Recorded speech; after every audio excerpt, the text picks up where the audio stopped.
Hello everyone and welcome back to Old Man Stories. I'm aware that many of you use these videos to fall asleep, so before you doze off, I thought it would be a fun idea if each of you could leave a comment letting me know which part of the world you're listening from. Also, give a like and subscribe to the channel if you're enjoying the episodes, okay? Let's get comfortable, relax, and begin. I've never really told this story in detail before. Maybe because I'm afraid people will think I'm crazy, or maybe because part of me still doesn't want to believe it all happened. But I need to get this off my chest. I grew up in Klamath, Alaska, this tiny fishing village with less than 400 people. The kind of place where everyone knows everyone's business, where gossip travels faster than the internet, and where every family has stories about things they've seen that can't be explained. Our village has a history most outsiders don't know about. Back in the 1930s, the entire community had to relocate because of flooding. The elders always said we didn't just leave the old location behind, we brought something with us, something that shouldn't have followed. Growing up, it was normal to hear about spirits walking down the main road or entering buildings. My grandmother would casually mention seeing her deceased brother sitting at her kitchen table when she woke up for water.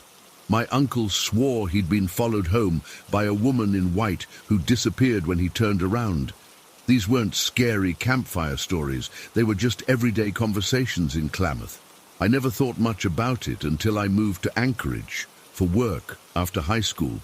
I got a job as a hotel maid at one of the big chain hotels downtown. The pay wasn't great, but it was better than anything in Klamath, and I needed to save money for college. It was about 3 months into the job when it happened.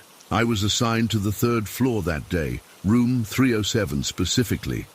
I remember that number perfectly because what happened there changed me forever. The morning started like any other. I'd already cleaned 4 rooms and was halfway through my shift. Room 307 was a standard double queen, nothing special. The guests had checked out that morning, leaving behind the usual mess. Towels on the bathroom floor, beds unmade, empty coffee cups on the nightstand. I started my routine, stripped the beds, gathered the towels, wiped down surfaces. The bathroom was next. I was scrubbing the shower when I felt this weird sensation, like when you know someone's watching you. The hair on my arms stood up, and the bathroom suddenly felt about 20 degrees colder. As I was kneeling by the tub, I saw someone walk past the bathroom door in the reflection of the shower fixtures. Just a dark figure, moving from left to right across the doorway. At first, I thought it was my supervisor checking up on me, or maybe another maid who needed to borrow supplies. "Hello?" I called out, standing up. "Is someone there?" No answer. I stepped out of the bathroom, still holding my cleaning spray. The room was empty. The door to the hallway was closed, exactly how I'd left it with the security latch engaged. The windows were sealed shut.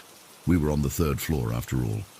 There was literally nowhere a person could have gone in the few seconds it took me to step out of the bathroom. That's when I remembered what Elena, one of the older maids, had told me during my first week. She'd pulled me aside after orientation and said, "Honey, if you ever feel like someone's watching you clean, especially on the 3rd floor, just keep your head down and finish your work quickly. Don't acknowledge him." When I'd asked who him was, she'd just shaken her head. "A man who's been here longer than the hotel. He watches the maids clean. Those he likes, he leaves alone. Those he doesn't." She trailed off, making the sign of the cross.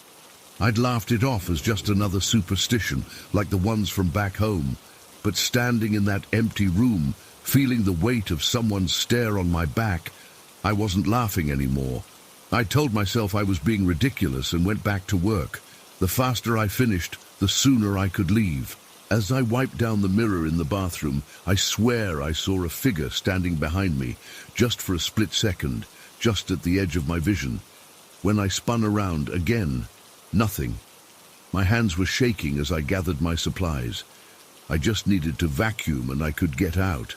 As I was plugging in the vacuum, The lights in the room flickered, once, twice, then steady again. I started vacuuming, the noise drowning out my thoughts, which was a blessing. Then the vacuum died, just stopped working mid-stroke. I checked the outlet, checked the cord, everything seemed fine. When I stood up, I noticed the temperature had dropped again. My breath was coming out in little clouds. That's when I felt it, a hand on my shoulder, heavy, cold, and undeniably there. I froze, unable to move, unable to scream. It squeezed once, then was gone. I grabbed my cart and ran out of that room, not even bothering to finish. I told my supervisor I felt sick and needed to go home. She must have seen how pale I was, because she didn't ask questions.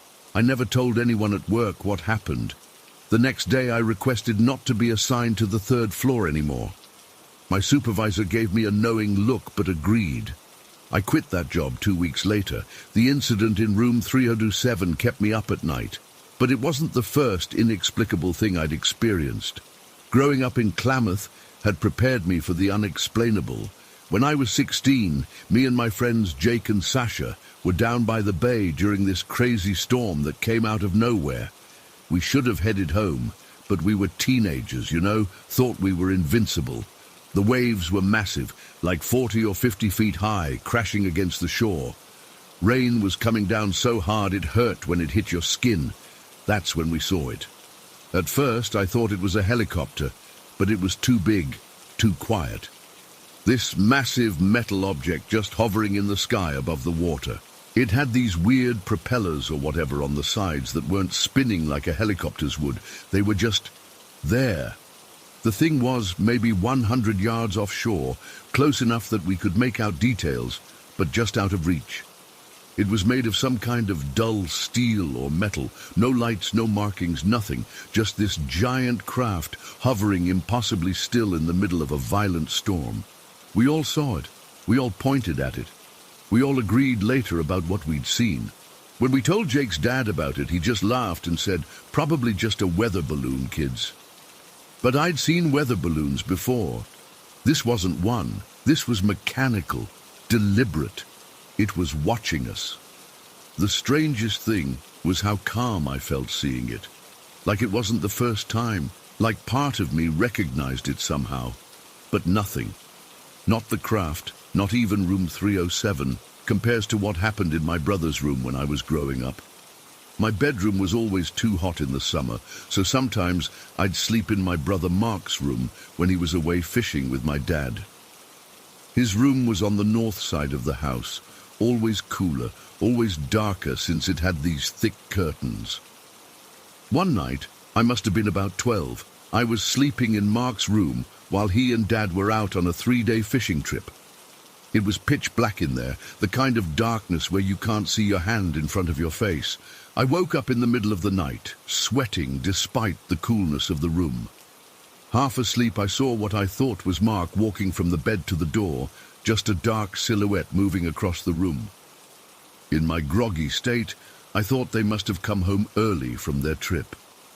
"Mark," I mumbled, but there was no answer. I heard the bathroom door down the hall open and close. I was so hot that I kicked off the blankets and dangled my feet over the edge of the bed to cool down. I remember the relief of the cold air on my bare feet. Then I felt it. A hand. A cold, dry hand wrapped around my ankle. At first I thought it was Mark playing a joke, but then I felt a fingernail, long and sharp, slowly scratch along the sole of my foot.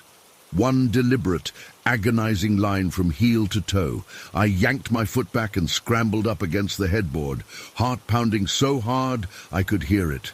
I pulled the blankets up to my chin, too terrified to scream or move. The bathroom door opened and closed again. Footsteps came down the hall. The bedroom door creaked open. "Maria, you awake?" It was Mark's voice. I couldn't speak, couldn't move. He turned on the light. He was standing in the doorway, looking confused. "We got back early," he explained. "The engine had problems. Why are you looking at me like that?" That's when I realized. If Mark had just come from the bathroom, then what had I seen walking across the room? What had grabbed my foot? I never told Mark what happened, never told anyone until now. But from that night on, I always keep my limbs under the blankets when I sleep. 3 different experiences, 3 different things. I don't know if they're connected.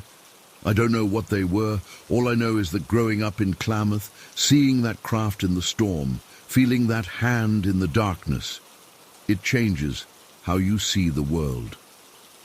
The incident in room 307 was just another reminder that there are things we can't explain, things that exist in the corners of our vision, things that watch us when we think we're alone. Sometimes I wonder if it's all connected. If the spirits in Klamath, the watcher in room 307, and whatever was under Mark's bed are all part of the same, I don't know what to call it, the same reality that exists alongside ours. I still work in hospitality at a small inn now. I still clean rooms, but I always knock before I enter, even when I know the room is empty. I always announce myself housekeeping, not for any potential guests, but for whoever or whatever might be watching.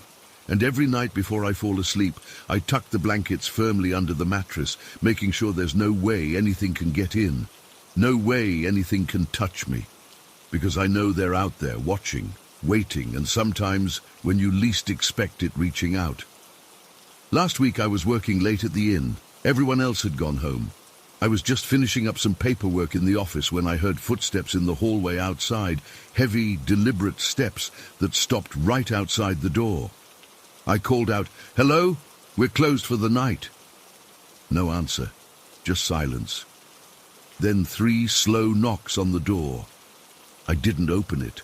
I couldn't move, because in that moment I knew whatever had followed me from Klamath, whatever had watched me in room 307, whatever had scratched my foot in the darkness of my brother's room, it had found me again. The doorknob turned slowly, then stopped. Locked, thankfully. Then the footsteps retreated, growing fainter until I couldn't hear them anymore. I sat there until sunrise, too afraid to leave. When morning came, I checked the security cameras. There was nothing on the footage, just an empty hallway all night long. But I know what I heard. I know they're still watching, and I don't think they're ever going to stop. Story 2. I've never told this story to anyone outside my family. Some things you grow up with just seem too crazy to share with the outside world, but after what happened last month, I can't keep quiet anymore. I was born in Nenana, Alaska in 1985, part of the Tagateli tribe on my father's side. My mom was from Seattle, but she embraced our ways after moving to our remote community. Growing up, I thought every kid had grandparents who told them stories about monsters in the woods to keep them from wandering off alone. Turns out, our monsters were specific to us, the stickmen. That's what my grandfather called them. "Eaters of men," he'd say in his gravelly voice while we sat around the fire pit behind our house. My grandmother would click her tongue disapprovingly when he got to the scary parts, especially when I was younger, but she never told him to stop. It was important that I knew. They both agreed on that. When I was about 8, my grandfather told me the story that stuck with me the most. He said, back in the early days, when white settlers were pushing into our territory, there was a hunting party that came through. They were taking too many animals, shooting anything that moved. Our people who were guiding them kept warning them to stop, to only take what they needed, but these men wouldn't listen. They set up camp in a clearing that no local would ever sleep in. My grandfather wouldn't tell me exactly where it was, just that it was a place where the trees don't want to grow. The hunters ignored the warnings and made their fire there. One of the men woke up in the middle of the night to take a piss. That's when he noticed the pools of dark liquid around their campsite. He thought maybe it had rained, but when he knelt down and touched it, his fingers came away red. Blood. Then he heard a weird noise, like something being dragged. He looked up and saw one of his friends, still wrapped in his blanket, being lifted off the ground. The thing was, he couldn't really see what was lifting him. It looked like sticks, just a bunch of sticks moving together, carrying this man away. When the man screamed, everyone woke up and grabbed their guns, but they didn't know what to shoot at. They just saw sticks moving across the ground in impossible ways. As they started to run, these huge, pale animals suddenly rose up from the tall grass around them. Not quite deer, not quite wolves, but something in between. They moved wrong, my grandfather always emphasized, like they had too many joints. Only one hunter made it back to Ninana. He was out of his mind with fear, babbling about the things he'd seen. He died a few days later. My grandfather said the man couldn't sleep because every time he closed his eyes, he saw those things coming for him again. I asked my dad about it once when I was a teenager, expecting him to laugh it off as an old superstition. But he got real serious, told me that the stick men were real and that they showed themselves in two ways. Sometimes they were like animated sticks that blended in with trees or the ground until you noticed them. Other times they appeared as these pale deer-like creatures, but they moved all wrong, too fast, too fluid, like they weren't solid. You'll know they're near when the forest goes completely silent, he told me. No birds, no insects, nothing. And sometimes, if you're really unlucky, you might hear them talking to each other. Sounds like branches rattling, but with words hidden in there. I'd never seen anything like what they described growing up. Eventually, I moved away for college, then got a job in Seattle. I'd come back to visit a couple times a year, and my grandfather would always ask if I'd seen anything strange in the woods. I'd laugh it off, thinking he was just keeping the family tradition alive. Then, last month, I took a road trip down to visit a friend in California. I'd been driving for about 14 hours straight, and it was getting late. I was passing through the outskirts of Carson City, Nevada, when I decided to pull over at this little rest stop to stretch my legs and maybe catch a quick nap. The rest stop was deserted. It was maybe 2 a.m., and the place only had one flickering light illuminating a small parking area with a path leading to some bathrooms and a couple of picnic tables. Beyond that was just dark woods. The kind of place that would probably look perfectly pleasant in daylight, but felt wrong at night. I sat in my car for a few minutes, debating whether to just keep driving. Something felt off, but I figured it was just exhaustion and the creepiness of being alone at night. Finally, I decided I needed to at least use the bathroom before continuing. The second I stepped out of my car, I noticed how quiet it was. Not just peaceful nighttime quiet, but a complete absence of sound. No crickets, no distant traffic noise, nothing. The hair on my arms stood up, and I suddenly remembered my dad's words from years ago. I almost got back in the car right then, but I really did need to use the bathroom. So I hurried down the path, keeping my keys clutched in my hand like a weapon.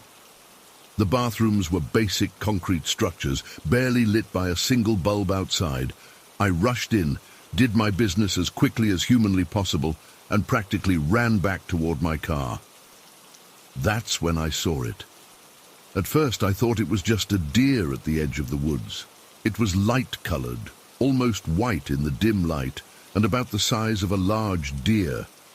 But something made me stop and really look at it. It was standing motionless, watching me. As my eyes adjusted better to the darkness, I realized a few things that made my blood turn to ice. First, it had no antlers, despite being way too big to be a doe. Second, its proportions were wrong. Its legs were too long, and they bent at odd angles. Third, its face didn't look like a deer's face at all. I couldn't make out details from that distance, but it seemed almost blank, featureless. I stood frozen, staring at this thing, and it stared back. Then it moved. Oh God, the way it moved. It didn't run like a deer, it sort of flowed across the ground, staying low, like its legs had suddenly become twice as flexible as they should be, and it was fast, impossibly fast. It covered about 50 yards in what felt like a second. I'd never run so fast in my life. I practically dove into my car, fumbling with the keys, my hands shaking so badly I could barely get them in the ignition. As I was struggling, I glanced up at my rearview mirror and saw it standing in the middle of the parking lot, watching me. It was much closer now, maybe 20 feet from my car. In the light from the single lamp, I could see it better, and I almost wish I couldn't. Its body was vaguely deer-like, but the skin looked wrong. Too smooth, too pale, almost like it was wearing a deer costume that didn't quite fit. And its face. There were indentations where eyes should be, but they were just dark pits. The mouth was a jagged line, like someone had taken a knife and carved a smile into a blank face. I finally got the car started and threw it into reverse, nearly hitting a picnic table as I backed up wildly.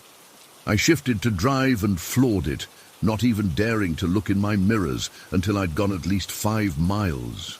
When I finally worked up the courage to check behind me, the road was empty. I drove straight through to California without stopping again, arriving at my friend's place as the sun was coming up. He asked why I looked like I'd seen a ghost, and I just mumbled something about being tired. For the entire week I stayed with him. I convinced myself it had been exhaustion hallucinations. Maybe I dozed off at the wheel for a second and dreamed the whole thing. Maybe it was just a regular deer, and my tired mind played tricks on me. I almost had myself believing that by the time I started the drive back home, I took a different route back, deliberately avoiding Carson City. I drove through the day and planned to find a motel for the night. No more rest stops in the dark for me. But as the sun was starting to set, I realized I was low on gas. I pulled into this little station in the middle of nowhere in northern Nevada. It was one of those old places with just 2 pumps and a tiny convenience store. I filled up my tank and went inside to grab some coffee and snacks. The guy behind the counter was maybe in his 60s, leathery skin and a gray mustache. We made small talk while he rang me up. "Heading north?" he asked. I nodded. "Back to Seattle. Good time to be getting on the road. Don't want to be out in these parts after dark if you can help it." Something about the way he said it made me pause. "Why's that?" He shrugged. "Lots of wildlife. Deer especially. Had a guy in here last week swore he nearly hit the biggest, palest deer he'd ever seen. Said it moved like nothing he'd ever seen before." My blood went cold. "What do you mean?" "Said it was running alongside his car, doing at least 40 but low to the ground, like its legs were bending all wrong. Followed him for nearly 10 miles before it peeled off." He chuckled. "Told him he needs to lay off the truck stop coffee. Makes you see all sorts of crazy shit." I forced a laugh and grabbed my stuff, trying to keep my hands from shaking. "Yeah, must have been tired." As I was leaving, he called after me. "Hey, you're not native by any chance, are you?" I turned back, surprised. "Yeah, Targatelli tribe, from Alaska. Why?" His face got serious. "No reason. Just stick to the main roads, all right? And if you see something that doesn't look right, don't stop to check it out." I practically ran back to my car. I drove like hell after that, determined to make it as far north as possible before stopping. But as night fell completely, a heavy fog rolled in. The kind that makes your high beams worse instead of better. I had to slow down to about 30 mph, crawling along these winding mountain roads. I was on a particularly isolated stretch when my headlights caught something ahead. At first, I thought it was just a weirdly shaped tree at the side of the road. Then I realized it was moving. It was tall, at least 7 feet, and impossibly thin. In the fog and darkness, it looked like a bundle of sticks arranged in a vaguely human shape, swaying slightly as it stood there. I slammed on my brakes, skidding a little on the wet road. The thing turned, or at least, I think it turned. It didn't have a distinguishable head, just a cluster of thinner sticks at the top of its body, but somehow I knew it was looking at me. I sat there, engine running, hands gripping the steering wheel so tight my knuckles were white. I couldn't go forward without hitting it, and I was too terrified to try to back up on the narrow, winding road. Then I heard it, a sound like dry branches scraping against each other, but with a rhythm to it that sounded almost like words. It was coming from outside the car, but it sounded like it was being whispered right into my ear. I can't describe what the words sounded like. They weren't English or any language I've ever heard, but somehow I understood the meaning. Get out of the car. That broke my paralysis. I threw the car into reverse and hit the gas, not caring if I went off the road. I just needed to get away from that thing. I backed up maybe 50 feet before I had to stop and turn around. As I was struggling to execute a three-point turn on the narrow road, my headlights swept across the trees beside the road. They were full of them, stick figures hanging from branches, standing between trees, all swaying slightly even though there was no wind, and all of them were oriented toward my car. I completed the turn and floored it back the way I'd come. In my rear-view mirror, I could see movement along the roadside, like the trees themselves were following me. I drove for hours without stopping, taking random turns whenever I hit an intersection, just trying to get away. Eventually, I found myself back on the main highway. The fog had lifted, and there were other cars on the road. I've never been so happy to see traffic in my life. I made it back to Seattle the next day. I haven't told anyone what happened. Who would believe me? But I've been doing research, looking up old tribal stories, not just from my people, but from tribes all across the western states. The details vary, but the core is always the same. Things in the woods that aren't what they appear to be, things that hunt people. Last week I got a call from my dad. He asked me if I'd been back to Nevada recently. When I asked him why, he said my grandfather had been having dreams about me being followed by the old ones. He told me to come home as soon as possible, that they needed to perform a cleansing ceremony. I'm packing my car tonight, but I keep looking out my apartment window at the trees across the street. And sometimes, just at the edge of my vision, I swear I can see them moving, even when there's no wind. I don't know what those things were, or why they showed themselves to me. All I know is what my grandfather told me as a kid. Once the stickmen notice you, they never really forget you. And I can't shake the feeling that right now, something is watching me, waiting for me to be alone again. Story 3. I've never really talked about this before, not in full detail anyway. Even now, 9 years later, I still get chills thinking about it. I guess I need to get this off my chest, and maybe writing it down will help. It was my 13th birthday. Instead of the usual sleepover with friends, I begged my parents to let me go camping with my older sister Megan, she was 18, and my cousin Alyssa, 15. We'd been camping plenty of times before with our families, so we weren't exactly newbies. My parents eventually agreed since we'd be staying on their friend Dave's property in Mason County. It was this beautiful 25-acre stretch of land, with woods, a small creek, and plenty of space to explore. Dave and his wife Karen lived in a farmhouse on one end of the property. We were setting up our campsite maybe a quarter mile from their house, close enough that we could walk there if we needed something, but far enough to feel like a real adventure. The day started out perfect. My mom dropped us off around 2 p.m., and Dave showed us to a little clearing that was ideal for camping. It had flat ground for our tent and a ready-made fire pit from previous campers. He helped us gather some firewood before heading back to his house, telling us to come get him if we needed anything. We spent the afternoon setting up our tent, this big blue 4-person one my dad had gotten on sale the year before. Megan was always the responsible one, making sure we hammered the stakes in properly so the tent wouldn't collapse if the wind picked up. Alyssa and I collected more wood for the fire later and arranged our sleeping bags inside the tent. As the sun started going down, we got our fire going and roasted hot dogs and marshmallows. I remember feeling so grown up, sitting there with my sister and cousin, no parents telling us what to do. We talked about school and boys and all the stuff 13-year-olds think is important. Then, once it got really dark, we started telling scary stories. Looking back, that was probably a mistake. Alyssa was the best at scary stories. She told this one about a hitchhiker who turned out to be a ghost, and another about some campers who disappeared in the woods. Pretty standard campfire stuff, but in the darkness, with the fire making weird shadows on the trees around us, they felt terrifyingly real. By around 11 p.m., we were all getting tired. We put out the fire carefully, just like our parents had taught us, and crawled into the tent. I was in the middle with Megan on my left and Alyssa on my right. We giggled for a while, still hyped up from the stories and the s'mores, but eventually things got quiet. I remember lying there, staring up at the top of the tent. The moonlight made it glow this eerie blue color.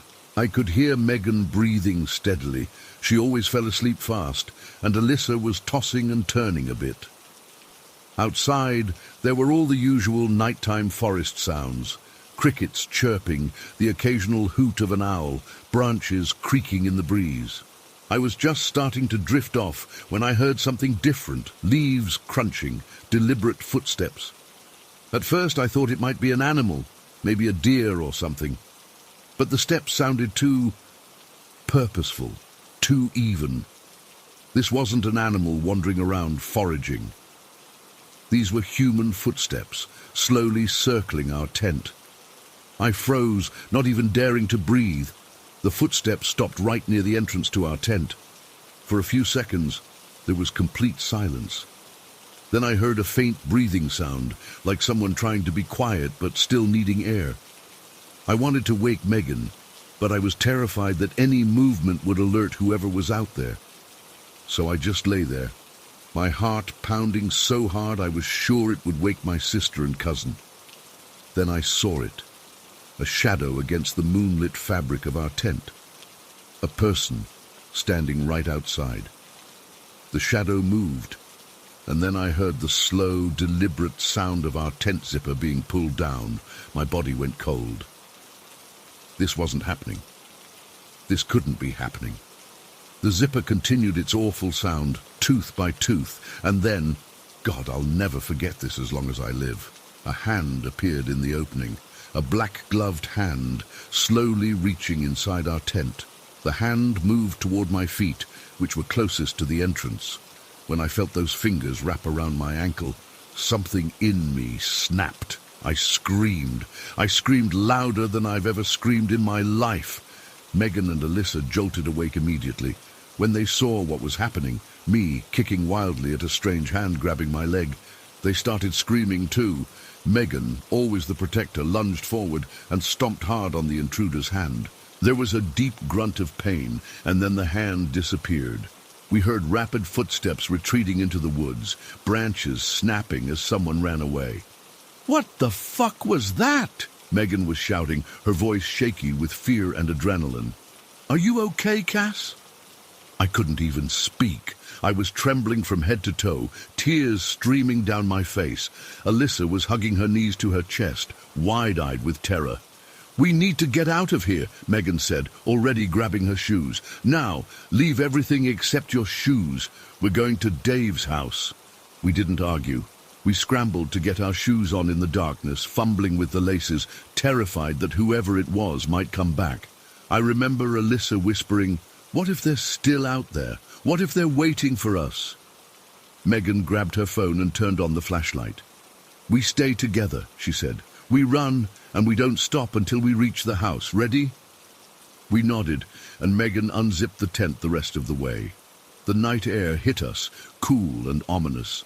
The woods that had seemed so friendly and fun during the day now loomed dark and threatening. We stepped out, huddled close together, and then Megan whispered, "Go!" We ran. I've never run so fast in my life. Every snap of a twig, every rustle of leaves made my heart skip a beat.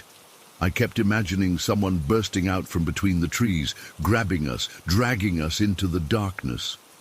The path seemed so much longer than it had in the daylight, stretching endlessly ahead of us. When we finally saw the lights of Dave's house through the trees, I almost cried with relief. We sprinted across the yard and pounded on the back door, gasping for breath. Karen opened the door, her face shifting from confusion to alarm when she saw the state we were in. "Girls, what's wrong?" "Someone was at our tent," Megan gasped, still trying to catch her breath. "They tried to grab Cassidy." Dave appeared behind Karen, instantly alert. "Get inside," he said, ushering us in and locking the door behind us. He grabbed a flashlight and what looked like a baseball bat. "I'm going to check it out. Karen, call the police." Karen brought us into the kitchen, gave us glasses of water, and tried to calm us down while she called 911. My hands were shaking so badly I could barely hold the glass. I kept seeing that gloved hand reaching for me, kept feeling those fingers on my ankle. "You're safe now," Karen kept saying, but I didn't feel safe. I felt like nowhere would ever be safe again. Dave came back about 20 minutes later, right before the police arrived. He hadn't found anyone, but he'd seen evidence that someone had definitely been there.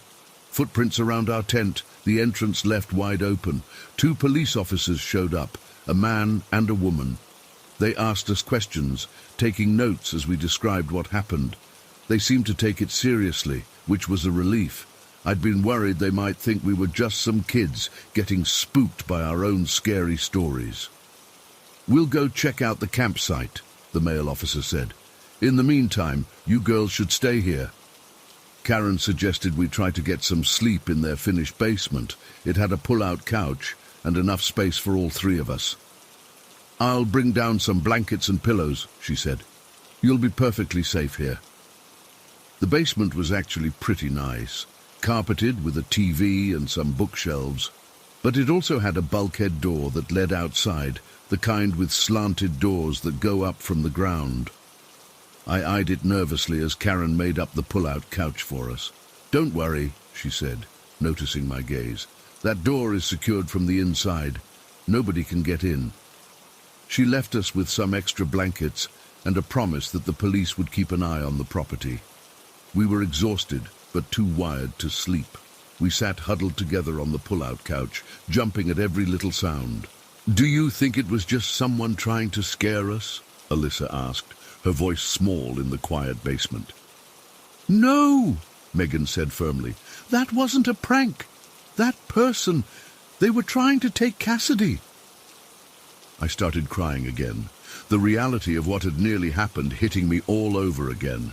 Megan hugged me tight. "It's okay," she whispered. "I've got you. Nothing's gonna happen to you." Eventually, exhaustion won out, and we drifted into an uneasy sleep, all 3 of us crammed onto the pull-out couch instead of spreading out on the floor like Karen had suggested. There was no way we were separating, not even by a few feet. I don't know how long we'd been asleep when the noise started. At first, it integrated into my nightmare. I was dreaming about being back in the tent, that hand reaching for me again. But then I realized the sound was real. Someone was at the bulkhead door. It started as a faint scratching sound, like fingernails on metal. Then came a soft tapping, which gradually grew louder, more insistent. Tap, tap, tap, tap, tap. Alyssa woke up first. "Do you hear that?" she whispered, her voice tight with fear. Megan sat up, instantly alert. "What is that?" The tapping turned into pounding, heavy and demanding. Bang, bang, bang, and then I saw it, a face pressed against the small window in the bulkhead door. Not a normal face. A mask. One of those ghostly white masks from the Scream movies, with the black eyes and mouth frozen in a silent scream. "Oh my God!" Alyssa whispered, pointing. "Look!" We all saw it now. The masked face staring in at us, pounding on the door, trying to get in. The door rattled in its frame with each impact. It was old, probably not very sturdy, if they kept pounding like that. "Go get Dave," Megan told Alyssa, her voice surprisingly steady. "Go! Run!" Alyssa bolted up the basement stairs, calling for Dave and Karen. Megan pulled me behind the couch, away from the window's line of sight. "If that door breaks," she whispered, "we run up the stairs. Don't look back, don't hesitate, just run." I nodded, too terrified to speak. The pounding continued, growing more frantic, more violent.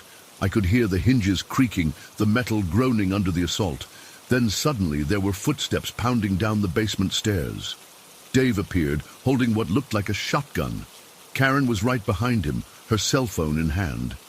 "Police are on their way," she said, her voice shaking. "They're only a few minutes out."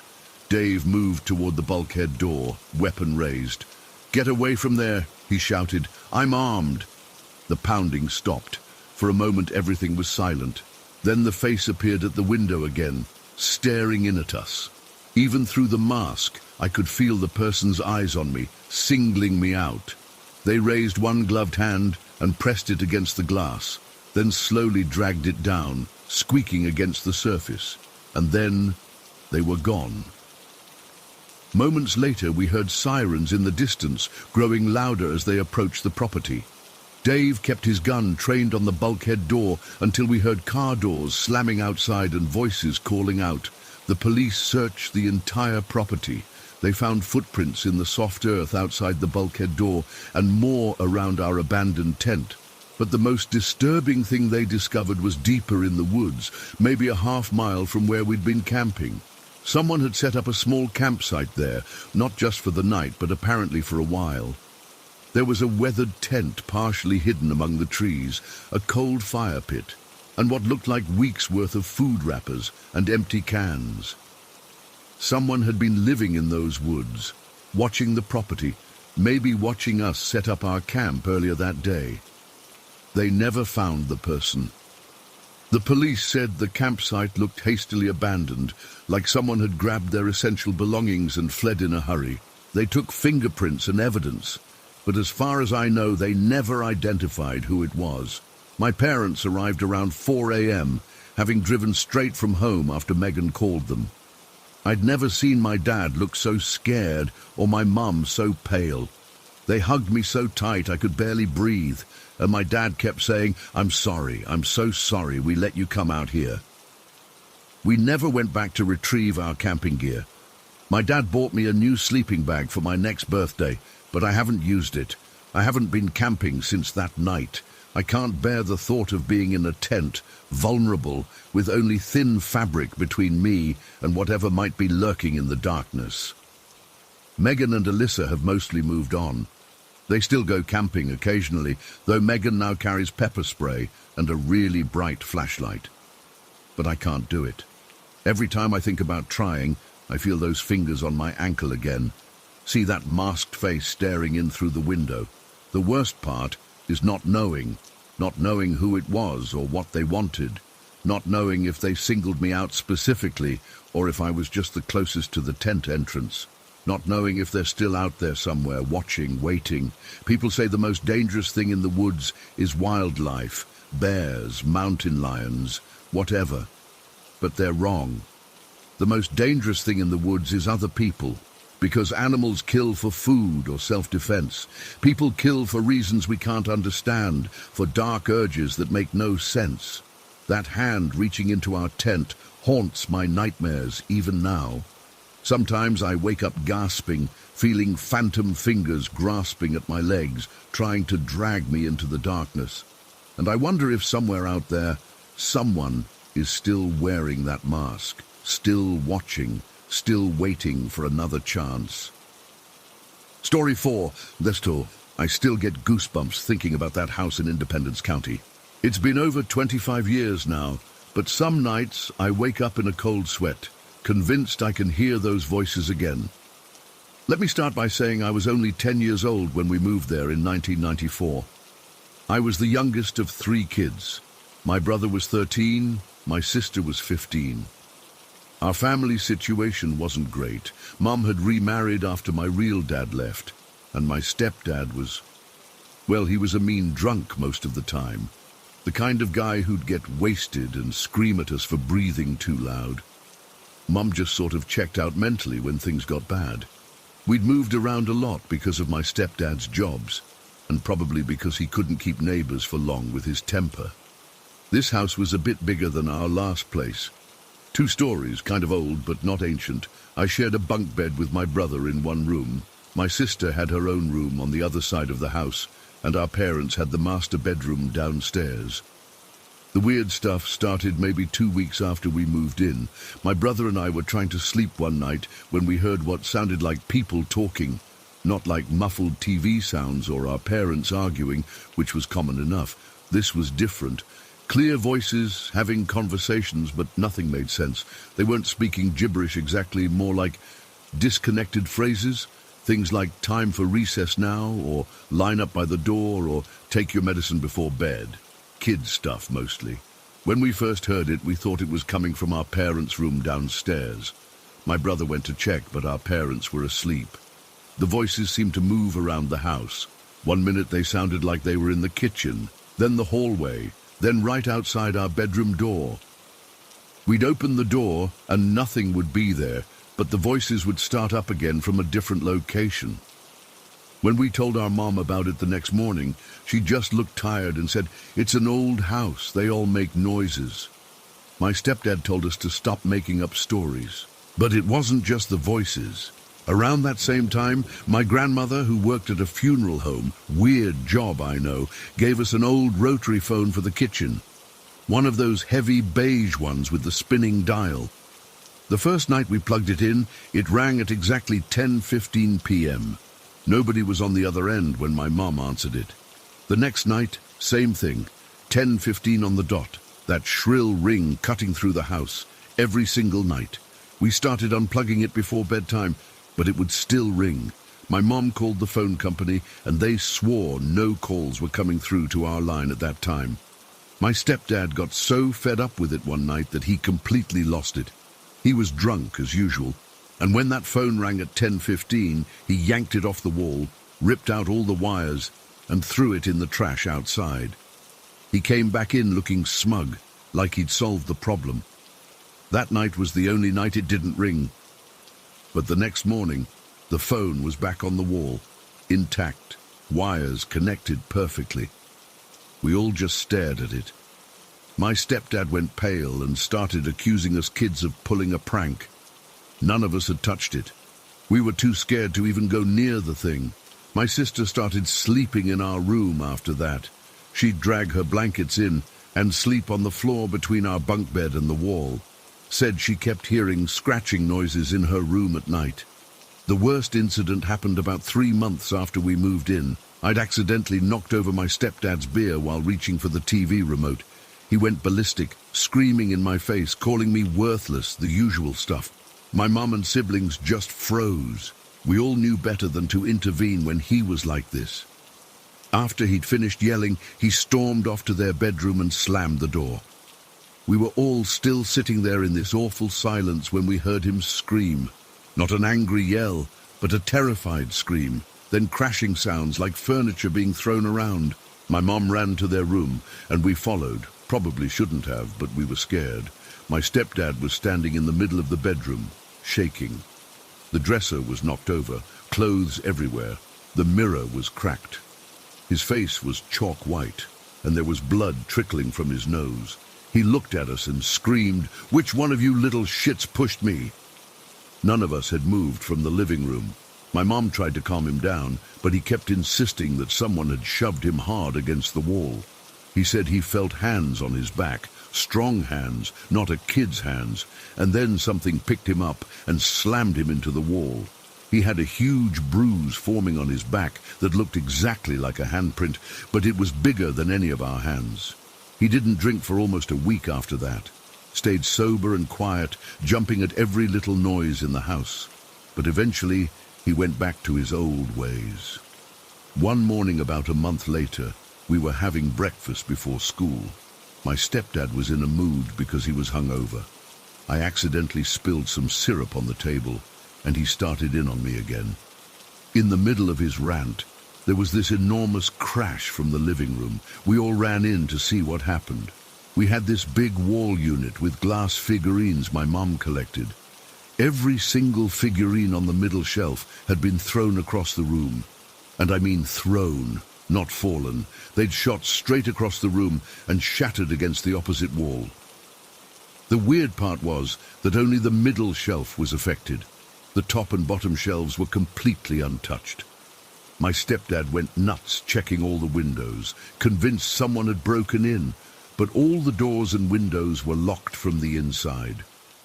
There was no way anyone could have gotten in. After that, I started noticing a pattern. The weird stuff always seemed to happen when my stepdad was being particularly nasty to us kids. If he yelled at one of us, something would break or go missing. If he raised a hand to my brother, the lights would flicker or doors would slam. It was like something in the house was protecting us.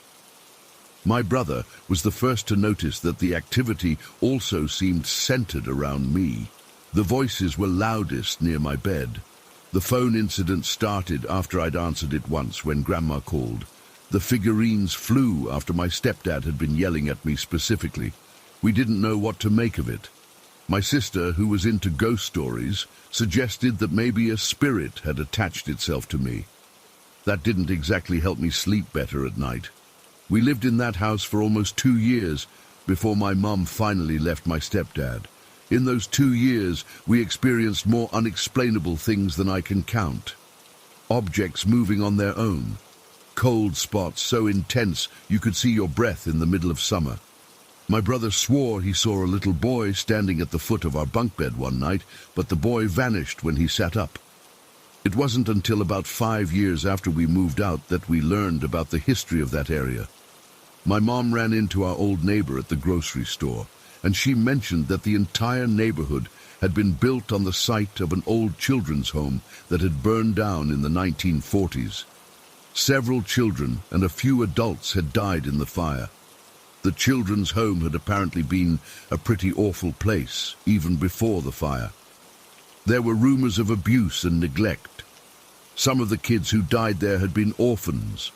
Others had been placed there because they had disabilities or behavioral problems their families couldn't handle.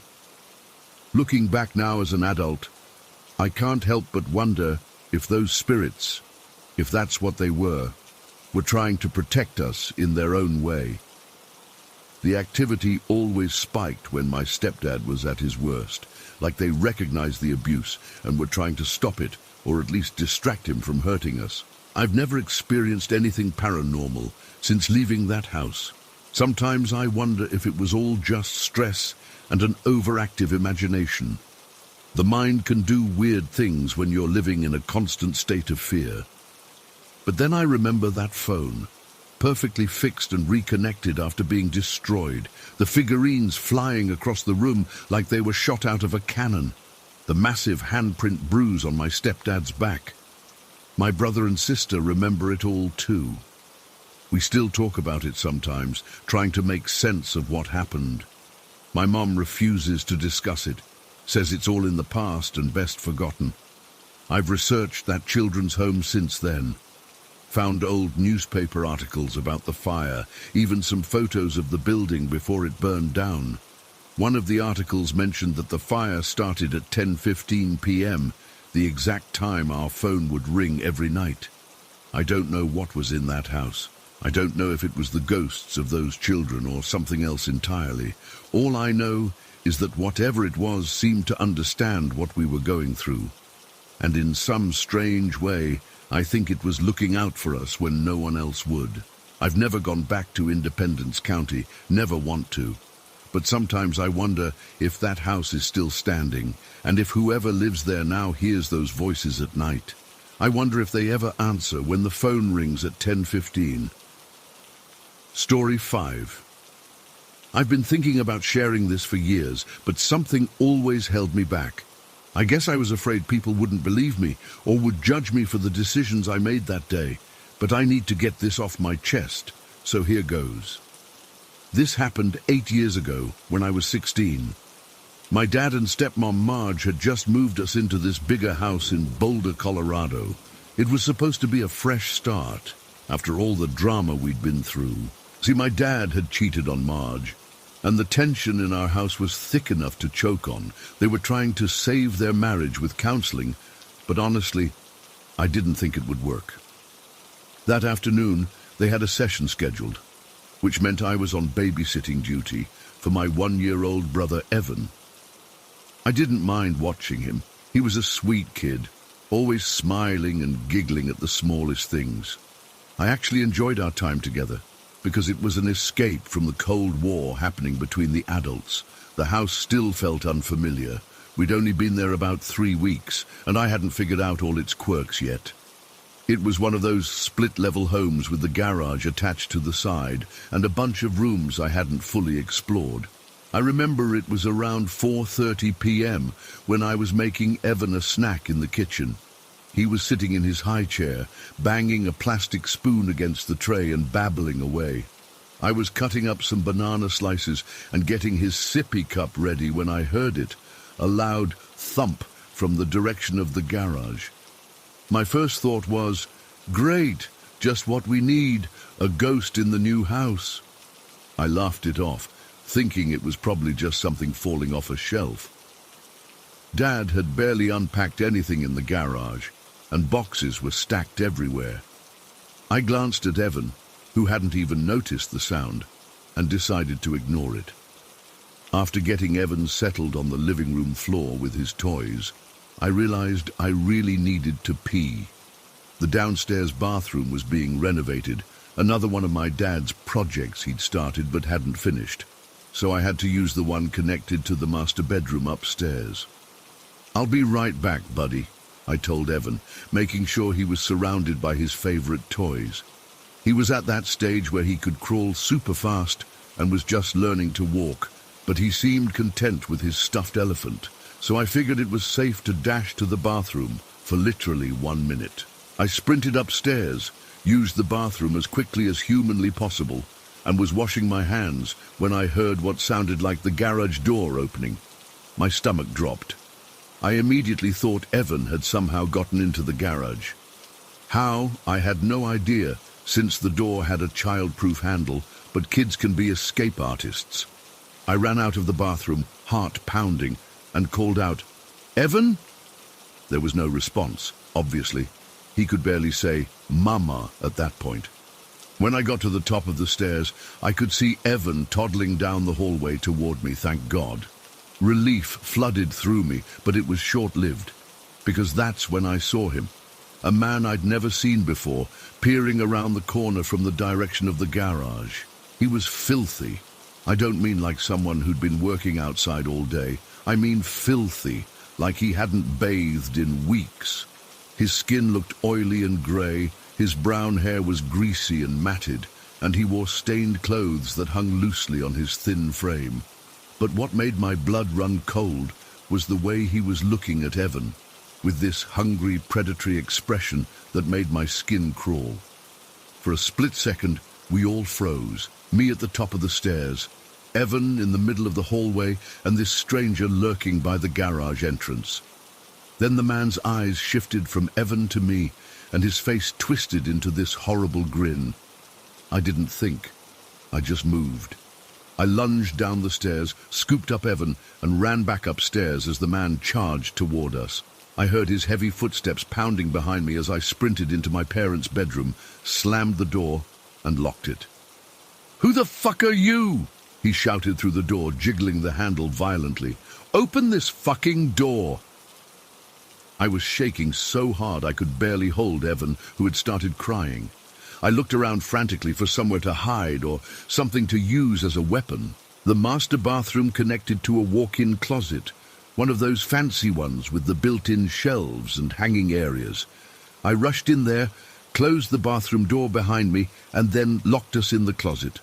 I set Evan down and pulled out my phone to call 911, but there was no signal in the closet, of course, because why would anything go right in this nightmare? The man had followed us to the bedroom door and was now pounding on it with what sounded like his whole body. "I know you're in there," he shouted. Come out, wherever you are." I covered Evan's ears, trying to shield him from the horrible things this man was saying. He kept banging on the door, and I was terrified it would break. It wasn't exactly a fortress, just a standard bedroom door with one of those push-button locks that you could probably open with a paperclip. I heard a loud crash, and I knew he'd broken through. My heart was hammering so hard I thought I might pass out. I clutched Evan to my chest, trying to keep him quiet as the man ransacked the bedroom, throwing things and cursing. "I just want to play with the little boy," he called out in this sing-song voice that made my skin crawl. "We're gonna have so much fun together." I felt sick. This wasn't a random break-in. This man had targeted us, targeted Evan. The realization made me dizzy with fear. He found the bathroom door next. More banging, more crashing, then silence for a moment before his voice came, closer now, right outside the closet.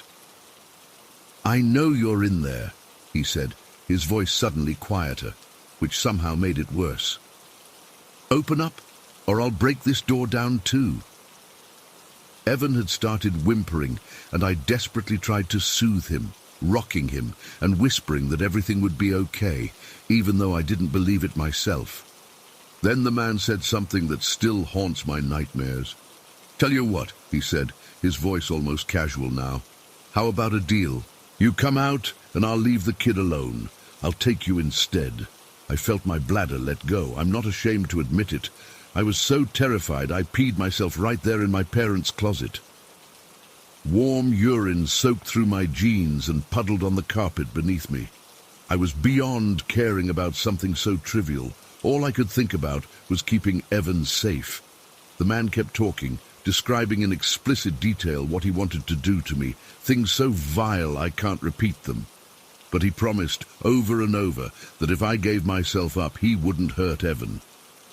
I looked down at my baby brother, his face red from crying, his little hands clutching my shirt. He was just a baby, innocent, and this monster wanted to hurt him. In that moment, something shifted inside me. Fear gave way to a different feeling, determination maybe, or just the absolute certainty that I would do anything to protect Evan. "Okay," I called out, my voice shaking. "I'll go with you, just don't hurt my brother." "That's a good girl," he cooed, and I heard him step back from the door. I quickly looked around the closet, trying to find somewhere safe to hide Evan. I pushed him gently to the back corner, behind a row of my dad's suits and some storage boxes. I positioned him so he was completely hidden from view. "Stay here," I whispered, even though I knew he couldn't understand. "Don't make a sound, okay? I love you." I didn't know if I'd ever see him again. I thought I was about to be abducted or worse, but I'd made my choice. With shaking hands, I unlocked the closet door and stepped out, urine-soaked jeans and all. The bathroom was a mess, the shower curtain torn down, toiletries scattered everywhere, and there he was, standing in the doorway, that same horrible grin on his face. He grabbed my arm, his fingers digging in painfully. His nails were black with dirt, and he smelled like sweat and something rotten. I thought I might throw up. "You're a pretty one," he said, his breath hot against my face. "We're gonna have fun." He started dragging me toward the bedroom door. I was crying silently, trying to walk slowly, hoping that somehow someone would come home early or a neighbor would call the police. We got to the top of the stairs when we both heard it, police sirens in the distance getting closer. The man froze, his grip on my arm tightening painfully. "You called them," he hissed, his face contorting with rage. I shook my head frantically. "No, I couldn't. There's no signal in the closet, I swear." The sirens got louder, definitely heading our way. The man's eyes darted around wildly, and then he shoved me hard. I fell against the wall as he bolted down the stairs. I heard the garage door again, but then the sound of another door opening, one I didn't even know existed. It must have been a side door from the garage to the outside. I collapsed on the floor, shaking uncontrollably, until I remembered Evan. I stumbled back to the closet and found him exactly where I'd left him, sitting quietly among the shoes and fallen clothes. The police arrived minutes later. Apparently, a neighbor across the street had seen the man lurking around our house and called 911. They didn't catch him right away, but they found evidence he'd been watching our house for days. Cigarette butts in the bushes, a sleeping bag hidden behind our shed. What still freaks me out is that he must have known our routine, knew when my parents would be gone, knew I would be alone with Evan. Maybe he'd even been inside our house before, learning the layout. The police found that he'd disabled our back door alarm somehow. They caught him 2 weeks later trying to break into another house with young children. He was a registered sex offender who had previously assaulted multiple boys Evan's age. The thought of what would have happened if I hadn't been there that day, I can't even go there.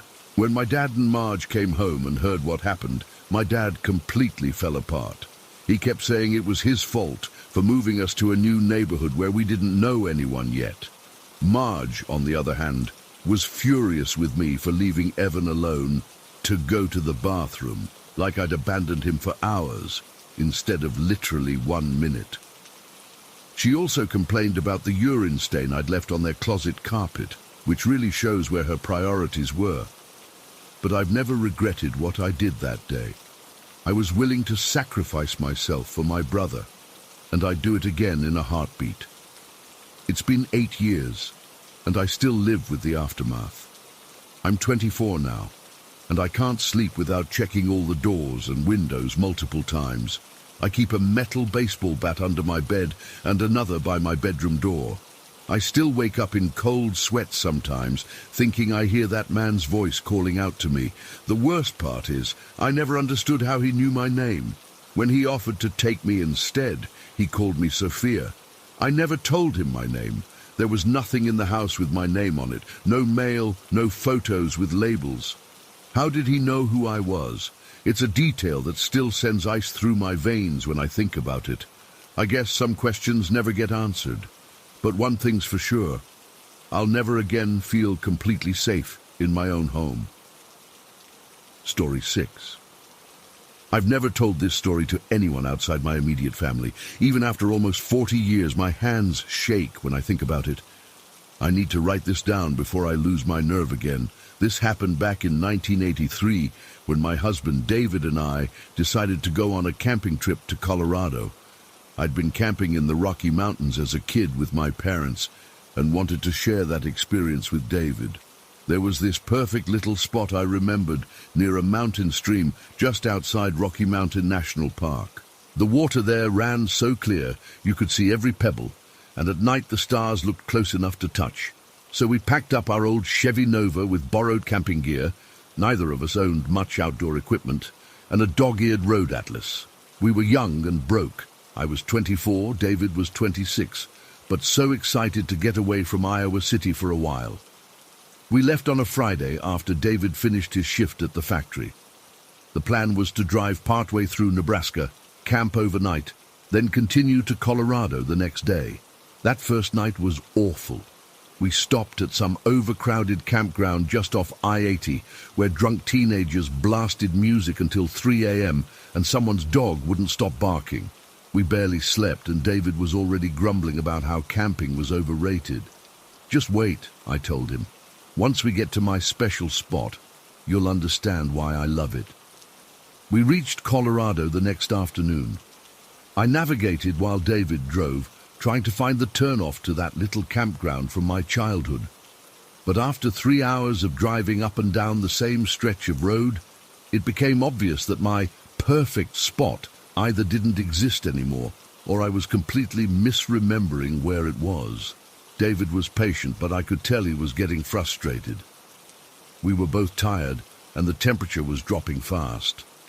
I hadn't counted on there being snow in early October, but as we climbed higher into the mountains, patches of white appeared alongside the road. "Let's just find a campground in the park," David suggested. "It'll be just as nice." So we headed toward Rocky Mountain National Park. That's when things started to get weird. Most of the campgrounds were already closed for the season. At each entrance we saw the same signs: campground closed until spring. The few that were supposed to be open looked deserted. The sun was setting by the time we found an open campground near the west entrance. The booth was unmanned, but there was a sign-in sheet in a plastic box.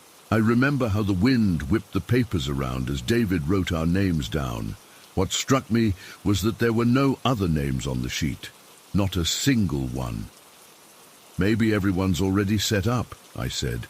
But even as the words left my mouth, I saw the empty campsite stretching out before us. We drove slowly through the campground, our headlights illuminating nothing but empty fire pits and the occasional picnic table. The ground was covered with a light dusting of snow, and our tires crunched loudly in the silence. "This is creepy," David said, but I brushed it off. "It's the off-season. We'll have the whole place to ourselves." We picked a site that was somewhat sheltered by pine trees. It was getting really cold by then, and my fingers fumbled with the tent poles as we set up our small orange pup tent. It wasn't much, just big enough for 2 sleeping bags and maybe our backpacks, but it was all we had. David struggled to start a fire with the damp wood we found. I remember how the smoke stung my eyes and how the flames finally caught, casting weird dancing shadows on the snow. We cooked hot dogs on sticks and ate them with the buns we'd brought from home, now slightly squished from being at the bottom of our cooler. The whole time, I kept getting this feeling like we were being watched. I'd glance over my shoulder, expecting to see someone standing there, but there was never anything except trees and darkness. David noticed me looking around. "What's wrong?" he asked. "Nothing," I lied. "Just making sure we haven't attracted any bears." After dinner, I was extremely careful about putting out the fire. I'd been a Girl Scout and knew all about fire safety. I poured water on the embers, stirred them with a stick, then poured more water until the hissing stopped. I even scooped up handfuls of snow and dumped them on top, making absolutely sure it was completely out.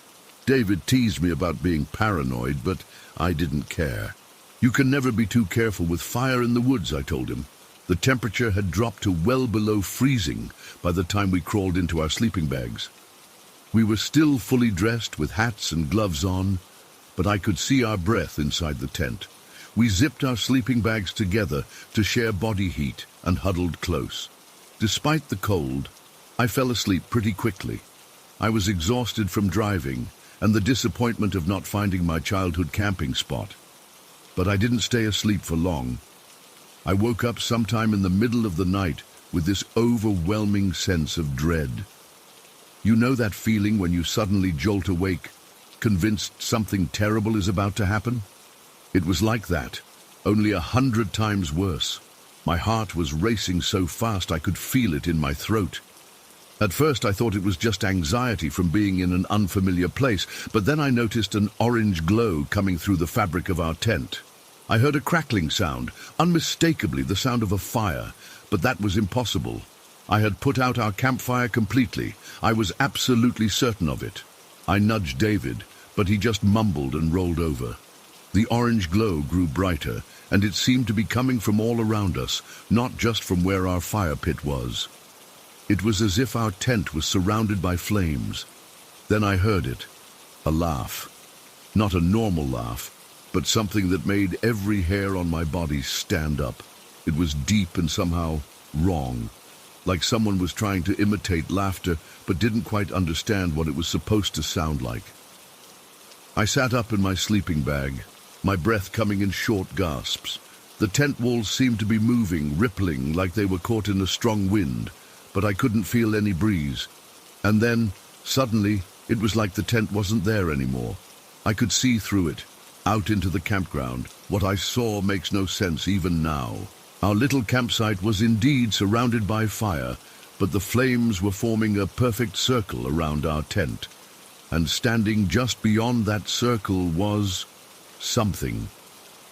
At first glance, it looked like a person wearing what I can only describe as a priest's outfit, long black robes with some kind of white collar. But its face wasn't human.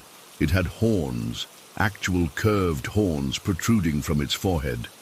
Its eyes reflected the firelight like an animal's, and its mouth was far too wide, filled with teeth that looked sharp even from where I was sitting. And its feet, they weren't feet at all, but hooves that left strange impressions in the snow. I tried to scream, but no sound would come out. I was frozen, watching as this thing tilted its head, studying me through the tent walls that somehow weren't there anymore. It took a step toward the fire circle, and I saw it was holding something in its hand. Something that looked like a staff or walking stick. Then I noticed it wasn't alone. There were shapes moving in the darkness beyond the trees, more sets of those reflective eyes, watching. I couldn't make out their forms clearly, just that there were several of them, and they were moving with an unnatural, jerky motion. The creature by the fire suddenly leaped, not walked, not ran, but leaped into a tree above our tent.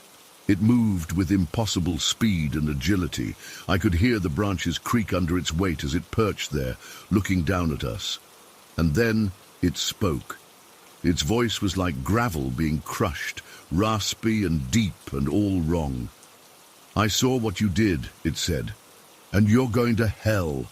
That's when I finally managed to scream. I screamed so loud my throat hurt instantly, and I didn't stop. I felt hands on my shoulders shaking me. Emma, wake up! You're having a nightmare." David's voice cut through my terror, and I opened my eyes to find him staring at me with concern. The tent was still there, still orange, still opaque. I was drenched in sweat despite the cold. "You were screaming in your sleep," David said, looking worried. "Must have been one hell of a nightmare." I couldn't speak. I just clung to him, shaking uncontrollably. He held me for a few minutes, stroking my hair, telling me it was just a bad dream, and I almost believed him, until we both noticed the glow. There was definitely an orange light coming from outside the tent. The same crackling sound I'd heard in my dream was audible now to both of us. "Is that—" David started. "The fire," I whispered. "But David, I put it out. I know I put it out." We looked at each other, neither of us wanting to unzip the tent and look outside. But we had to. David reached for the zipper with trembling fingers. He pulled it down just an inch or two, enough to peek out. "What the fuck?" he muttered. I pushed him aside to see for myself. Our campfire, the one I had thoroughly drowned and buried in snow, was blazing away as if it had just been lit. The flames were higher than they'd been when we cooked dinner, reaching at least 3 feet into the air. And they were wrong.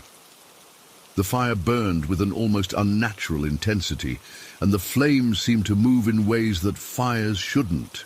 But what made my blood run cold was the circle. Just like in my dream, there was a perfect ring of smaller fires surrounding our tent, each one about the size of a dinner plate, each burning with the same impossible intensity. I don't remember making a conscious decision to leave. One moment we were staring at those fires, and the next we were frantically shoving our sleeping bags and belongings into the car. We didn't bother taking down the tent properly. David just yanked the poles out and bundled the whole thing up while I threw everything else into the back seat.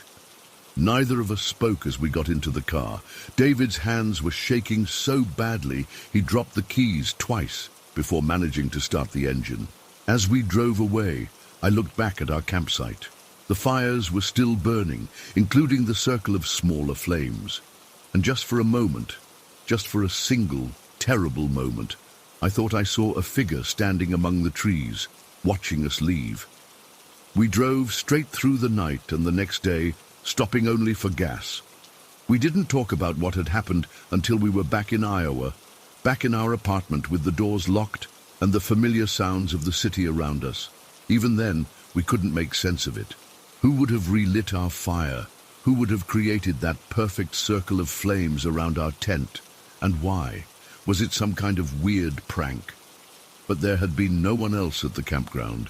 We'd seen no other cars, no other tents. And what about my nightmare? How could I have dreamed about the fires before they appeared? How could I have seen that thing with such vivid clarity? David never went camping again after that. He refused to even discuss the possibility. As for me, it took years before I could bring myself to sleep outdoors. And even now, I'll only do it in established campgrounds with plenty of other people around. I've never gone back to the west side of the Rockies. I just can't. I know how this sounds. Believe me, I've spent nearly 4 decades trying to rationalize what happened that night. Maybe someone was hiding in the woods and played a sick joke on us. Maybe I didn't put the fire out as thoroughly as I thought. Maybe the circle of flames was just part of my nightmare that I've somehow mixed up with reality. But deep down, I know what I saw. And sometimes when I'm about to fall asleep, I still hear that gravelly voice. "I saw what you did, and you're going to hell." I still don't know what it thought I did. I don't want to know. Story 7. I can't believe I'm finally sharing this. I've held it inside for so long that it feels strange to actually type it out, but I need to get this off my chest. Maybe someone here has experienced something similar, or maybe you'll just think I'm crazy. Either way, I need to tell someone. This happened when I was 12, growing up in Evergrove. It's one of those small towns where everyone knows everyone, and kids still played outside instead of being glued to phones and video games. My house was at the edge of town, backing up to these dense woods that stretched for miles. My mum had always been super strict about those woods. We weren't allowed to go in them, not even a few feet. At the time, I thought she was just being overprotective like always, but now, I had 2 best friends back then, Ali and Jaziel. We were inseparable, spent every moment we could together.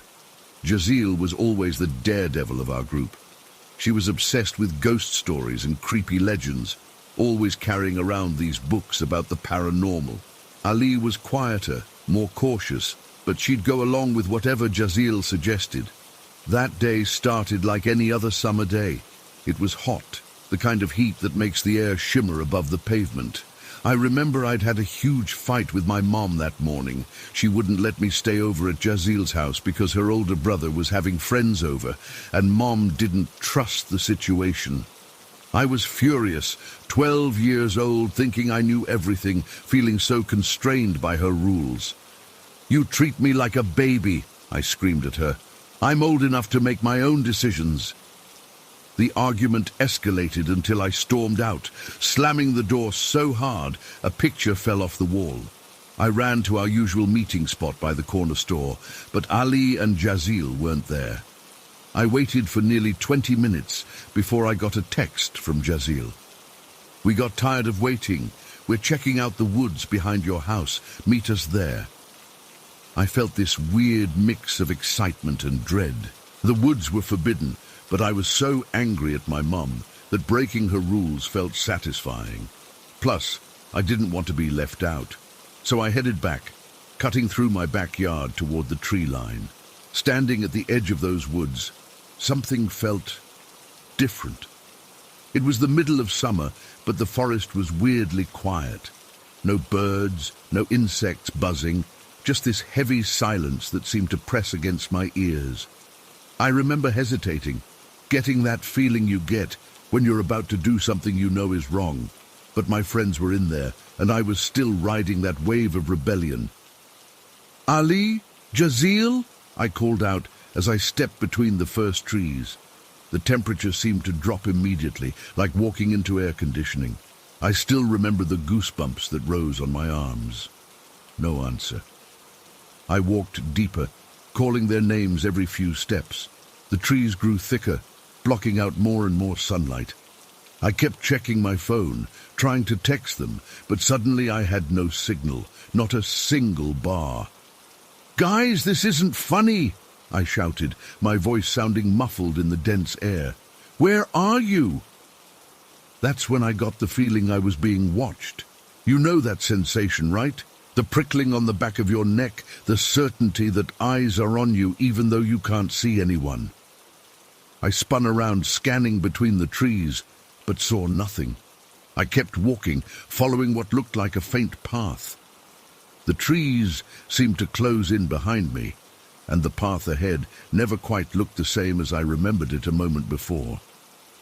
I started to wonder if I was walking in circles. Then I saw him.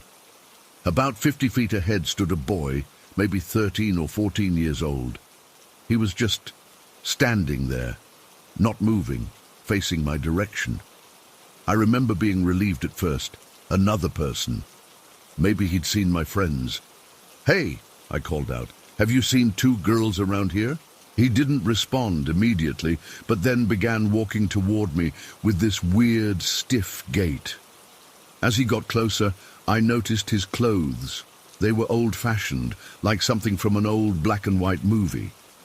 He wore these high-waisted brown pants, a button-up shirt with the sleeves rolled up, and these worn leather shoes. His hair was neatly combed to the side in a way no modern kid would style it. "Are you lost?" he finally asked. His voice sounded off, like it was coming from somewhere else, not his mouth. "I can help you find your friends." Something about his tone made my skin crawl. He was smiling, but it didn't reach his eyes. His face was too pale, almost like porcelain. "I'm not lost," I lied, taking a step back. "My mum knows where I am." He tilted his head at an unnatural angle. "You're very pretty," he said, and it made my stomach clench. "Much prettier than the other girls who come here." The other girls? What was he talking about? "Take my hand," he said, extending his arm toward me. "I'll show you where they went." His fingers were long and thin, almost skeletal. I took another step back, nearly tripping over a root. "No, that's okay. I should get back home." That's when he looked up fully, and I saw his eyes. They were completely white. No iris, no pupil, just white, like blank, milky orbs. Not blind, he was clearly seeing me, but completely, unnaturally wrong. I couldn't breathe. I couldn't scream. I felt frozen in place as his smile stretched wider, too wide for a human face. His teeth looked normal at first glance, but there were too many of them crowded together behind his lips. "Don't you want to play with me, Lily?" he asked, and the fact that he knew my name broke whatever spell had held me in place. I ran. I ducked around him and just ran as fast as I could, crashing through undergrowth, branches whipping against my face and arms. I heard him laugh behind me, a high, childish sound that echoed strangely through the trees. The most terrifying part? I glanced back once, just once, and he was gone, completely vanished. There was nowhere he could have hidden that quickly, nowhere he could have run without me hearing him. He was just gone. I kept running, my lungs burning, tears streaming down my face. Somehow, miraculously, I broke through the tree line into my backyard. I didn't stop until I was inside my house, slamming and locking the door behind me, and there, sitting at my kitchen table with glasses of lemonade, were Ali and Jazeel, looking completely normal and unharmed. "Where were you?" Jazeel asked, frowning. "We've been waiting for like an hour." I couldn't speak. I just stood there, trembling, trying to catch my breath. "We texted you to meet us here," Ali said, looking confused. "After you didn't show up at the corner store, we figured you were still mad at your mom and came here instead." But that's not what happened. That's not what Jazeel's text had said. I fumbled for my phone, opened our conversation to show them, but the text was different now. It read, "You're taking forever. We're going to your house instead." They never went into the woods. They'd been waiting at my house the whole time. I couldn't tell them what happened. Who would believe me? I made up some excuse about feeling sick, and eventually they left. My mom came home later, and the fight from earlier seemed so trivial now that I just apologized and retreated to my room. That night, I couldn't sleep. Every time I closed my eyes, I saw his face, those white eyes, that too wide smile. I kept my blinds shut tight, terrified I'd see him standing in my backyard, watching my window. For weeks afterward, I had nightmares. Sometimes I'd wake up certain he was in my room, standing in the corner watching me sleep. I'd turn on my light to find nothing there, but the feeling of being watched never quite went away. I never told anyone the full story. Not my mom, not my friends. What would I even say? That I met some ghost boy or demon or whatever in the woods? That he knew my name? That he vanished into thin air? It sounded crazy, even to me. Years passed. I grew up, graduated high school, went to college. The nightmares became less frequent, though they never completely stopped. Sometimes I'd still wake up in a cold sweat, certain those white eyes were watching me from the darkness. Then, during my senior year of college, I got the call that Ali was in the hospital. Cancer. Terminal. I flew home immediately, spent every moment I could by her side. In those final days, when the morphine made her drift in and out of consciousness, she suddenly grabbed my hand with surprising strength. "The woods," she whispered, her eyes wide and frightened. "There was always something wrong with those woods." My blood ran cold. "What do you mean?" "My grandmother warned me. She said people disappeared there years ago. Children mostly. They'd go in and never come out." Her voice was weak but urgent. "She said something lived there. Something that looked like a boy but wasn't." I couldn't speak. All I could do was hold her hand tighter. "Did you see him, Lily?" she asked me, her eyes suddenly clear and focused. "That day you came home terrified. Did you see the boy?" I nodded, tears streaming down my face. "Yes," I whispered. "I saw him." She closed her eyes. "I'm sorry we didn't believe you. There was always something malicious about that place." Ali passed away 3 days later. At her funeral, I tried to talk to Jazeel about what Ali had said, but she shut me down immediately. She'd given up her interest in the paranormal, become practically phobic about anything supernatural. She didn't want to hear it, and soon after, we lost touch completely.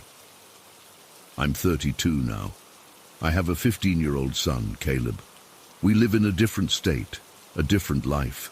But sometimes, in my dreams, I'm still that 12-year-old girl in those silent woods, facing that boy with the white eyes. Last month, I had to go back to Evergrove to handle my mother's estate after she passed. I took Caleb with me. As we were cleaning out the old house, I caught him staring out the back window toward those woods. "Can we explore out there?" he asked, curious and adventurous like most teenagers. The fear that gripped me was so intense I could barely breathe. "No," I said more sharply than I intended. "Those woods are off limits, always." He rolled his eyes, thinking I was just being an overprotective mom, just like I once thought about my own mother. Later that night, I found hiking boots missing from his bag, and I knew he was planning to sneak out. I sat him down and told him there had been attacks in those woods years ago, that they weren't safe. I lied because the truth was too unbelievable. He promised not to go, but I still barely slept that night, checking his room every hour to make sure he was still there. The next morning, as we were packing the car to leave, I saw something that made my heart stop. At the edge of the woods, partially hidden behind a tree, stood a figure, a boy in old-fashioned clothes, watching us, and even from that distance, I could see the unnatural whiteness of his eyes. I rushed Caleb into the car and drove away as fast as I could. He asked me what was wrong, why I was so pale, why my hands were shaking on the steering wheel. I couldn't answer him. That was 2 weeks ago. We're back home now, hundreds of miles away from Evergrove and those woods. But last night, Caleb mentioned hearing tapping on his bedroom window, and this morning he asked me if I knew any kids in our new neighborhood who wore old-timey clothes. I don't know what to do. I don't know how he followed us. I don't know what he wants. All I know is that those white eyes are watching again, and this time I'm afraid he's not after me. Story 8. I have no idea how to explain what happened to me. I'm not some ghost fanatic or someone who's into paranormal shit. I'm just an average guy who was visiting my grandparents in rural Montana 5 years ago. I've kept this bottled up for so long, but I need to get it off my chest. My grandparents live in this really remote area, surrounded by mountains. It's beautiful, but boring as hell if you're under 60. No decent internet, the TV only gets like 4 channels, and cell service is spotty at best. After 2 days of playing cards and listening to my grandpa's stories about his time in the Navy, which I've heard at least 20 times, I was desperate to get out. I borrowed my grandpa's old Chevy, this beat-up thing from the 90s that somehow still ran, and decided to take a drive through the mountain pass nearby. It was mid-October, and the trees were all these incredible shades of orange and red. I remember feeling really peaceful, just cruising through the winding roads with the windows down, listening to whatever came on the radio. The pass isn't dangerous, but it's definitely remote. I hadn't seen another car for at least 30 minutes when it happened. I was coming around this blind curve, not even going that fast, maybe 35 mph, when suddenly there was someone standing right in the middle of the road. It was a guy, youngish, wearing a dark jacket. I didn't have time to really process details because it happened so fast. I slammed on the brakes and jerked the wheel, but I knew there was no way I could avoid hitting him. I felt that sick feeling in my stomach, that horrible oh shit moment where time slows down and you know something terrible is about to happen. But then nothing happened. No impact, no thud, nothing. The car came to a stop about 20 feet past where I'd seen him. My heart was racing, hands shaking on the wheel. I was sure, absolutely positive, that I had hit someone. But the car had just passed through him, like he wasn't even there. I sat there for maybe 30 seconds, trying to process what happened. Then I got out and walked back to where I'd seen him. There was nothing, no body, no blood, no sign anyone had been there at all. I checked the front of the car. Not a scratch, not a dent, nothing. I told myself I must have imagined it. Maybe it was a shadow or an animal that ran off. I was tired after all. But I knew what I'd seen. It was a person, clear as day, and my car had gone right through them. I got back in the car and sat there for a while, trying to calm down. Then I drove home, going about 20 mph the whole way, gripping the steering wheel so tight my knuckles were white. When I got back to my grandparents, I didn't tell anyone. I mean, what would I say? Hey, I think I just drove through a ghost? So I just said I had a nice drive and spent the rest of the day feeling on edge, trying to convince myself I'd imagined the whole thing. That night, I couldn't sleep. I kept seeing that figure in the road, the way he just stood there, not moving, not trying to get out of the way. I told myself I needed to go back in daylight, to reassure myself there was nothing there. The next day, I waited until late afternoon. I don't know why I didn't go earlier. Maybe part of me was afraid of what I might find. I took the same route, driving even slower this time, my stomach in knots as I approached that same curve. There was nothing there. No person, no blood on the road, nothing that would indicate anyone had ever been there. I felt this wave of relief wash over me. I must have imagined it after all. Maybe it was stress or tiredness or something. I turned the car around and started heading back to my grandparents', feeling like a weight had been lifted. That's when I started to feel it. This presence, like when you know someone's watching you. The hairs on the back of my neck stood up, and I got this overwhelming feeling that I wasn't alone in the car. I tried to ignore it, turned the radio up, started singing along badly to distract myself, but the feeling got stronger. It was like the air in the car had gotten heavier, colder. I cranked up the heat, even though it wasn't that cold outside. I don't know what made me look in the rearview mirror. Some instinct, I guess. But when I did, there were eyes staring back at me. Just eyes, floating in the back seat. Dark, hollow eyes. I nearly drove off the fucking road.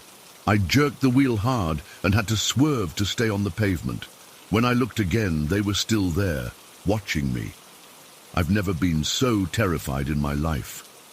I drove the rest of the way without looking in the mirror again, going as fast as I dared on those winding roads. My hands were sweating so much I could barely grip the wheel.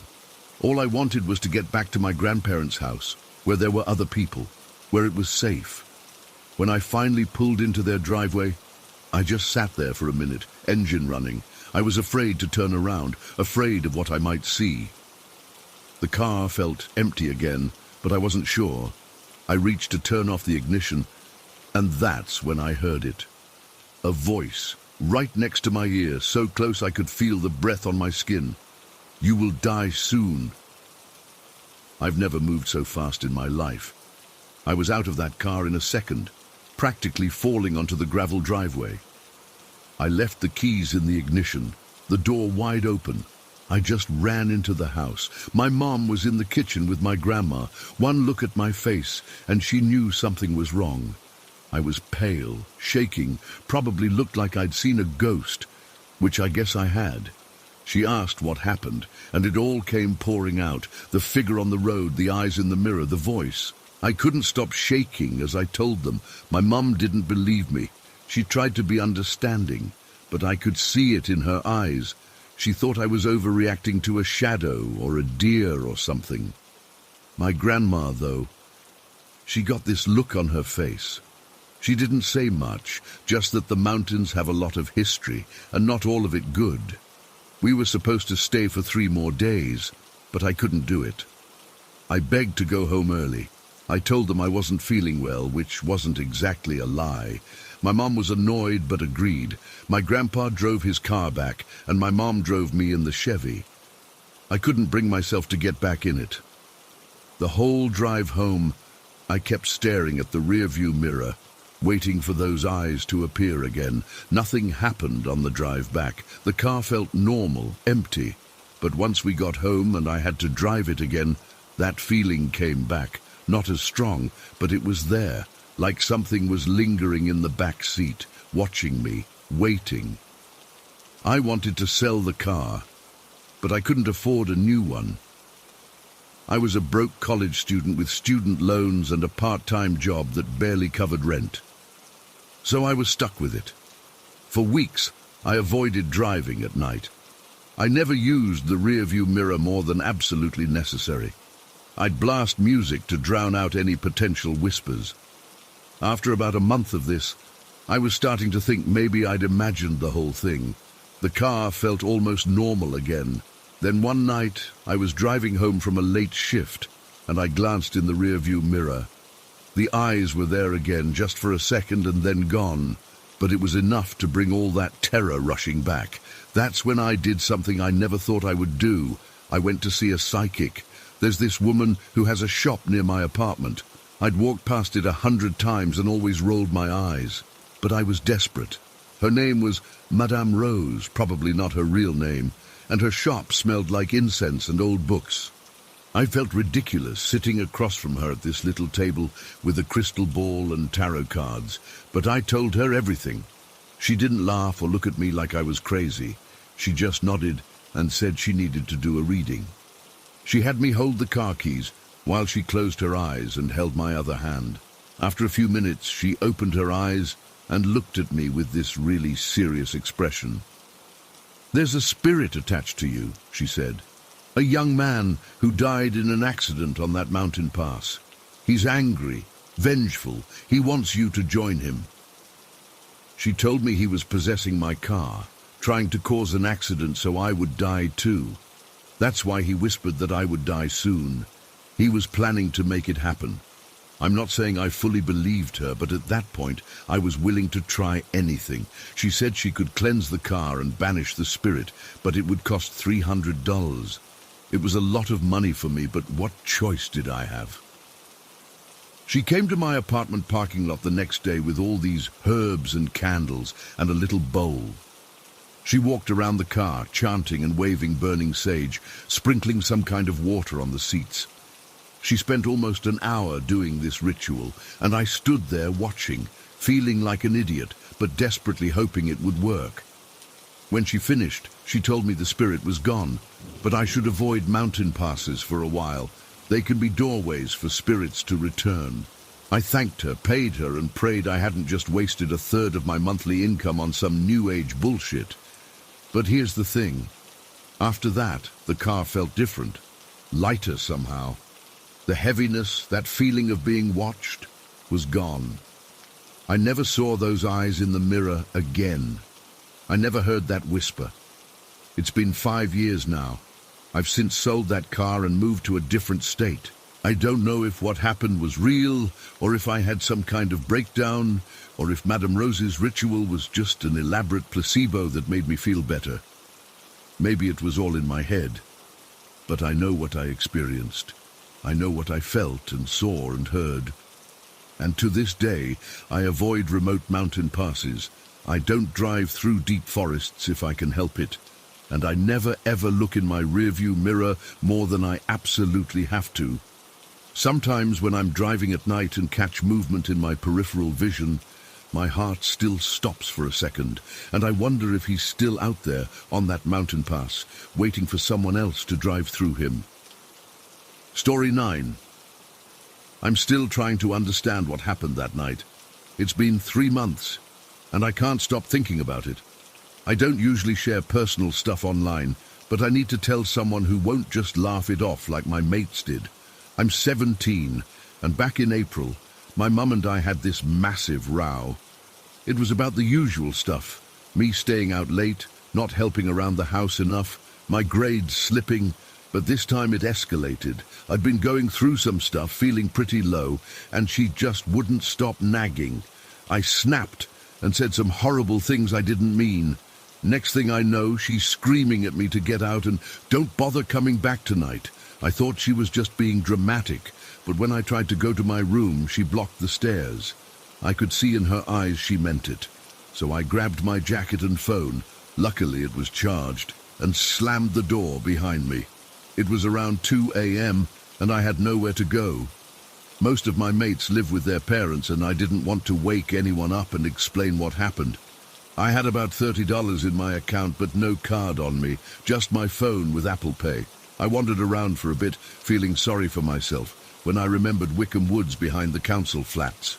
In the daytime, it's just a normal bit of woodland. Nothing special, maybe 300 meters of trees between housing estates. Kids play there, people walk their dogs. At night, though, it's pretty deserted. I figured I could find a clearing and just wait out the night there. It wasn't too cold for April, maybe 10 degrees, and I had my hoodie. The plan was to just curl up somewhere until morning, then go to my mate Jake's and crash there once his parents left for work. I used my phone torch to find my way in. There's this path that goes about 50 meters into the woods before it splits. I took the right fork, which leads to a small clearing I knew about. Not many people go there because it's a bit overgrown, but I'd hung out there before with mates when we wanted to smoke without being seen. I got to the clearing, which is maybe 5 meters across, surrounded by thick trees and bushes. I cleared away some twigs and leaves and sat down with my back against this big oak tree. I was angry and exhausted, so I figured I'd try to get some sleep. I turned off my phone torch to save battery. That's when everything changed. The darkness was complete, like properly black. No streetlights reached that part of the woods, and it was a cloudy night, so no moonlight either. I couldn't even see my hand in front of my face.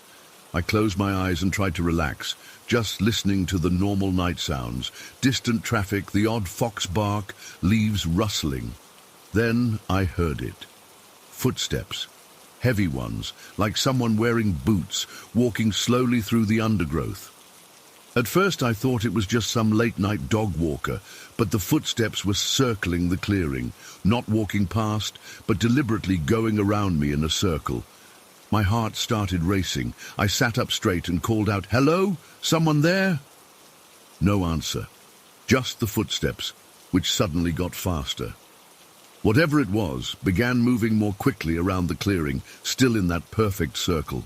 It sounded heavy, not like a fox or a badger, more like a person, but it was moving too quickly now for a normal walk.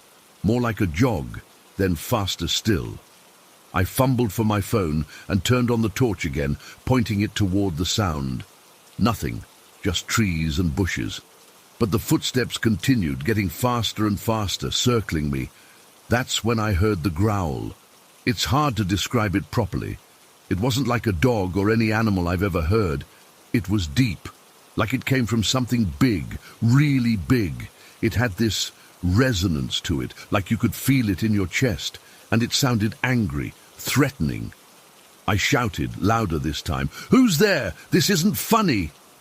The growl came again, closer now. The footsteps stopped momentarily, then started again, faster than before. Whatever was making that noise was circling me at a running pace now, but still staying just beyond where my torchlight reached. I panicked. I scrambled to my feet, grabbed my phone, and just ran. I didn't care about the path anymore. I just needed to get out of those woods. I crashed through bushes, getting scratched by branches, nearly tripping on roots, all while hearing those footsteps behind me, not circling anymore, following. I don't know how long it took me to reach the edge of the woods, probably only a minute or two, but it felt like forever. I burst out onto the street by the flats, breathing hard, my heart pounding against my ribs. I looked back, shining my torch toward the tree line, but saw nothing. The footsteps and growling had stopped the moment I left the woods. I stood there for a few minutes, trying to calm down. I told myself I was being stupid, that it was probably just a dog or someone messing around. But I knew what I'd heard, and the way it had circled me. That wasn't natural. It was now nearly 3 a.m., and I still had nowhere to go. I walked to the main road and found a hotel, but they wouldn't let me check in without ID, which I didn't have. The night clerk looked at me suspiciously, just some kid out of breath, looking scared in the middle of the night. I walked around for another half hour, but everything was closed. Eventually I found a 24-hour Tesco Express and went in just to warm up. I bought a Red Bull and a cheap torch, one of those big plastic ones that take D batteries. Cost me almost $8, but I figured it was worth it. The cashier gave me a weird look too, but didn't say anything. Now I had a problem. It was almost 4 a.m., still hours until dawn. I was tired, cold, and still had nowhere to go. The rational part of my brain was saying I'd just scared myself in the woods, that there was nothing to be afraid of. But another part knew what I'd heard was real. In the end, I decided to go back. Not all the way into the clearing, but just to the edge of the woods. With the proper torch, I figured I could see whatever was making those noises. If it was a person messing with me, I'd catch them. If it was an animal, well, at least I'd know. I walked back to the woods, my hand shaking a bit as I held the new torch. Its beam was much stronger than my phone light. I stepped just inside the tree line and stopped listening. At first, nothing but normal night sounds. I started to feel stupid for being so scared. Then the footsteps started again, not circling this time, but moving toward me from deeper in the woods. Heavy, deliberate steps crushing leaves and twigs. I swung my torch in that direction. Nothing there. Absolutely nothing. But the footsteps kept coming, getting closer. I could pinpoint exactly where the sound was coming from, about 10 meters ahead of me, but my torch beam showed nothing but empty forest floor. No animal, no person, just the sound of heavy footsteps approaching. Then came the growl again, right where the footsteps were. So close now that it made my skin crawl, deep, threatening, and impossibly loud for something I couldn't see. I backed away, the torch still pointed at where the sounds were coming from. The footsteps followed, matching my pace. When I stopped, they stopped. When I took a step back, they took a step forward, always keeping the same distance between us. I don't mind admitting it, I was terrified. I turned and ran again, not stopping until I reached a bus shelter on the main road, about half a kilometer from the woods.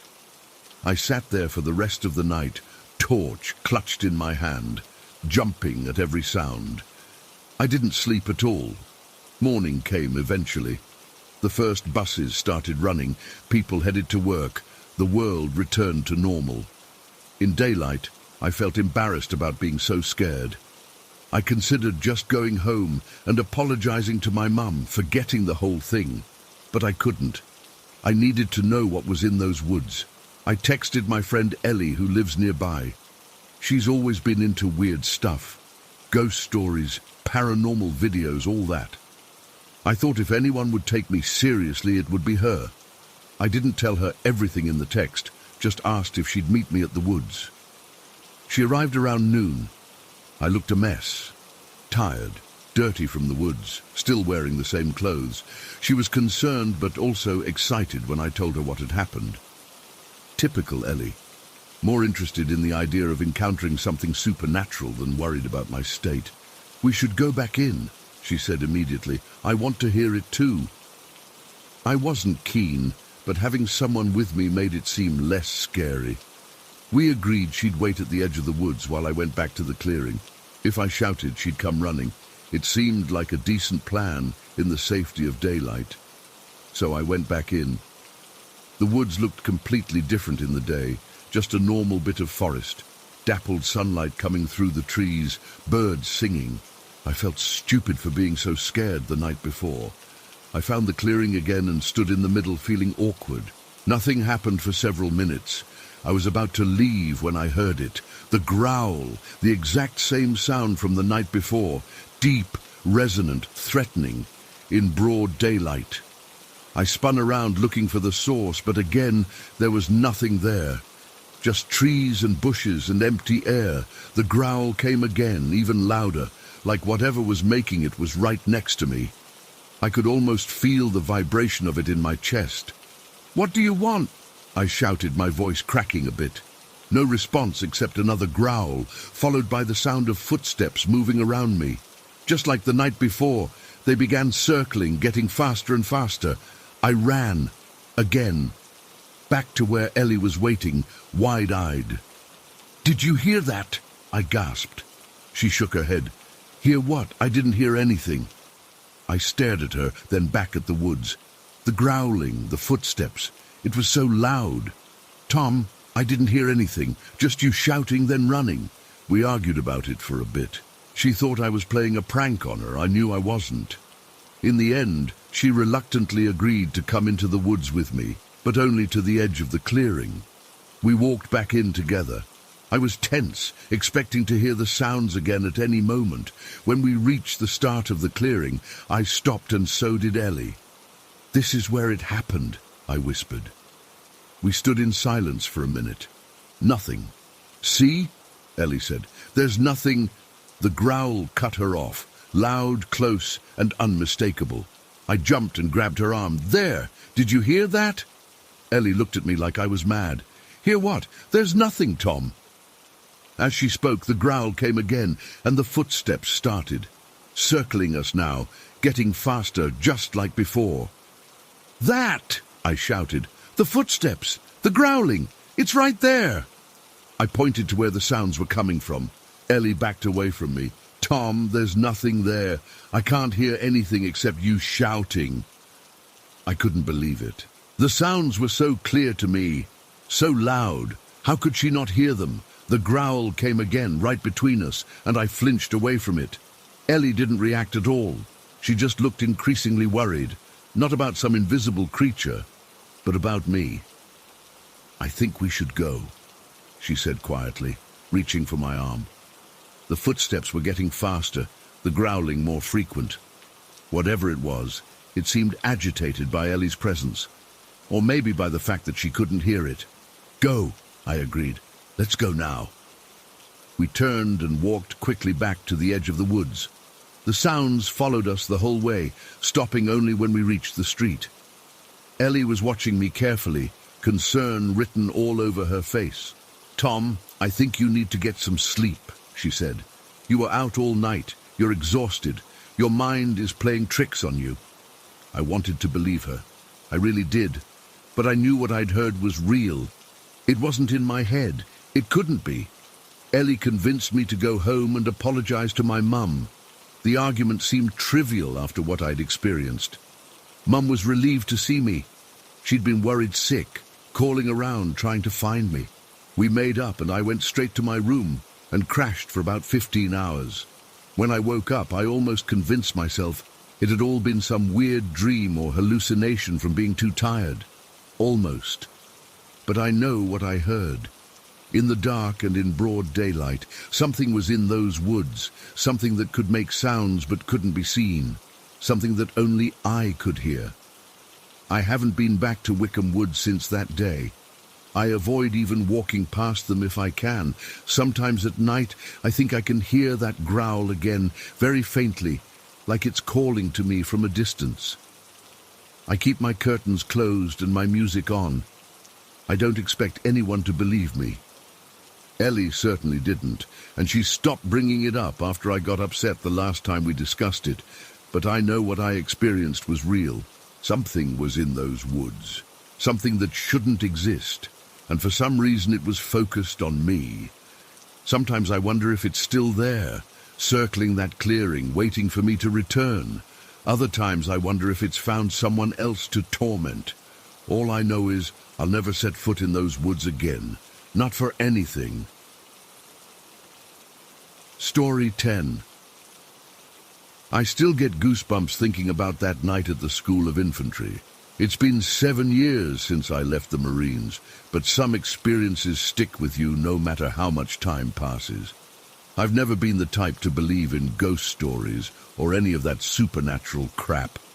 But what happened during my training in North Carolina changed everything I thought I knew about reality. Let me start by saying I joined the Marines right after high school. I was 18, motivated, and completely unprepared for what was waiting for me beyond the physical demands of military service. Boot camp at Parris Island, South Carolina was exactly what you'd expect.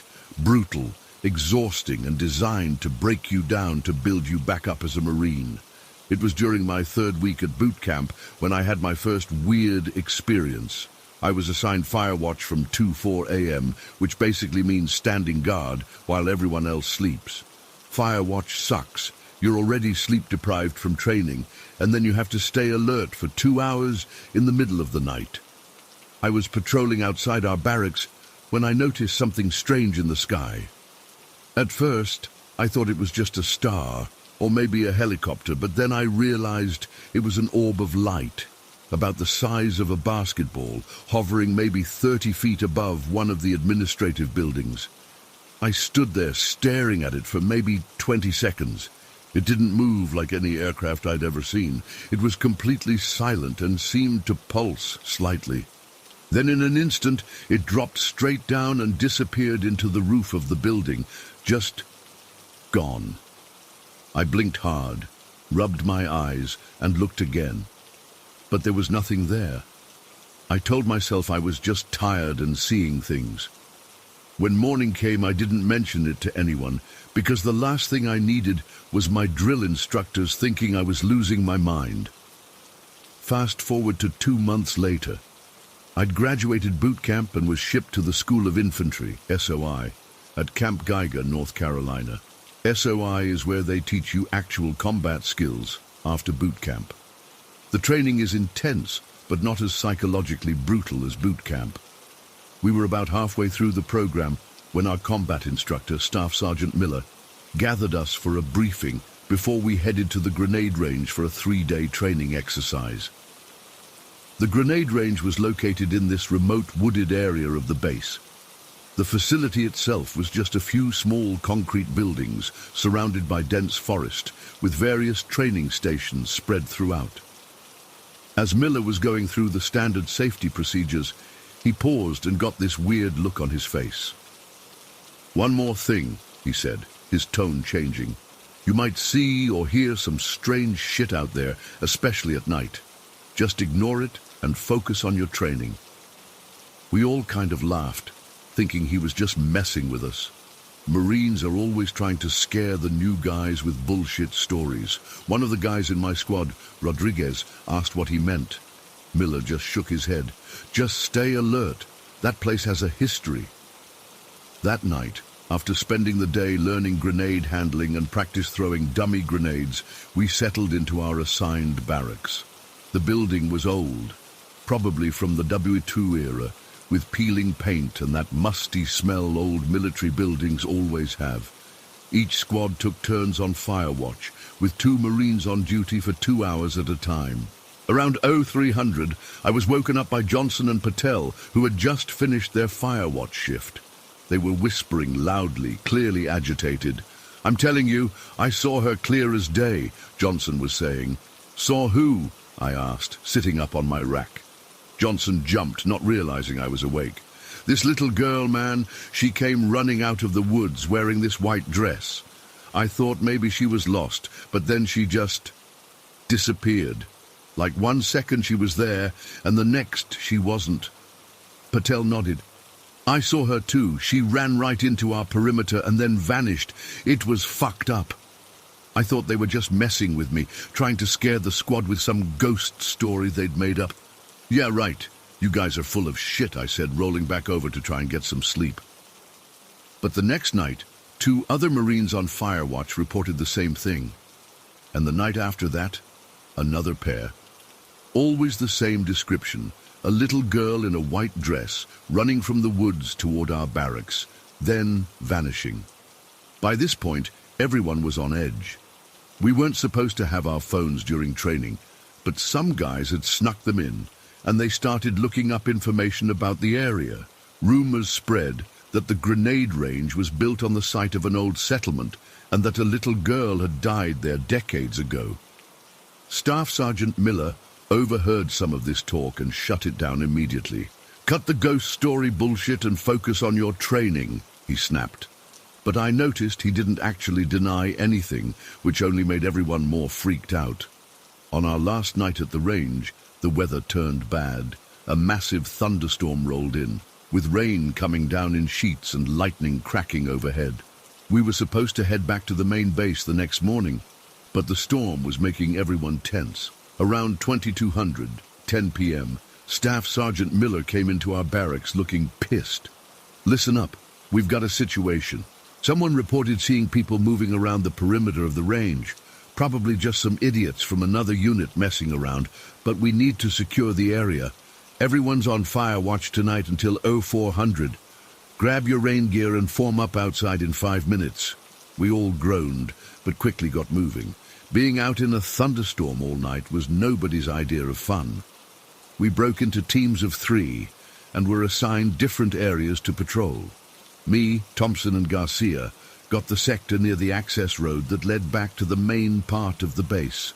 The rain was coming down so hard we could barely see 10 feet in front of us. Thunder boomed overhead, and the lightning was hitting close enough that you could smell the ozone in the air. We huddled under a small overhang near one of the concrete training buildings, our ponchos doing little to keep us dry. Around midnight, I needed to take a leak. I told Thompson and Garcia I'd be right back, and crossed the access road to a small cluster of trees. The rain was drowning out most sounds, but the lightning provided brief flashes of visibility. I had just finished peeing and was zipping up when I heard it, a scream that made my blood turn to ice.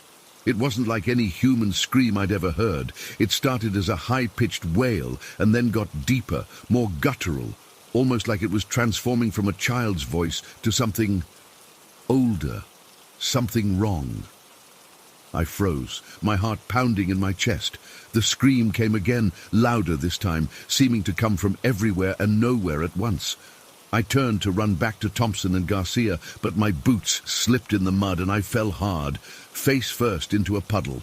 The scream intensified, now sounding like it was right next to my ear. I scrambled to my feet and sprinted across the road, nearly colliding with Thompson, who was running toward me. "Did you hear that?" he shouted over the rain. I nodded, too freaked out to speak. Garcia appeared behind him, his face pale even in the darkness. "What the fuck was that?" Garcia asked, his voice shaking. Before I could answer, we heard shouting from one of the other teams. We ran toward the sound and found several Marines gathered in a tight circle, their flashlights pointed inward. As we approached, I saw Rodriguez in the center, screaming and clawing at his back. "Something's on me! Get it off! Get it off!" He was yelling, ripping his rain poncho off and then his shirt. When the flashlights hit his bare back, everyone went silent. 3 distinct scratches ran diagonally across his back, from his right shoulder all the way down to his left hip. They were deep enough to draw blood, which was mixing with the rain and running down his skin in pink rivulets. What made it even more terrifying was that we all saw it happen. Rodriguez had been standing in the middle of the group when he suddenly started screaming. There was no way he could have done this to himself. The scratches were too long, too perfectly spaced, and in a place he couldn't have reached.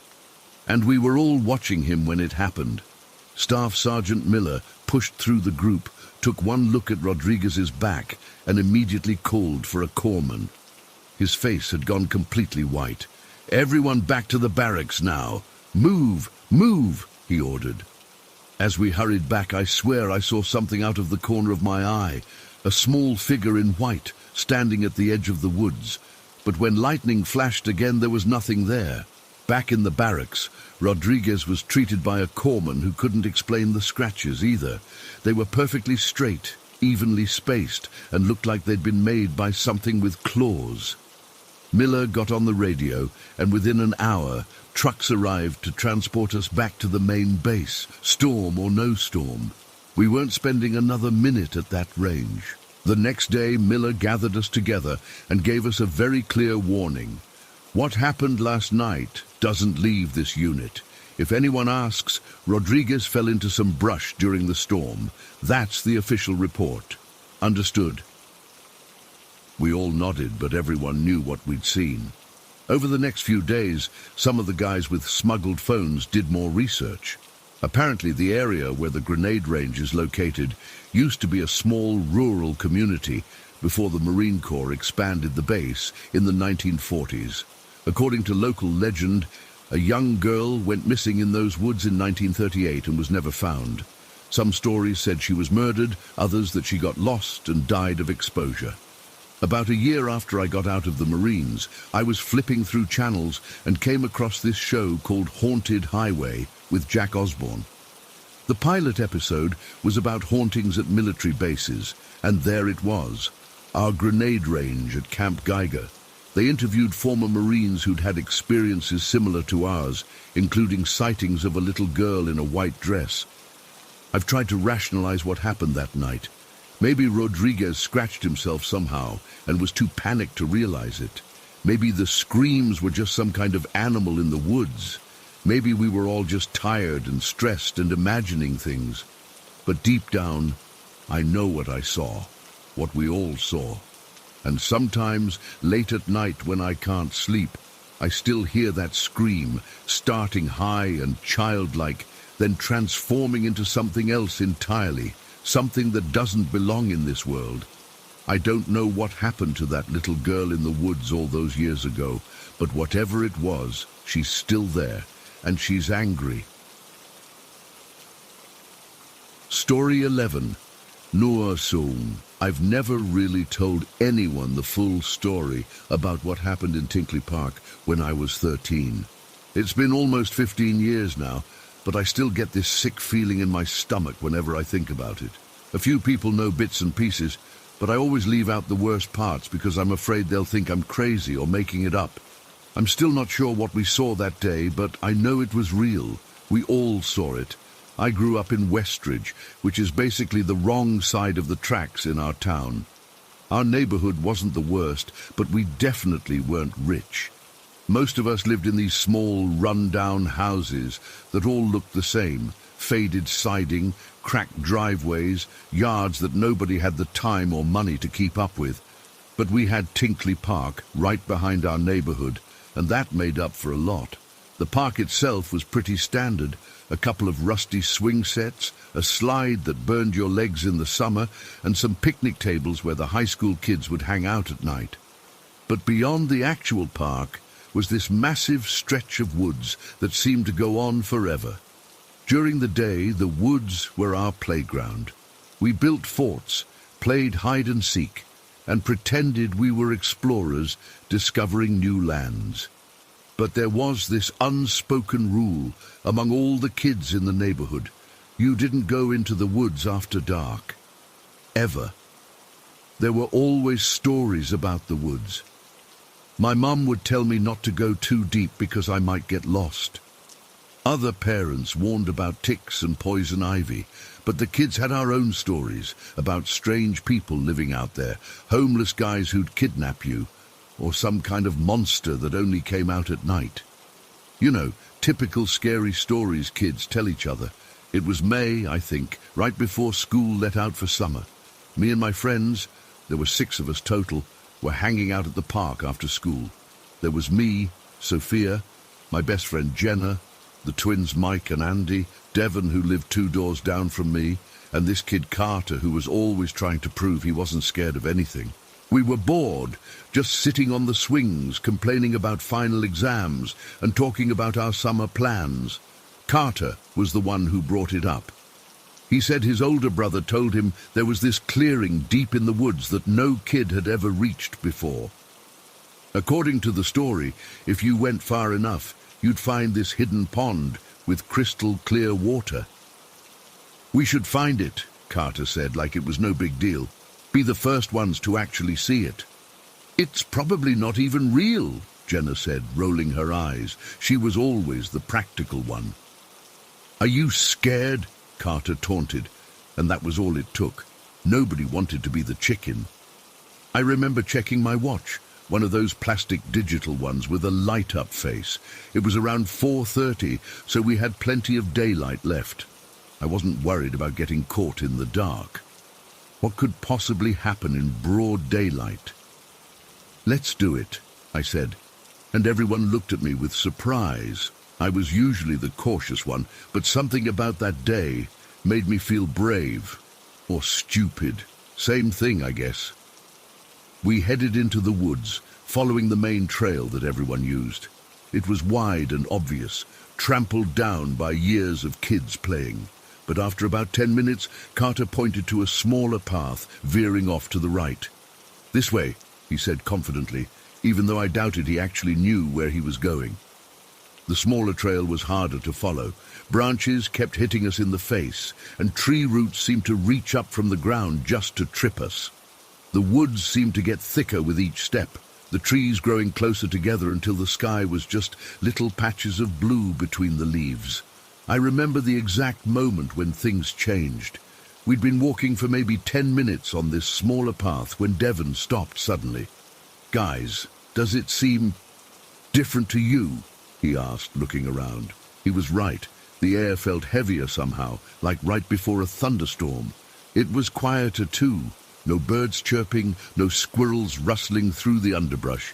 Just us and the sound of our own breathing. "We should go back," Jenna whispered, but Carter was already pushing ahead. "Don't be such babies," he called back. "We've only been walking for like 20 minutes. So we kept going, but I felt this growing unease, like we were being watched. I kept glancing over my shoulder, but there was never anything there. After a few more minutes, the trees suddenly opened up into a small clearing. It wasn't the magical pond Carter's brother had talked about. It was something much worse.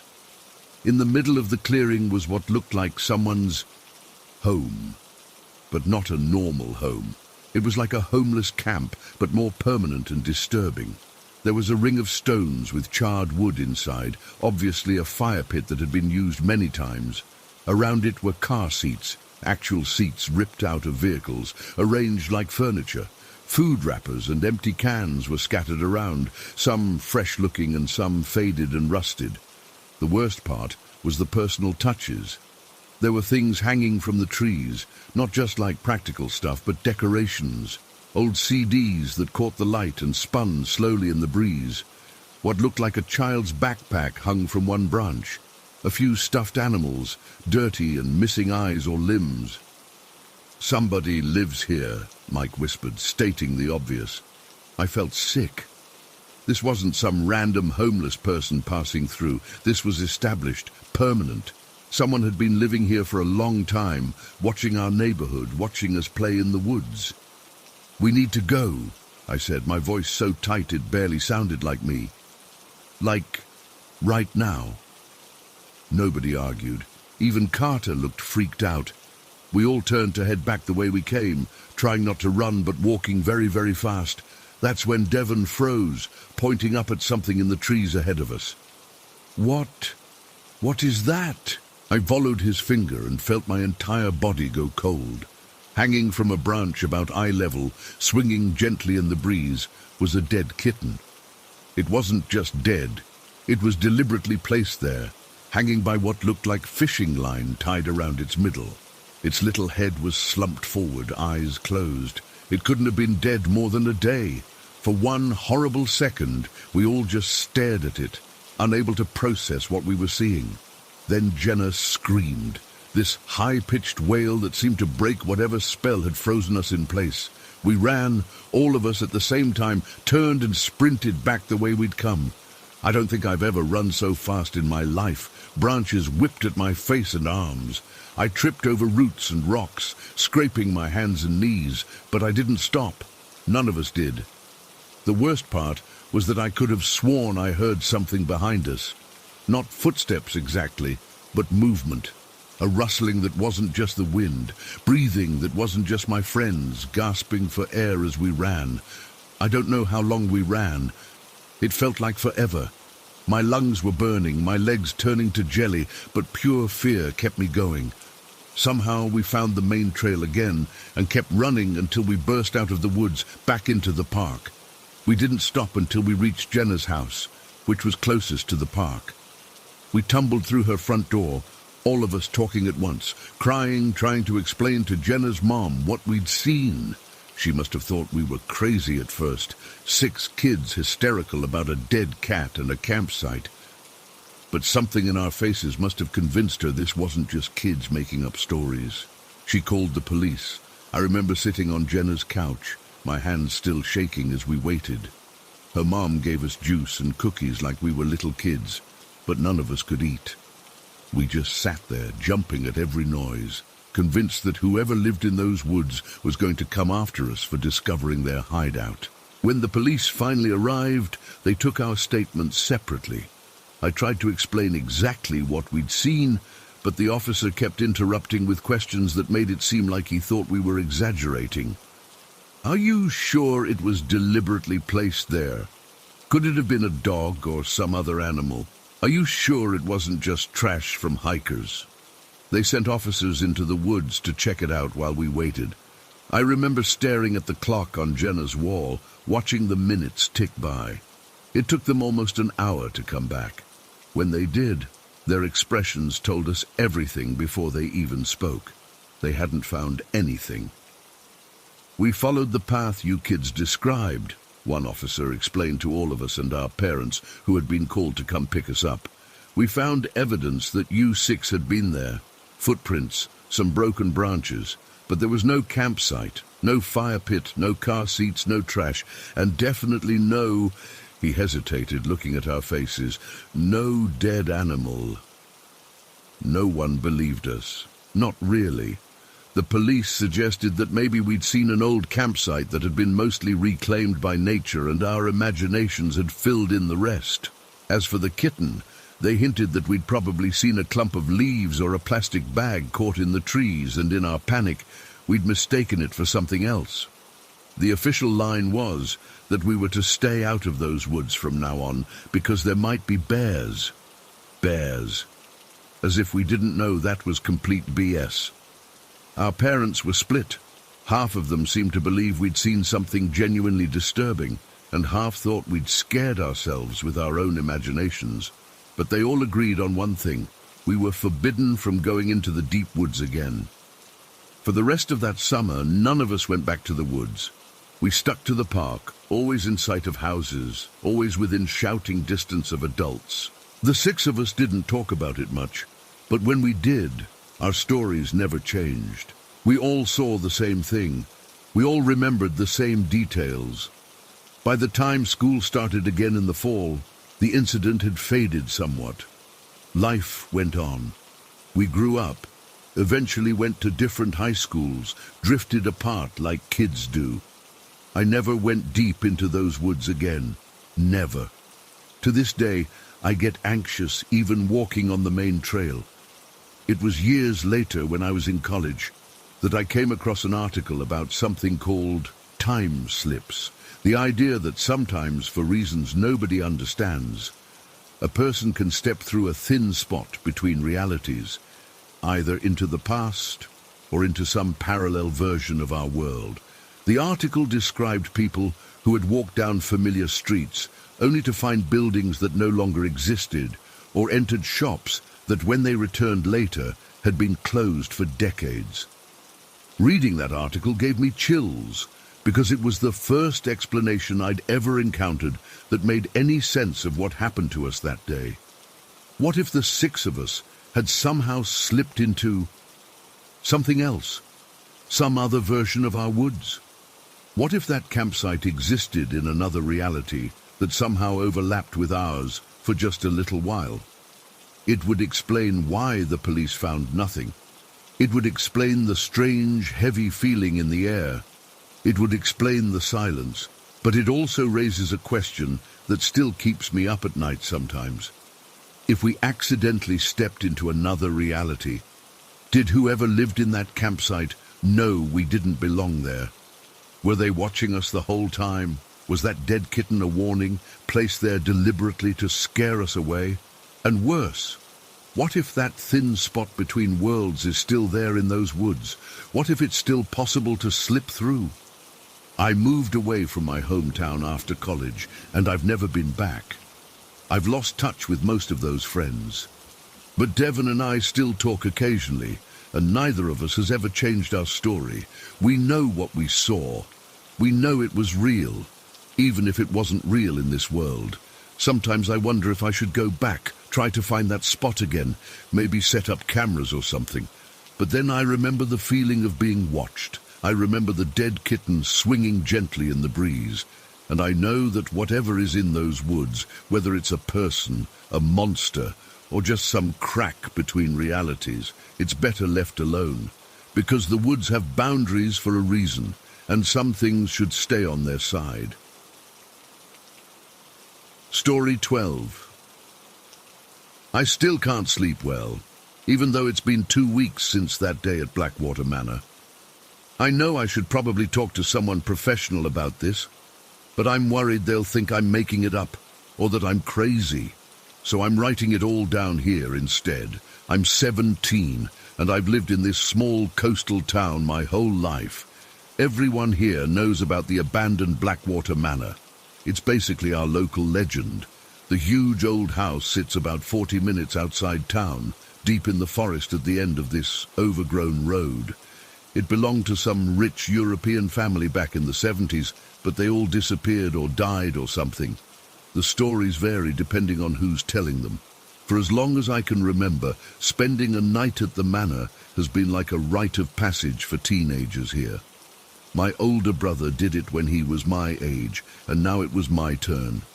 My friends Jake, Mia, and Danny had been planning this for months, waiting for the perfect weekend when all our parents would be distracted. That perfect opportunity came last Saturday. Jake picked us up in his beat-up Honda at around 2 p.m. We figured we'd get there while it was still light out, so we could explore before setting up for the night. We'd packed flashlights, sleeping bags, some snacks, and a few beers Danny had stolen from his dad's garage fridge. I remember feeling this weird mix of excitement and dread as we drove away from town. The drive there was longer than I expected. The main road eventually turned into this narrow dirt path that hadn't been maintained in decades. Tree branches scraped against the sides of Jake's car, and the whole time I was thinking his dad was going to kill him when he saw the paint job afterward. "Dude, are you sure this is the right way?" I asked as the car bounced over another pothole. Jake just nodded. "My brother drew me a map. It's at the end of this road." The trees were getting thicker, barely letting any sunlight through. I checked my phone, no signal, of course. After what felt like forever, the trees suddenly opened up, and there it was. Blackwater Manor. I'd seen pictures before, but nothing prepared me for how massive and wrong it looked. 3 stories of decaying grandeur with these tall, narrow windows, most of them broken now. The white paint had long since peeled away, leaving this grey, weathered wood underneath. Vines had claimed entire sections of the house, and the front porch sagged like it might collapse if you looked at it too hard. We sat in the car for a minute, just staring. No one wanted to be the first to say anything. Finally, Mia broke the silence. "Well, we didn't drive all this way just to look at it from the car." We grabbed our backpacks and approached the house slowly. The front yard was completely overgrown. What was probably once a manicured lawn was now waist-high weeds and brambles. As we got closer, I noticed the front door was hanging open slightly, swaying just a bit in the breeze. "Someone's been here recently," Danny pointed out, nodding towards some cleared areas in the plant growth where people had walked. "Probably just other kids from school," Jake said, but he didn't sound convinced. The porch steps creaked under our weight, and I was genuinely worried they might give way. The front door was this massive wooden thing with peeling black paint. Jake pushed it open wider, and it made this horrible scraping sound against the floor inside. The smell hit us immediately. Mold, rot, dust, and something else I couldn't identify. It was like the smell of a basement that had been flooded and never cleaned properly, but worse. Mia pulled her shirt up over her nose. "Jesus, that's rank," she mumbled through the fabric. The entrance hall was huge, with what must have once been an impressive staircase curving up to the second floor. Now half the steps were missing or broken. Sunlight filtered through the dirty windows and holes in the ceiling, creating these weird light beams in the dusty air. Water damage had warped the wooden floors, and patches of black mold grew in the corners. We spent the next few hours exploring the first floor. Most of the furniture was still there, covered in dust and mold, like the family had just vanished and left everything behind. In what must have been the dining room, there was this massive table with ornate chairs around it. One chair at the head of the table was knocked over. "This is where they found the dad's body," Jake said, pointing to a dark stain on the wooden floor beside the fallen chair. "I don't know if it was really blood or just water damage, but it made my skin crawl either way." The kitchen was in even worse shape. Cabinets hanging open, dishes still in the sink, like someone had been interrupted in the middle of washing them. A heavy layer of dust covered everything. Most unsettling was a child's drawing still stuck to what must have been a refrigerator, now just a rusted metal box. It showed a stick-figure family, Mom, Dad, and 3 kids, all holding hands in front of a big house. As the afternoon wore on, we made our way through the living areas. There was this massive library with shelves from floor to ceiling, though most of the books had been destroyed by moisture or taken by previous visitors. Jake found an old family photo in a broken frame. It showed a stern-looking man in a suit standing behind a woman in a fancy dress, with 3 children, 2 boys and a girl, arranged in front of them. None of them were smiling. "Cheerful bunch," Danny muttered, looking over Jake's shoulder. We were all getting increasingly creeped out, but no one wanted to be the first to suggest leaving. There was this pressure we all felt. We'd come to spend the night, and backing out would mean endless teasing. Around 5 p.m. we realized we hadn't found a way upstairs since the main staircase was unusable. That's when Mia spotted what looked like a trap door in the ceiling of one hallway. "Maybe it's access to the upper floor," she suggested. Jake and Danny managed to reach it by standing on a wobbly old side table we dragged from the dining room. It took both of them pushing to get it open.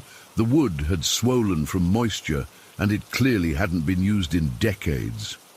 When it finally gave way, this cloud of dust rained down on them, along with a smell so foul we all gagged. "What the hell is that?" I choked out, backing away. "Probably just dead rats or something," Jake said, but he looked unsure. There was a folding ladder attached to the trap door that they managed to pull down. It was rusted, but seemed stable enough. Jake volunteered to go first, flashlight between his teeth as he climbed. The rest of us followed, one by one.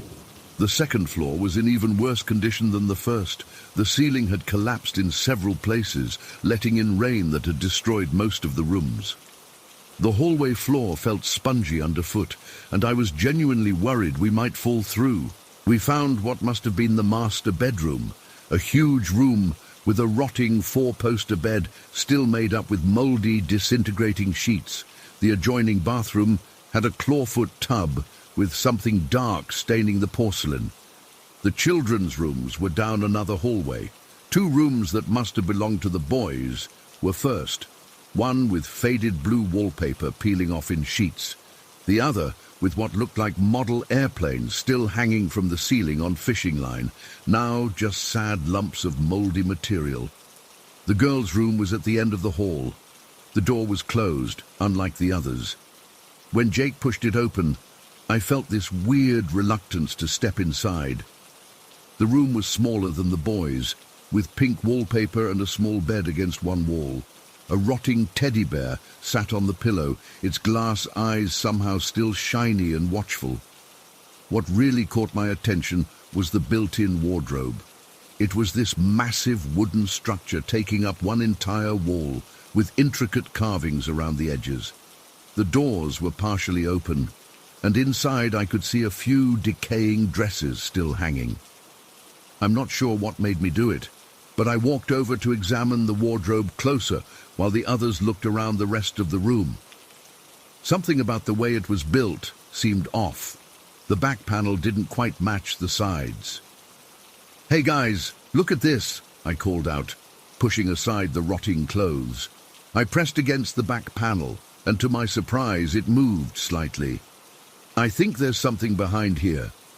It took some effort, but I managed to slide the panel to one side, revealing a small compartment. Inside was a box about the size of a hardcover book. I pulled it out carefully. It was surprisingly heavy. "What is it?" Mia asked, peering over my shoulder. I opened the box to find a small book with a faded leather cover, a diary. "Whoa," Danny whispered, "that's creepy as hell." The diary belonged to Elizabeth, the daughter of the family. The first few entries were mundane. Complaints about school, crushes on boys, arguments with her brothers. But as I flipped through the pages, the tone changed drastically. The entries from about 2 months before their disappearance started mentioning her father's strange behavior. He'd become paranoid, constantly checking the windows and doors. He'd made the family cancel their regular trips into town. He was making phone calls late at night in languages Elizabeth didn't understand. One entry stood out. "Father won't tell us what's happening, but I heard him arguing with Mother last night. Something about they found out and we need to leave. Mother was crying. I'm scared." The final entry was dated just 3 days before the family's disappearance was reported. "We haven't been allowed to leave the house in over a week. Father sits by the door all night with his gun. He won't eat anything Mother prepares. He thinks it might be poisoned. The boys are terrified but pretending not to be. I've hidden this diary in case something happens to us. If anyone finds this, please tell the police about the men Father was working with. Their names are in the red book in Father's study. I hear a car coming up the road now. Father is shouting for us to hide." That was it. The last written words of a young girl who knew something terrible was about to happen. I felt sick reading it. This wasn't just some spooky story the town had made up. This was real. A real family had died here, and at least some of them had seen it coming. "Guys, I think we should go," I said, carefully placing the diary back in its box. "This doesn't feel right." For once, no one argued. The sun was starting to set, casting long shadows through the broken windows. The thought of spending the night in this place suddenly seemed not just uncomfortable, but wrong somehow, like we'd be disturbing something that should be left alone. We were halfway down the hall when we heard it, a sound from downstairs that froze us all in place. It was faint but unmistakable, the front door creaking open. "Is someone else here?" Mia whispered, gripping my arm so tight it hurt. "Probably just the wind," Jake said, but he was already backing toward the trapdoor. We made our way back to the ladder as quietly as possible. I was last in line, and just as I was about to descend, I glanced back down the hallway toward the girls' room. The door, which we'd left wide open, was now closed. I practically fell down the ladder in my rush to get out. The others were already heading for the front door, moving as quickly as they could without making noise. The house felt different now, the air heavier, the shadows deeper. I could have sworn I heard footsteps upstairs right above our heads. We burst out the front door just as the last light was fading from the sky. No one spoke until we were in the car with the doors locked. "Did you guys see that?" Danny finally asked, his voice shaking. "The girls' room door?" We all nodded. "And did you hear—" Mia started. "Footsteps," Jake finished. "Yeah." The drive back was silent. I kept thinking about Elizabeth's diary and her last entry. about the fear she must have felt, knowing something bad was coming but not being able to escape it. When I got home, I showered for almost an hour, trying to get the smell of that house off me, but it wasn't just the physical smell that stuck with me. It was the feeling of the place, the heaviness, the sense that something terrible had happened there and was somehow still happening. I've been debating whether to tell the police about the diary. It probably wouldn't change anything after all these years, and I'd have to admit to breaking into the house. But those names she mentioned in her father's red book, what if they're still out there? What if they got away with killing an entire family? Every night since then, I wake up around 3 a.m. with this certainty that someone is standing in the corner of my bedroom, watching me. I keep my lights on now, and I've moved my bed so I can see every part of my room without getting up. The worst part is, I can't stop thinking about Elizabeth, about how scared she must have been, hiding that diary, hoping someone would find it someday and understand what happened. It's been over 50 years and I'm the one who found it, but I don't know what to do with it. I don't know if I can help her now. Sometimes when I'm half asleep, I think I can hear her voice, just barely a whisper. Tell them, please tell them what happened to us. But when I fully wake up, there's never anyone there. Just the lingering smell of that house, somehow still clinging to me, even after all these showers, all these washed clothes, like I brought something back with me that won't let go. I'm going back there tomorrow. I need to find that red book she mentioned. I need to know those names. Maybe then whatever followed me home will finally leave me alone. Story 13. I still get goosebumps thinking about what happened last summer. It's been almost a year, and I haven't told many people about it because I know how it sounds. But I need to get this off my chest. After my grandma passed away last spring, I was pretty lost. We were really close, and I took it hard. When school let out for summer, I needed something to keep me busy, you know? That's when I saw the job posting for cemetery maintenance at Oak Ridge Cemetery. It seemed perfect. I'd get to be outside, work alone, which I prefer, and I could visit Grandma's grave whenever I wanted. The pay wasn't great, but the cemetery board offered extra whenever there was a burial, and I had to help fill in graves afterward. The job itself was pretty straightforward. Mowing grass between headstones, trimming around markers, picking up dead flowers, and general upkeep. I usually started around 6:30 a.m. to beat the worst of the summer heat. There's something peaceful about a cemetery in the early morning, before the heat rises, and while the mist still hangs between the headstones. At least, I used to think it was peaceful. That morning started like any other. I remember it was Tuesday, July 12th.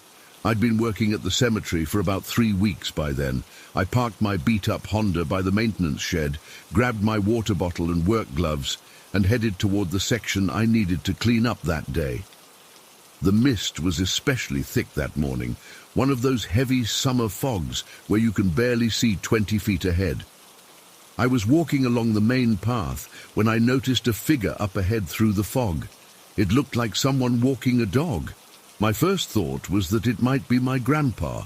He lives just down the road from the cemetery and rescues greyhounds. He walks them early sometimes and occasionally cuts through the cemetery on his route. "Grandpa," I called out, waving my arm. "Hey, it's me!" The figure didn't respond or turn around. They just kept walking at the same steady pace. I quickened my steps to catch up, thinking maybe he hadn't heard me through the fog. As I got closer, something felt off. The way the person was walking seemed strange, too smooth, almost like they were gliding, and the dog beside them was definitely a greyhound. But something about its movements wasn't right either. I was maybe 30 feet away when it happened. Both the man and the dog just disappeared. Not like they walked behind a tree or a large headstone. Not like they faded into the mist. They were there 1 second, and then they were gone, completely gone. I stopped dead in my tracks. My heart was hammering in my chest. I blinked hard several times, rubbing my eyes, thinking maybe the fog was playing tricks on me. But no, I had definitely seen them, and they had definitely vanished. I stood there frozen, trying to make sense of what I'd just witnessed. Had I imagined it? Was I still half asleep? I pinched my arm, feeling ridiculous, but needing to confirm I was awake. The sharp pain told me I was. While I was standing there, another movement caught my eye. From between two large family plots, a deer emerged. But not just any deer. This one was pure white. Not albino with pink eyes, but stark white with dark eyes. It was a doe, and she moved with this otherworldly grace through the headstones. The really weird part? She walked right past me, close enough that I could have reached out and touched her flank. Most deer would bolt at the sight of a human, but this one acted like I wasn't even there. She just calmly walked through the cemetery, her hooves making no sound on the dewy grass, and disappeared into the mist in the direction of the old section. By this point, I was seriously freaked out. I considered calling in sick and going home, but something made me stay. Maybe it was stubbornness, or maybe I didn't want to seem like a scared kid. So I forced myself to start working, though my hands were shaking so badly I could barely hold the trimmer. The rest of that day passed uneventfully, but I couldn't shake the feeling of being watched. Every time the wind rustled through the trees or a bird took flight, I'd jump. I kept looking over my shoulder, half expecting to see that man and his dog again. I didn't tell anyone what I saw. Not my parents, not my friends. Who would believe me? I barely believed myself. I decided it must have been some weird trick of the light combined with the fog. The deer was unusual, but not impossible. Albino deer exist, after all. But then things got weirder. About 2 months later, in September, I was having lunch near the northeast corner of the cemetery. The grave diggers had left their excavator parked there after preparing a site for a burial scheduled for the next day. I was sitting on a bench about 50 feet away, eating my sandwich and scrolling through my phone. That's when I heard it, a loud metallic bang, like someone had hit the excavator with a sledgehammer. Then another bang, and another. At first, I thought the gravediggers had come back to move the machine, but when I looked up, there was nobody there, just the excavator sitting by the open grave. Yet the banging continued, violent, powerful strikes that echoed across the cemetery. I checked the time on my phone, 12:37 p.m. I remember because I kept track of how long the banging went on. For 7 minutes straight, that furious hammering continued. It wasn't random either. It had a rhythm to it, almost like someone was trying to communicate. After 7 minutes of sitting there, paralyzed with fear, I finally worked up the courage to investigate. I stood up on shaky legs and started walking toward the excavator. The moment I took my first step in that direction, the banging stopped. Just like that, complete silence. When I reached the machine, there was nobody there. No signs of damage, no tools lying around that could have fallen and made those sounds. Nothing. I walked all around the excavator, checked underneath it, even looked inside the cab. Empty. I searched the surrounding area, but there wasn't a single person in sight. Just rows of headstones and the open grave, waiting for tomorrow's funeral. I called my boss, Mr. Sullivan, who maintains the cemetery records. I tried to sound casual as I asked if anyone else was supposed to be working on the excavator that day. No, he said. The Patterson crew left it there after digging the Hernandez plot. Nobody should be touching it until tomorrow. I didn't tell him about the banging. Instead, I made up some excuse about seeing the door to the cab open. It wasn't, and wanting to make sure it was secured. That night, I barely slept. I kept hearing those metallic bangs in my dreams. The next morning, I was a nervous wreck as I drove to work, half expecting to find the excavator torn apart or moved. But it was exactly where it had been, untouched. The Hernandez funeral went ahead as planned. I kept my distance, watching from afar as I raked leaves on the opposite side of the cemetery. Nothing unusual happened. After the mourners left, I helped fill in the grave, carefully avoiding looking at the excavator as the crew loaded it onto their trailer and drove away. I thought that would be the end of it. Just two strange incidents that I could eventually convince myself were products of an overactive imagination. But then came the night visitor. It was about 2 weeks after the excavator incident. I was driving home late, around midnight, after hanging out at my friend's house. The road past the cemetery is the quickest way to my neighborhood, so I didn't think twice about taking it, even at that hour. As I drove past the cemetery gates, my headlights swept across the grounds. That's when I saw her, a woman walking slowly between the headstones. She was wearing what looked like a long dress or nightgown, and she was moving with purpose, as if searching for something. The cemetery is completely unlit at night. There are no streetlights nearby, no floodlights on the grounds. The only illumination comes from the moon and stars. Yet this woman was walking confidently through complete darkness, without a flashlight or any light source I could see. I slowed down, my car crawling past the cemetery fence.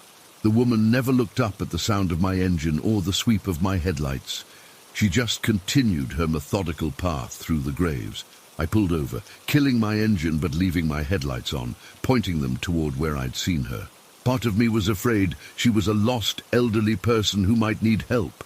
The other part was terrified of what I might discover if I called out to her. I sat there for probably 5 minutes, my hands gripping the steering wheel so tight my knuckles were white. The woman continued her wandering, eventually moving out of the beam of my headlights and disappearing into the darkness among the older section of the cemetery. I didn't get out of my car. I couldn't make myself do it.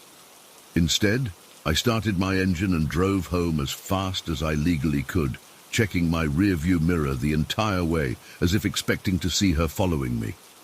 When I got home, I woke up my mum, sobbing and babbling about what I'd seen. She tried to calm me down, suggesting it was probably just someone visiting a loved one's grave, laying flowers, or having a private moment. I asked her who visits a cemetery at midnight without a flashlight. She didn't have an answer for that. The next day, I called Mr. Sullivan again. This time, I was direct. I asked if the cemetery had security cameras or if they'd had any reports of trespassers. He sounded concerned and said they'd had neither, but he'd keep an eye out. He asked if I'd seen someone specific, and I chickened out. I said I'd just been wondering about security in general. I kept working at the cemetery for the rest of the summer, but I changed my routine. I never arrived before full daylight. I always worked in open areas where I could see in all directions. I avoided the northeast corner where the excavator had been, and I started playing music through my earbuds to drown out any unexpected sounds. I never saw the man with the dog again. The white deer never reappeared. The excavator incident wasn't repeated, and I took a different route home, avoiding driving past the cemetery at night. But I still feel like whatever I encountered is there, waiting. Sometimes, when I'm trimming around a headstone or raking leaves, I get this intense sensation of being watched. The hair on the back of my neck stands up, and my skin prickles with goosebumps. I've tried researching the history of the cemetery, looking for stories of a man with a greyhound or a woman who might wander at night. I've found nothing concrete, just vague local legends about strange sounds and sightings. My grandma's buried in that cemetery, and I still visit her grave regularly, but I only go on bright, sunny days, and I never stay past 4 p.m. I don't know what I saw that misty morning or during those other incidents. I don't know if they were connected or just a series of strange coincidences. What I do know is that cemeteries hold more than just bodies. They hold memories, emotions, and maybe something else. Something I glimpsed briefly through the mist that summer morning. Something that still haunts me. I haven't told many people this story. It sounds crazy when I say it out loud, but I know what I saw. That man and his dog didn't just walk behind a headstone or disappear into the fog. They vanished. And that pure white deer, the banging excavator, the woman in the darkness, they were all real. I still work at the cemetery. I need the money for college. And honestly, Part of me feels drawn to the place now, like I'm connected to it somehow, like it's waiting to show me something else, something I haven't yet understood. So that's my story. I don't expect anyone to believe me. Sometimes I don't even believe myself. But I know what I experienced, and nothing will ever convince me that cemetery is just a quiet place for the dead. Story 14. I still can't properly explain what happened that evening at Ravenwood Cemetery last fall. It's been almost 6 months, and I've told absolutely no one about this except my wife. She suggested I write it down somewhere, thinking it might help me process it. Maybe someone here has experienced something similar and can make sense of it, because I sure as hell can't. My son Caleb and I went to visit my best friend Allie's grave. Allie died about 16 years ago, before Caleb was even born, from a sudden aneurysm. One day he was laughing and playing basketball with me. The next day he was gone. It destroyed me. I visit his grave a few times a year, usually alone, but that day I decided to bring Caleb along. It had been a rough day for both of us. I was completely drained from work. I'd been pulling 12-hour shifts at the manufacturing plant all week to cover for a co-worker. Caleb, who's 15 now, came home upset because his chemistry teacher was forcing everyone to pair up for some project. And Caleb, well, he's always been the quiet type. Making friends doesn't come easy to him. The teacher kept singling him out, telling him he needed to make an effort to find a partner. It pissed me off, honestly. Some kids are just shy, and teachers should understand that. I thought visiting Allie might be good for both of us. I'd told Caleb stories about Allie over the years, but he'd never been to the grave with me. Ravenwood is a small town, always foggy because of the river valley we're nestled in. That evening was particularly bad. One of those heavy fogs where the moisture just hangs in the air and clings to your skin. We arrived at the cemetery around 6:30 p.m. It was late October, so the sun was already setting, painting everything in this eerie golden grey light that filtered through the fog. The cemetery is old, like Revolutionary War old in some sections, with these massive oak trees scattered throughout. Most of the newer graves are toward the back, which is where Ali is. The moment we stepped through those rusted iron gates, something felt wrong. I'm not usually the type to get spooked, but I immediately sensed we weren't alone. Not in the normal other people visiting graves kind of way, but something else. Caleb must have felt it too, because he moved closer to me, practically hugging my arm. I asked if he was all right, and he just nodded. But his face was pale. We started walking down the main path toward Ali's section. The gravel crunched under our feet, unnaturally loud in the thick silence. No birds, no distant traffic noise, nothing. Just our footsteps and the sound of our breathing. The fog seemed to swallow everything else. About halfway to Ali's grave, Caleb suddenly froze. His hand gripped my arm so tight it hurt. "Dad," he whispered, pointing toward a massive oak tree about 50 feet away. "Did you just see that woman?" I squinted through the fog but couldn't see anything. "What woman?" "She was standing right there, under that tree. She had a long dress on and long hair. She was watching us." I felt a chill run down my spine, but tried to play it cool for Caleb's sake. "It's probably just another visitor," I said, not believing it myself. That part of the cemetery had graves from the 1800s. Nobody visited them anymore. We continued walking, but now I was hyper-aware of every shadow, every movement in the fog. We finally reached Ali's grave, a simple granite headstone with his name, dates, and the quote, "Forever young, forever missed." I placed the flowers we'd brought, white lilies, his favorite, and stepped back to give Caleb some space. What happened next still confuses me. Caleb, who had never met Ali, knelt down by the grave and started speaking softly. I couldn't hear everything, but he was talking to Ali like they were old friends. Then he placed his hand on the headstone and started crying. Not just a few tears, but deep, body-shaking sobs. It hit me hard. I found myself crying too. Something about seeing my son connect with my best friend, who he'd never had the chance to meet.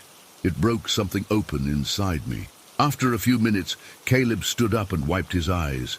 "I feel like I know him," he said quietly, "from all your stories." I pulled him into a hug, and we stood there for a moment. That's when I realized how dark it had gotten. The fog had thickened considerably, turning from grey to an unnatural bluish-white in the fading light. I could barely see 20 feet in any direction. "We should head back," I said, suddenly anxious to leave. We turned and started walking back toward the entrance, but the fog had become so dense that I wasn't entirely sure we were on the right path. I don't scare easily, but something about the absolute silence and the way the fog seemed to press in around us had my heart racing. We'd been walking for maybe 5 minutes when Caleb gripped my hand tightly. "Dad," he whispered, "stop." I stopped and peered ahead. Through the fog, about 15 feet in front of us, I could make out 3 dark silhouettes standing side by side, blocking the path. They were person-shaped, but somehow off, too still, too dark against the fog.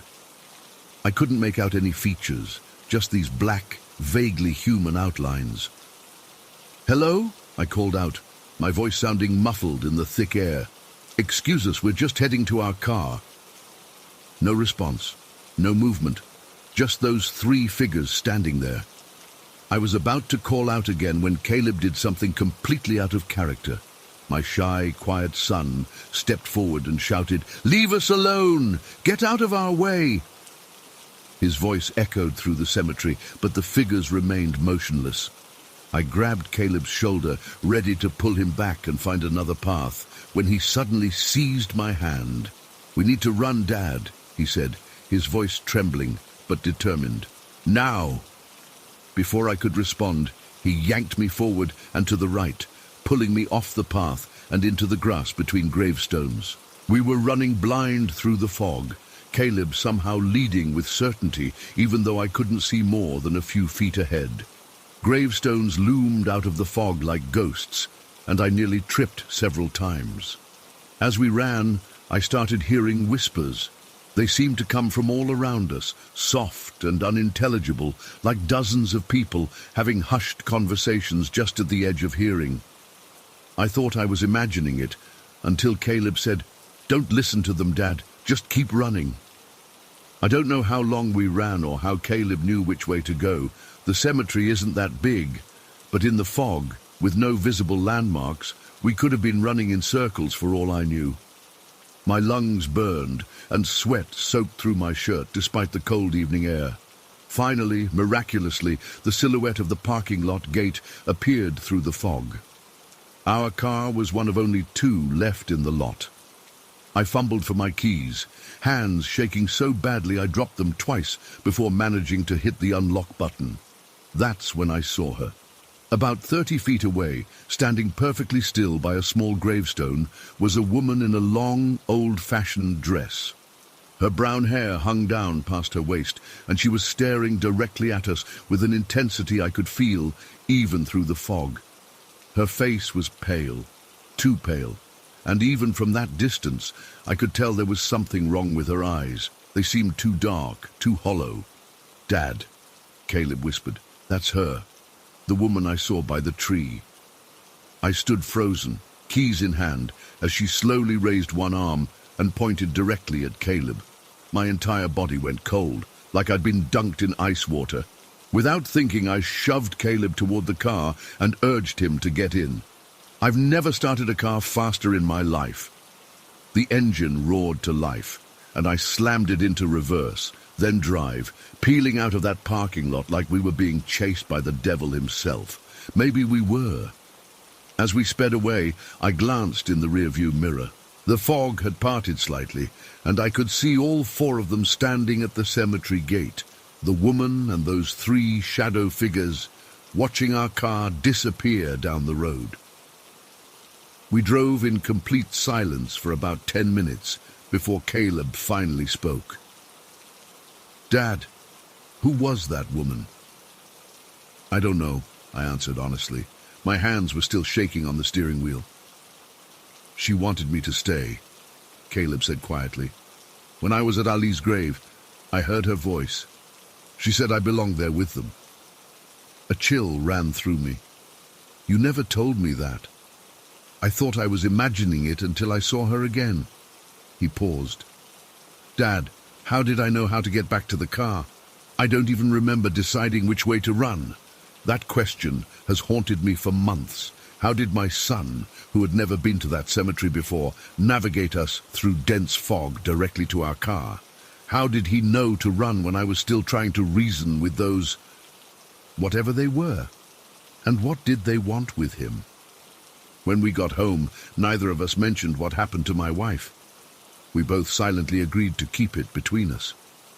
That night, I heard Caleb crying in his room. When I went to check on him, he was sitting up in bed, wide awake. "Ali protected us," he said with absolute certainty. "He showed me the way out." I wish I could dismiss what happened as fog playing tricks on our minds, or overactive imaginations fueled by the spooky atmosphere of an old cemetery at dusk, but I can't. Those figures were real. That woman was real. And somewhere deep down, I believe Caleb is right about Ali. I haven't been back to the cemetery since, and I won't go back. I'll remember Ali in other ways. Some places aren't meant for the living, and that night, I think we strayed too close to somewhere we didn't belong. Whatever lingers in Ravenwood Cemetery wanted my son, and I can't shake the feeling that someday they might try again to claim him. Sometimes when it's foggy outside, Caleb stares out the window with this distant look in his eyes. When I ask what he's thinking about, he always says the same thing. I can still hear them whispering, Dad. Story 15, Bastil. I'm still shaking as I type this. I need to get it off my chest because I can't tell anyone in my family without sounding crazy. This happened when I was 11 years old, and even though it's been over 15 years, I remember every detail like it was yesterday. My great-grandfather passed away last month after a long battle with cancer. He was 92 and lived a good life, but it hit our family hard. I wasn't particularly close to him. I only saw him during holidays and special occasions, but my mum was devastated. He was her grandfather, and they had this special bond that I never quite understood. The funeral was held at St. Michael's Church in Elmbrook, this really old town where my mum grew up. The church itself must be at least 200 years old, with these massive wooden doors and stained glass windows that made the light look weird and distorted. Behind the church was this ancient graveyard with crooked headstones, some so old you couldn't even read the names anymore. I remember feeling super uncomfortable during the service.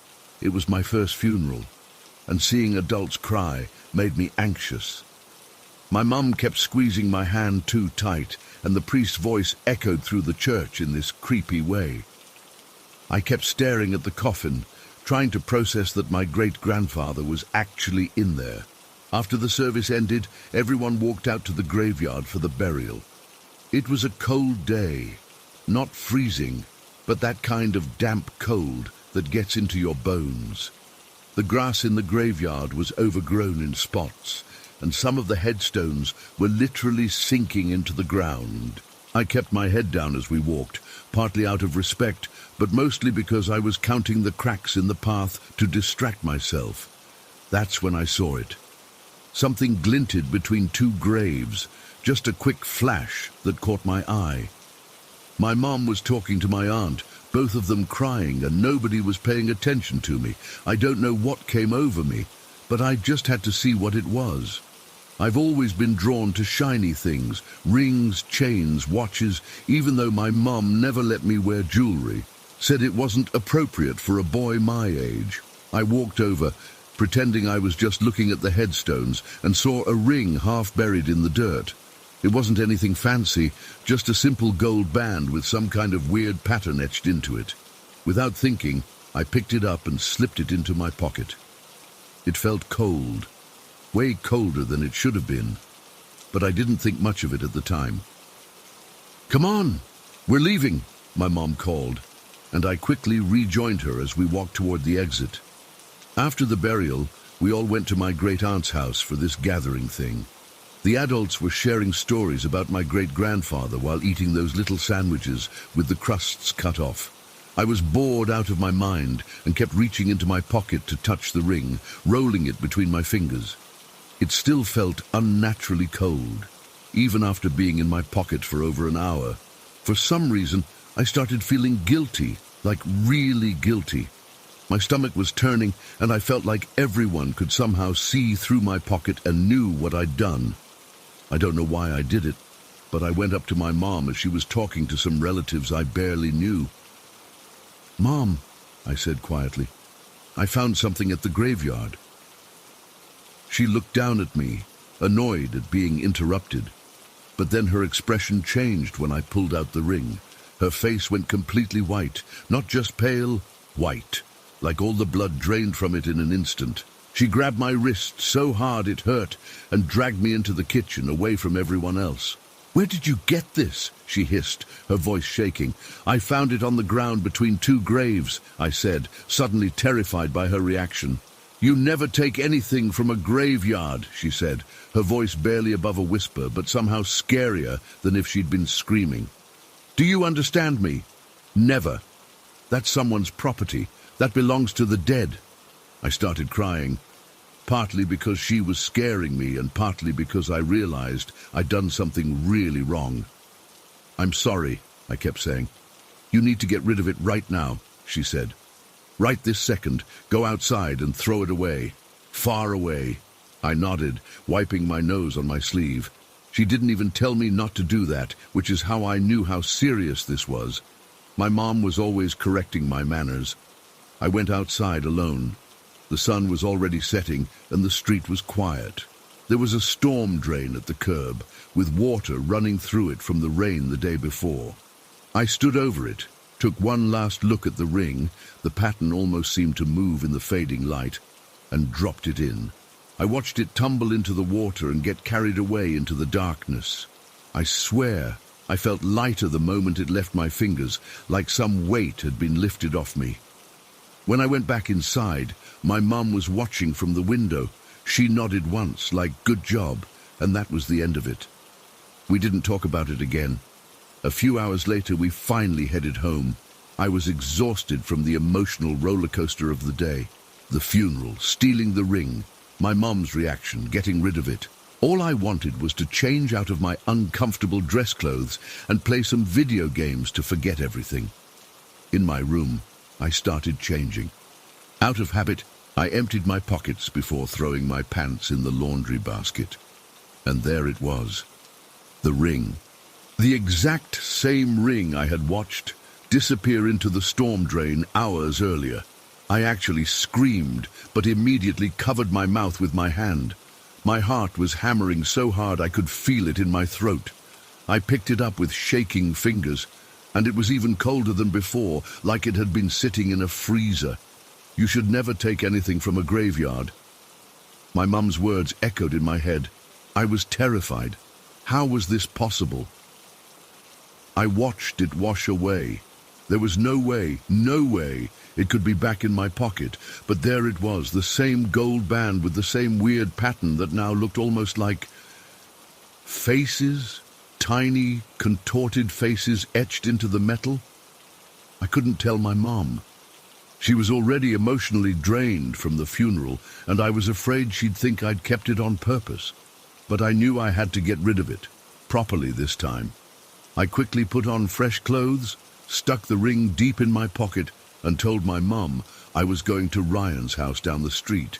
He wasn't even my friend, but it was the first name that came to mind. She was too tired to question me, just told me to be back before dark. I practically ran to St. Catherine's, the church closest to our house. It wasn't as old as St. Michael's, but it was always open for prayer. My plan was simple: leave the cursed ring with someone holier than me. The church was empty, except for an old woman praying in the back pew. I moved silently toward the front, where there was a statue of Mother Mary. Her stone eyes seemed to follow me as I approached. My hands were trembling so badly I nearly dropped the ring. "I'm sorry," I whispered, as I placed the ring at the base of the statue. "I didn't mean to take it. Please forgive me." I don't know who I was talking to, Mary, God, or whatever spirit might be attached to the ring. I knelt there for a good 10 minutes, praying harder than I ever had in my life. I promised I'd never steal anything again, especially not from a place of the dead. The whole time I kept glancing at the ring, half expecting it to move or disappear right in front of me. It didn't. It just sat there, looking like an ordinary piece of jewelry. Finally, I backed away, not taking my eyes off it until I reached the door. Then I turned and ran all the way home, checking over my shoulder every few seconds like something was chasing me. When I got to my room, I immediately checked my pockets. Empty. I checked again, then I turned them inside out. Nothing. I checked my other pants, my drawers, under my bed, everywhere. The ring was gone.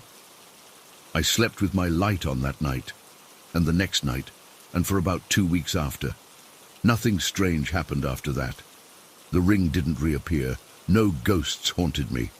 But I've never ever felt completely at ease in graveyards since then. I tried researching it years later about objects returning to people who took them from graves. Turns out it's a pretty common phenomenon. People take rocks, flowers, small trinkets from grave sites as souvenirs and report the items mysteriously returning to their pockets, bags, or even showing up on their nightstands at home. Some people say it's just guilt, making us think we've gotten rid of something when we actually haven't. But I know what I saw. I watched that ring disappear into the drain. There's no way it could have physically returned to my pocket. I've never told anyone this story until now. My mom and I never spoke of it again, though sometimes when we pass a cemetery, she gives me this look, like she's checking to make sure I remembered the lesson. I did. I absolutely did. I don't know who that ring belonged to. I don't know if it was my great-grandfather's or some stranger's from a century ago. I don't know if it was the dead person themselves who wanted their property back, or if it was some kind of warning from whatever watches over those places. But I know this. There are rules about how we interact with the dead and their resting places, and when you break those rules, even accidentally, there are consequences. So if you're ever in a graveyard and something catches your eye, something shiny, something interesting, something that looks like it doesn't belong there, just leave it be. Trust me on this. Some things are meant to stay where they are, with their rightful owners. Even now, 15 years later, I sometimes check my pockets randomly, half expecting to feel that cold metal against my fingers again. I never have. But the fear that I might, that never really goes away. Story 16. I've been debating whether to post this for months. Even typing it out now makes my hands shake a little, but I need to get this off my chest, and maybe someone here has experienced something similar. This happened last summer when I was 17. I live on Oahu with my family, my parents, my younger brother Kai, 15, and our dog Kona. Our neighborhood is pretty normal. Rows of houses, some apartment buildings, that kind of thing. But what makes it different is that there are these old Hawaiian burial grounds scattered around the area. Most locals treat these places with serious respect. My parents always told us to stay away, especially at night. Of course, being teenagers, that just made us more curious. It started when my friend Liam slept over one weekend. We were bored out of our minds, scrolling through TikTok videos of ghost hunters when Liam brought up the graves near my house. "Dude, you know those are supposed to be super haunted, right?" he said. I knew the stories. Everyone who grows up here does. The burial grounds were said to be sites where night marches happened, processions of ancient Hawaiian warrior spirits that move through the island. If you see one, you're supposed to lie face down on the ground and not look at them, or they might take you. "We should go check it out," Kai said, sitting up from his spot on the floor. I was hesitant at first. Mom and Dad would freak if they knew. "They're at Aunt Lisa's until late," Kai reminded me. "They won't know." Looking back, I should have shut it down right there, but instead I found myself nodding. All right, but just for a little while. We waited until it was dark, around 8:30 p.m. My parents weren't due back until after 11, so we figured we had plenty of time. We grabbed our phones for flashlights and headed out. The spot we chose was about a 5-minute walk from my house, a small parking area next to an open field with several grave markers scattered throughout it. The graves weren't in a formal cemetery. They were just there, integrated into the landscape, some marked with tea leaf lays or small offerings. 3 streetlights illuminated the parking area with this sickly yellow glow that made everything look weird and washed out. The night was warm but with a slight breeze, typical Hawaii weather. As we approached the area, I remember feeling this heaviness in the air. It's hard to explain, but it was like the atmosphere itself had thickened. The usual chorus of coqui frogs seemed quieter than normal. "So, how do we do this?" Kai asked, his voice noticeably lower than usual. Liam, trying to sound like he knew what he was doing, said, "We just ask questions and see if we get responses, like those ghost hunter shows." We stood in a small circle in that parking lot, right at the edge where it meets the field with the graves. The streetlights cast these long shadows across the ground. I felt ridiculous, but also increasingly uneasy. "Is anyone here with us?" Liam called out. "Nothing. Can you give us a sign?" Kai tried next. I remember rolling my eyes a little, thinking this was stupid. That's when it happened. The streetlight directly beside us, only that one, went completely dark. No flickering, no electrical buzz, nothing. 1 second it was on, the next it was off. The other 2 lights stayed perfectly bright. We all froze. I felt the hair on my arms stand up. "That's just a coincidence," I said, not believing my own words. Kai grabbed my arm. "I think we should go." Then Liam, his voice cracking, said, "Guys, I'm scared." That's when we heard it. A voice, deep and oddly calm, materialized out of nowhere, simply saying, "Relax." It didn't echo. It didn't sound distant or muffled. It was just there, around us, almost inside my own head. We couldn't tell which direction it came from. We ran. I don't think I've ever moved so fast in my life. We sprinted all the way back to my house, tumbled through the front door, and slammed it shut behind us. We were all breathing hard, and Kai looked like he was about to cry. "Did that just happen?" Liam kept repeating. "Did you guys hear that too?" We all had. That's what made it so terrifying. After about an hour of sitting in my living room with every light on, we started to calm down. We agreed not to tell my parents. They'd kill me for taking Kai to the burial grounds at night. We made up a story about watching a scary movie to explain why we seemed so jumpy when they got home. For about 2 weeks after that night, everything was normal. Liam went back to his own house the next day, and we didn't talk much about what had happened. I started to convince myself it was just our imaginations or some random person messing with us. Then things got weird. The first incident happened in our kitchen. I was home alone after school making a sandwich when I noticed what looked like cold smoke forming near the ceiling. It wasn't thick like cigarette smoke, more like a light fog that just appeared out of nowhere. I thought maybe something was burning, but there was no smell. I looked everywhere for a source, air vents, windows, anything, but found nothing. After about 30 seconds, it just dissipated. I told myself it was just steam or something, even though nothing in the kitchen was hot. A few days later, it happened again while my mom was cooking dinner. She saw it too, and checked all the appliances, thinking something was malfunctioning. We even called someone to inspect our vents and AC system, but they found nothing wrong.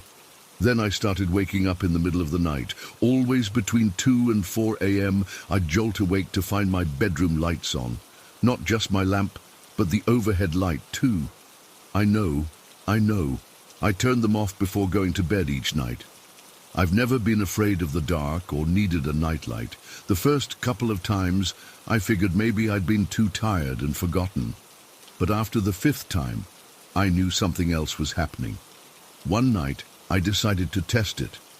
I made a big show of turning off my lights before bed. I even told Kai to watch me do it. I stuck a piece of tape over the light switch so I'd know if I had sleepwalked and turned it on myself. When I woke up at 3:17 a.m. with my room fully lit, the tape was still intact, undisturbed.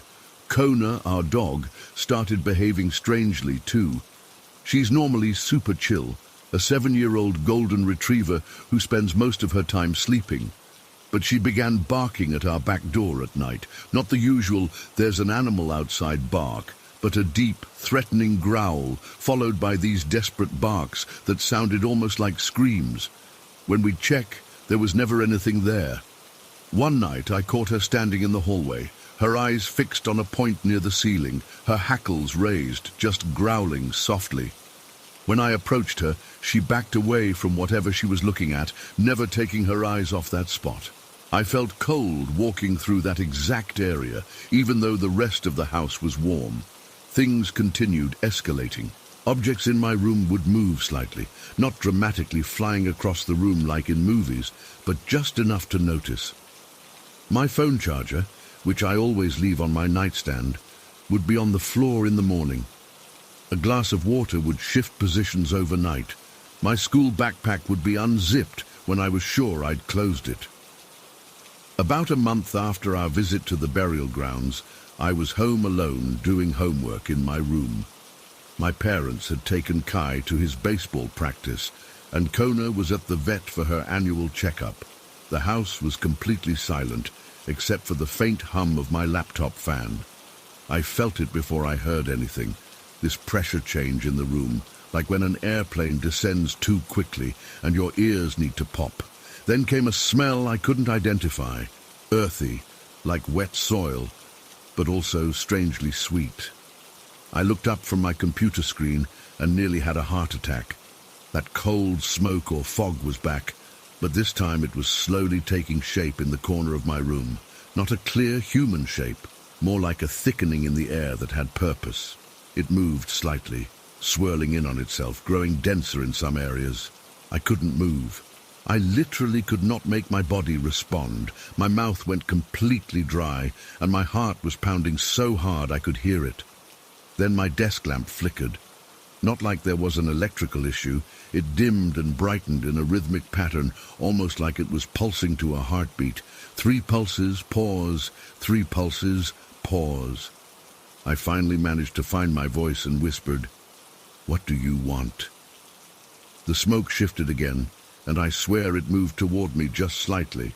The temperature in my room dropped so suddenly that I could see my breath.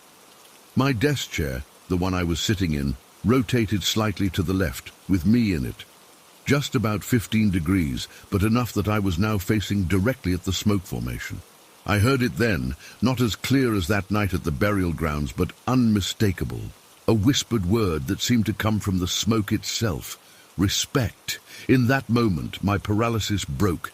I bolted from my room and ran outside to wait on the front lawn until my family came home. I didn't go back inside alone. I finally broke down and told my parents everything that night. I expected them to be angry about us going to the burial grounds, but instead, my dad looked really concerned. He's part Hawaiian, and he takes the cultural traditions seriously.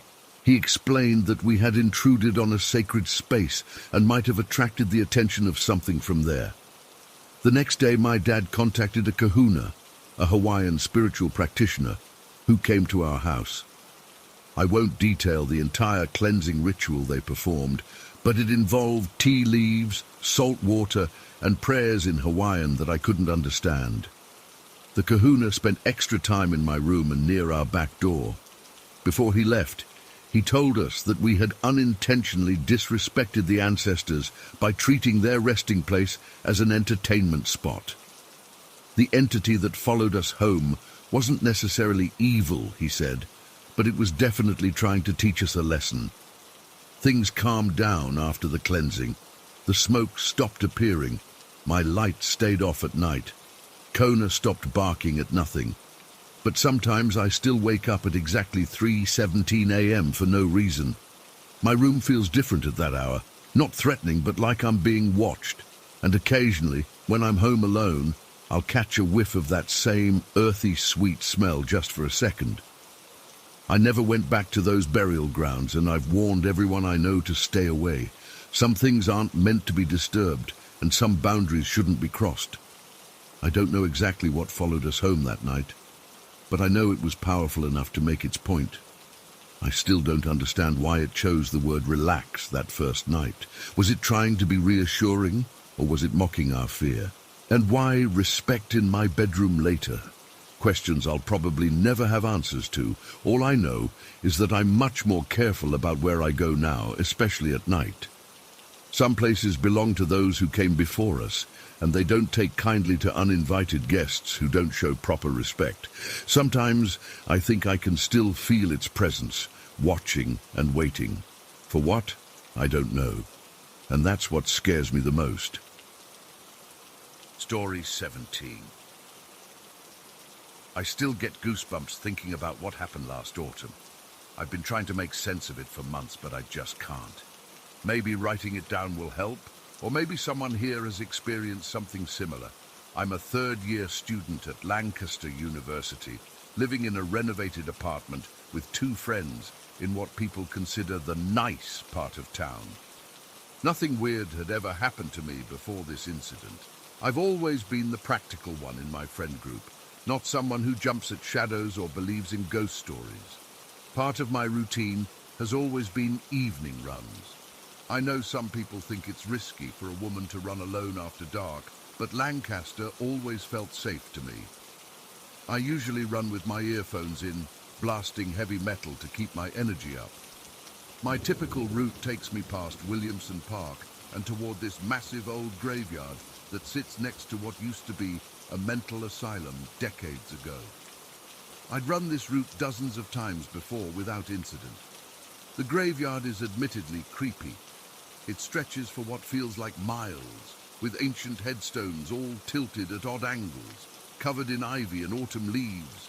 Massive trees hang over everything, creating these weird shapes against the sky. But during daylight, it's actually quite peaceful. At night, though, it's a different story. The tall black iron gates at the entrance look like something straight out of a horror film, all Victorian and imposing. That evening, it was a Tuesday in late October. I set out around 8 p.m. The temperature had dropped dramatically that week, and there was this biting chill in the air that made my cheeks sting. The streets were quiet, most people already tucked inside their warm homes. The farther I got from the town centre, the darker and more isolated everything became. I remember checking my fitness tracker as I approached the hill leading up to the graveyard. I was making good time despite the cold. My breath was coming out in visible puffs, and I had that good burning feeling in my lungs from the exercise and cold air. As I came up the hill toward those iron gates, I noticed something that made me slow down. There was a small figure standing just outside the entrance. At first, I thought maybe it was just a shadow or something my eyes were playing tricks with, but as I got closer, I realized it was a little girl. I pulled out one earbud as I approached, thinking maybe she was lost and needed directions. That's when she started running toward me.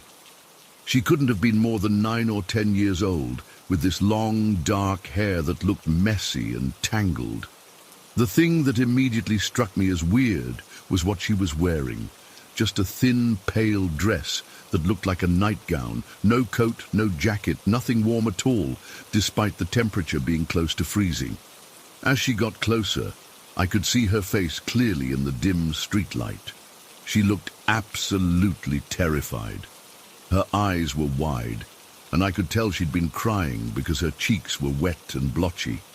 She kept looking back over her shoulder at the graveyard, like something was chasing her. "Are you okay?" I asked, already reaching for my phone. "Where are your parents?" "Please help me," she said, her voice sounding strangely hollow. "I need help." That's when the alarm bells really started going off in my head. An unaccompanied child dressed inappropriately for the weather, clearly distressed and hanging around a graveyard at night. Something was very wrong. "I'm going to call the police, okay? They can help you find your parents." I told her, trying to sound calm while my heart was pounding. I pulled out my phone and started dialing 999. The change in her was so sudden it made me take a step back. 1 second she was this frightened little girl, and the next her entire demeanor transformed. Her crying stopped immediately, and I mean immediately, like someone had flipped a switch. Her face hardened, and her eyes, I swear they looked different somehow. Darker. "No police," she said firmly. The tremor in her voice was completely gone. "I don't need the police." I remember feeling this cold wave wash over me that had nothing to do with the autumn air. Something felt very, very wrong. "Listen," I said, trying to keep my voice steady. "It's freezing out here and you shouldn't be alone. The police can help you get somewhere safe and warm." She took a step toward me then, and I instinctively took one back. There was something about the way she moved, too fluid, too controlled for a child her age. "I said no police," she repeated, louder this time. She wasn't yelling, but her voice carried in a way that made the hairs on my arms stand up. My finger was hovering over the call button. I thought maybe she was running away from an abusive situation, which would explain her fear of authorities. I decided to try a different approach. "Okay, no police right now," I said, lowering my phone slightly but keeping it in my hand. "But I can't just leave you here. How about I walk you to the main road? We can find someone to help." I didn't get to finish my sentence. The girl's face twisted into an expression I can only describe as rage. But it wasn't a childlike tantrum. It was something else, something adult and calculating that had no place on a child's face. Without another word, she turned and ran back toward the graveyard gates. I called after her, but she didn't stop or slow down. She just ran straight through the gates and into the darkness beyond. I stood there for a few seconds, completely stunned, watching as her pale dress disappeared among the gravestones. Within moments, she was completely gone, swallowed by the pitch-black cemetery. I stood there frozen, my breath creating clouds in front of my face, trying to process what had just happened. The logical part of my brain was screaming that I needed to follow her. She was just a child, alone in a dangerous place, clearly in some kind of trouble. But there was another part of me, some primal instinct that was absolutely certain following her would be the worst mistake of my life. The silence that settled after she disappeared was unnatural. Even the usual distant traffic sounds seemed muted. The wind had stopped completely. The only sound was my own breathing and heartbeat pounding in my ears. I shone my phone's flashlight toward the gates, illuminating maybe 10 feet of the path inside. Nothing but fallen leaves and weathered gravestones. I called out, "Hello, are you still there?" My voice sounded painfully loud in the silence, but there was no response. I don't know how long I stood there debating what to do. Maybe 30 seconds, maybe 5 minutes. Time felt weirdly distorted. Finally, I decided I had to at least try to find her. I couldn't live with myself if something happened to a child, because I was too scared to help. I took a deep breath and walked toward the gates. They were unlocked and slightly ajar, which was odd, because I was pretty sure the cemetery closed at dusk. As soon as my hand touched the cold iron, a gust of wind came out of nowhere, so strong it nearly knocked me off balance. Dry leaves swirled around my feet, and I swear I heard something that sounded like whispering coming from deeper in the graveyard. That was it for me. Call me a coward, but every survival instinct I had was screaming at me to get away from that place. I turned and ran down the hill faster than I've ever run in my life. I didn't stop or slow down until I reached the well-lit main road, where there were still a few people walking around.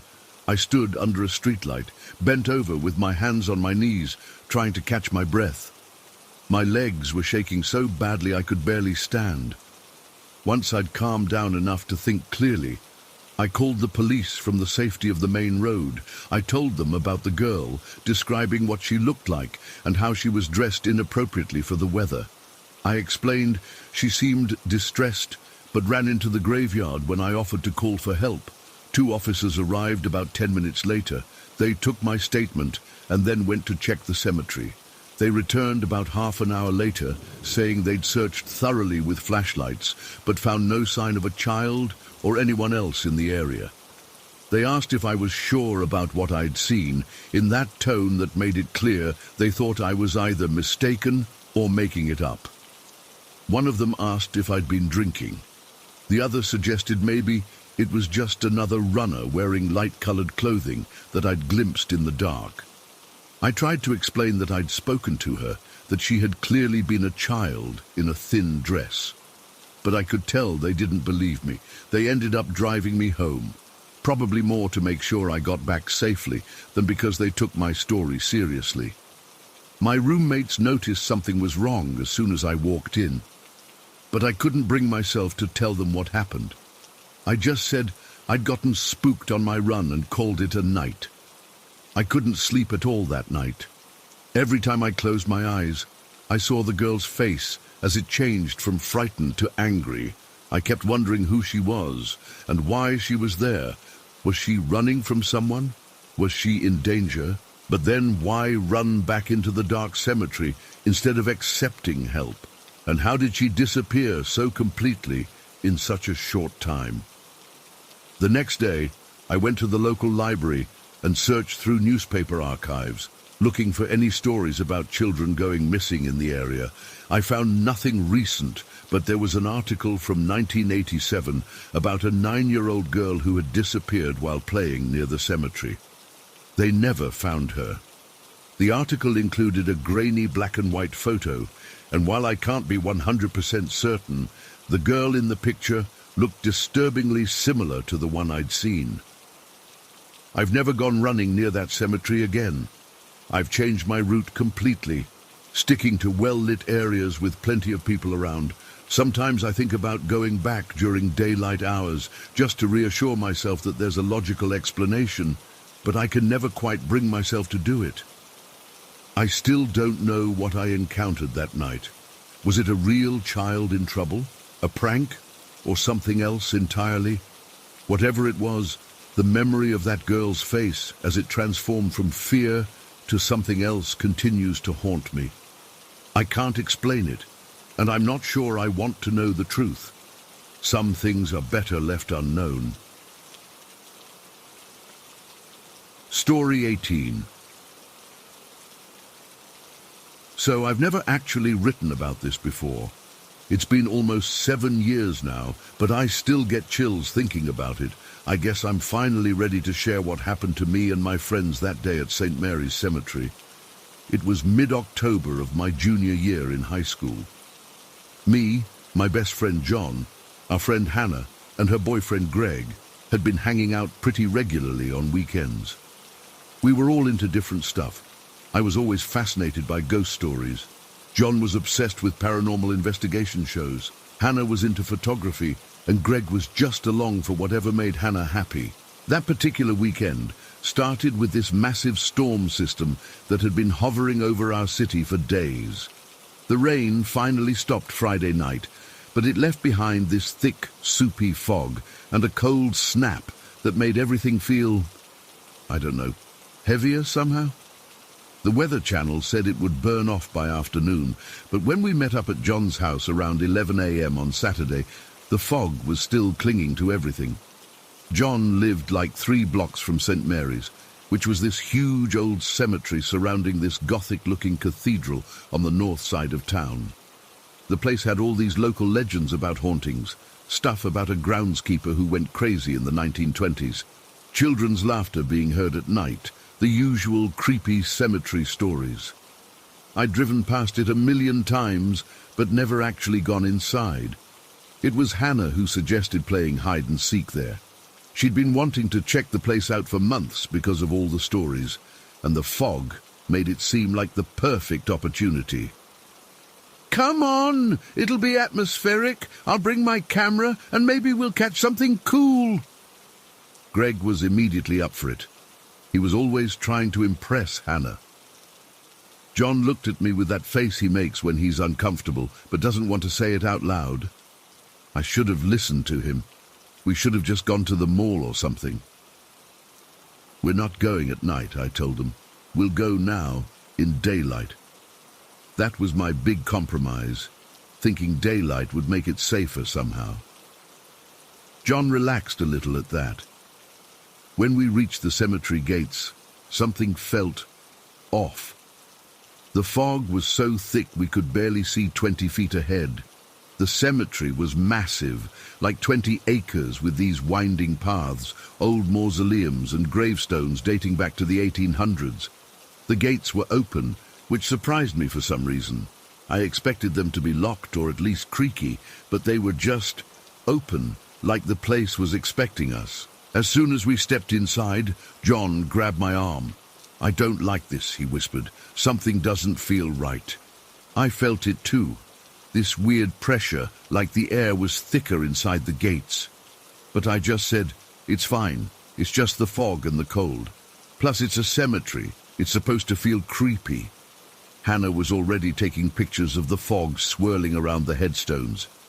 "This place is amazing. Did you guys know there are supposedly like 5 different ghosts that haunt this section alone?" That's when we heard it, this faint sound, like a little girl giggling, somewhere off in the fog. John froze. "Did you hear that?" Hannah's eyes lit up. "Yes, that must be one of the children's spirits. The story goes that 3 kids died of Spanish flu in 1918 and were buried here. People hear them playing and laughing all the time." Greg rolled his eyes. "It's probably just some actual kids playing somewhere nearby. Sound carries weird in fog." I wanted to believe Greg, but the sound didn't seem to come from beyond the cemetery. It felt like it came from right in the fog around us, but I couldn't pinpoint the direction. Hannah decided she would be the first seeker. "I'll count to 100. That should give you guys plenty of time to hide in this fog. Don't go too far, though, or we'll never find each other again." We agreed on boundaries. Stay within sight of the main path, don't go into any structures, and meet back at the gates in an hour, no matter what. Simple rules that made us feel like we had some control. Hannah started counting, and we scattered. The fog swallowed Greg immediately. John hesitated, then darted behind a large angel statue about 30 feet away. I ran deeper into the cemetery, my shoes squishing in the still soaked grass. I found this small mausoleum with the name Carlisle carved above the door. There were bushes on either side, creating this perfect hiding spot between the building and the foliage. I crouched down and tried to quiet my breathing, which seemed impossibly loud in the stillness. Minutes passed. I heard Hannah's distant voice announce she was coming to find us. Then nothing but silence. The fog seemed to muffle everything. After what felt like forever, I heard footsteps on the wet grass. They were coming from behind the mausoleum, slow and deliberate. I peered around the corner and saw what looked like Greg's silhouette, moving between gravestones about 15 feet away. He was wearing that grey hoodie he always had on. I decided to mess with him a little. He didn't seem to know I was there, so I quietly moved around the other side of the mausoleum, planning to jump out and scare him. I crept behind him for a few moments, waiting for the perfect chance. He stopped near a tall gravestone, and I seized the opportunity. I sprang up, shouting, "Boo!" as loudly as I could. But there was no one there, just empty space where Greg had been standing literally 1 second before. I blinked hard, turning in a complete circle. Nothing. No Greg. No sign anyone had been there at all. The fog hadn't shifted or anything. He had completely vanished. My heart started pounding. I told myself he must have ducked behind something right as I jumped up. That had to be it. But there wasn't anywhere to hide that quickly, not without making noise or disturbing the fog. I abandoned that hiding spot and quickly found a new one, wedging myself between a flat grave marker and a thick oak tree about 60 yards from where I'd started. From this position, I could see part of the main path through the cemetery. After a few minutes, I spotted Hannah and John walking together, calling out for me and Greg. They were maybe 100 feet away, partially obscured by the fog. I was about to get up and join them when I felt it. A hand, cold, impossibly strong, wrapping around my ankle. Before I could scream, it yanked, hard. My feet went out from under me, and my head smacked against the edge of the grave marker. Pain exploded behind my eyes. And for a second, everything went spotty. When my vision cleared, I realized I was being dragged across the wet grass by something I couldn't see. Not pulled by my ankle anymore. It felt like something had me by both legs, dragging me away from the path, deeper into the cemetery. I screamed then as loud as I could. I clawed at the grass, trying to grab anything to stop myself. My fingernails broke as I dug them into the soil. I couldn't see what had me, just felt this terrible pressure on my legs and the sensation of being pulled backward at an alarming speed. My hand caught the edge of a flat grave marker, and I held on with everything I had. Whatever was pulling me tugged harder, and I felt something in my shoulder tear. I was sobbing, screaming for help, praying Hannah or John would hear me. Then suddenly, the pulling just stopped. The pressure on my legs vanished. I lay there gasping, my face pressed into the wet grass, afraid to move. When nothing happened for several seconds, I scrambled to my feet. My vision was blurry from hitting my head and from tears. My jeans were soaked and covered in grass stains and dirt. I could feel blood trickling down the back of my neck from where I'd hit the gravestone. I started running toward where I'd last seen Hannah and John, constantly looking over my shoulder because I knew something was following me. I could feel it right behind me, but every time I looked, there was nothing there but swirling fog. I nearly collided with Greg, coming around a large monument. "Whoa! What happened to you?" He grabbed my shoulders to steady me. "Why are you crying? Did you fall?" "Something grabbed me," I gasped, still trying to catch my breath. "It pulled me across the ground. Didn't you hear me screaming?" Greg looked confused. "No, I didn't hear anything. I was hiding over by that weird tree with all the carved names." I turned to look behind me again, certain I'd see whatever had been chasing me, but there was nothing, just emptiness and fog. "We need to find the others and get out of here," I said, my voice cracking. "Now!" Greg must have seen how terrified I was because he didn't argue. We found Hannah and John near the main gate. John took one look at me and knew something bad had happened. "You're bleeding," he said, his face going pale. "What happened?" I tried to explain, but it came out in a jumbled mess. Hannah was concerned but skeptical. "Maybe you slipped. The ground is really wet." "I know what happened," I insisted. "Something grabbed me and dragged me. I didn't imagine it." We left immediately. Greg walked me home while Hannah and John went back to his house. My mom wasn't home, thankfully, so I didn't have to explain why I looked like I'd been in a fight with a lawnmower. I took a long shower, watching dirt and bits of grass wash down the drain, and found bruises forming around both ankles in perfect hand-shaped marks. I texted John a photo of the bruises. He called me right away. "I knew that place felt wrong," he said. "I felt like we were being watched the whole time." I tried to convince myself it was just an elaborate prank. Maybe Greg had pulled me and then pretended he hadn't. But that didn't explain how he'd moved so fast from one place to another, or how he could have disappeared so completely when I tried to scare him. We didn't talk about it much after that first week. Hannah thought I was exaggerating what happened, and Greg insisted he'd been nowhere near me the whole time. Eventually, I started doubting myself too. Maybe I had slipped and hit my head, and the rest was just some weird concussion hallucination. Then, about 2 months later, Hannah texted us all. She'd finally gotten around to looking at the footage from her camera that day and wanted us to see something. We met at John's house after school. Hannah connected her camera to his TV and skipped to a specific part of the footage. "So I was reviewing this, and I found something really weird," she said. "This is from when I was seeking, right after I found John." The footage showed Hannah walking with the camera, fog swirling around gravestones. John appeared in frame, and they walked together, calling out for me and Greg.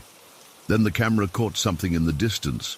my head popping up from behind a grave, exactly where I'd been hiding when the incident happened. "Keep watching," Hannah said quietly. As I watched myself on screen, I noticed something behind me that I hadn't seen that day. Where I remembered a tree being, there was instead a tall, dark figure. It was mostly obscured by fog, but I could make out what looked like an unnaturally tall, thin silhouette, standing perfectly still right behind where I was crouching. My blood went cold. "What is that?" I whispered. "I don't know," Hannah said. "But that's not all.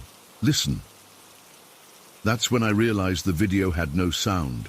Not muted, there was sound, but it wasn't Hannah and John talking as they should have been. It was just this constant static noise, like TV snow. "My camera records great audio," Hannah said. "I tested it after I saw this. Works perfectly. But for some reason, this entire cemetery visit has nothing but this static." We watched more of the footage. The figure behind me never moved. But as Hannah and John walked away, the camera briefly caught what looked like another dark shape moving between graves in the distance. John's face had gone white. "I'm never going back there." None of us did, at least not together. Sometimes when I drive past St. Mary's on my way to work, I get this feeling, like something is watching me through the iron gates, like it's waiting for me to come back. It's been 7 years, and I still haven't set foot in a cemetery since that day. The bruises on my ankles lasted for weeks. The scar on the back of my head where it hit the gravestone is still there. I've tried researching St. Mary's history, looking for anything about tall figures or stories of people being dragged. I've found nothing concrete, though there are forum posts from others who felt watched there or heard children laughing when no children were present. I don't know what grabbed me that day, or what would have happened if I hadn't managed to hold on to that gravestone. I don't know what was standing behind me in Hannah's video, or why the audio was nothing but static. All I know is that something was in that cemetery with us, something that wasn't human. And sometimes I still wake up with the feeling of cold hands wrapping around my ankles. Story 19. I've never shared this with strangers before, but I need to get this off my chest. 3 years have passed, and I still wake up in cold sweats thinking about that night. What my friend Armin and I experienced changed us forever. I grew up in a small village about 4 hours from Lahore. It's the kind of place where everyone knows everyone, where electricity is still considered a luxury, and where our grandparents' stories about the supernatural aren't just tales. They're warnings. Since childhood, we've been told about the Peshash Gaul, demons that inhabit graveyards and feast on the bodies of those who lived impure lives. My grandmother would always say they could take different forms to lure people at night. Usually a beautiful woman to attract men, or a crying child to appeal to our compassion. Once they had you isolated, they would reveal their true form, and, well, you can guess the rest. Like most kids, I half believed these stories. They were effective in keeping us from wandering around at night, but as I got older, I dismissed them as superstitions meant to scare children. That changed 3 years ago. It was mid-July, during summer break from university in Lahore. I'd returned to the village to visit family, and naturally, I reconnected with my childhood friend Armin. We'd grown up together, climbing trees, swimming in the river, and getting into all sorts of trouble. Though we attended different universities now, our friendship remained strong. That day was unbearably hot, even by Pakistani summer standards. We spent most of it lounging in the shade, catching up on life. In the evening, Armin suggested we go to the neighboring village, where a local musical performance was happening. It wasn't anything fancy, just some regional folk music. But it was something different to do, and I agreed immediately. The performance was enjoyable, and time flew by. Before we knew it, it was approaching midnight. We hadn't planned to stay so late, but the music and atmosphere were captivating. When we finally decided to head back, I realized we'd have to cross the old graveyard that separated our villages. This wasn't just any graveyard. It was ancient. Generations of villagers were buried there. During the day, it was a peaceful place where people would visit their ancestors and offer prayers. But at night, it was the setting of countless local horror stories. People avoided it after sunset. Some claimed to hear whispers or see shadows moving between the graves. Others swore they saw figures that disappeared when approached. Armin and I had crossed this graveyard hundreds of times before, but always in daylight, never at this hour. As we approached the path that would lead us through it, a heaviness settled over us. We weren't speaking anymore, just walking in tense silence. The moon was bright enough to illuminate our way, casting long shadows of the tombstones across the ground. The air felt different, thicker somehow. The usual sounds of crickets and night creatures were absent.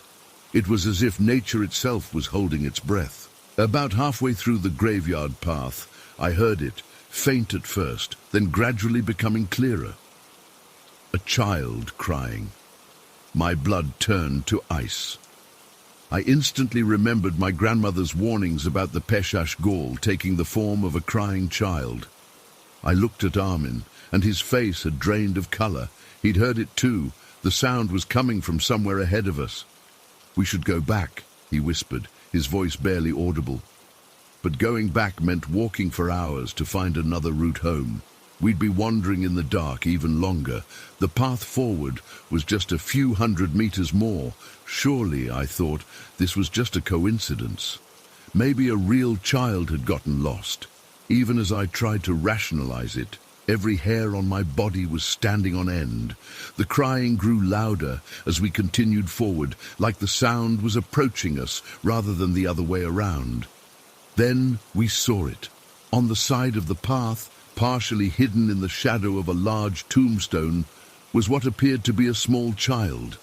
It looked like a 2-year-old, sitting on the ground, face buried in its hands, shoulders shaking with sobs. My grandmother's voice echoed in my head. Never approach a crying child at night near the graveyard. Never look it in the eyes. I felt tears welling up from pure fear. Every instinct screamed at me to run, but I was paralyzed. Armin grabbed my arm, his grip painfully tight, and pulled me forward. We decided to keep walking, to pass by the child without acknowledging it. As we got closer, the crying intensified, becoming almost unbearably loud. I kept my eyes fixed on the path ahead, fighting the urge to look. We walked past it, feeling the air grow colder around us. The wailing was now piercing, like it was right beside my ear. My heart was pounding so hard I thought it might burst from my chest.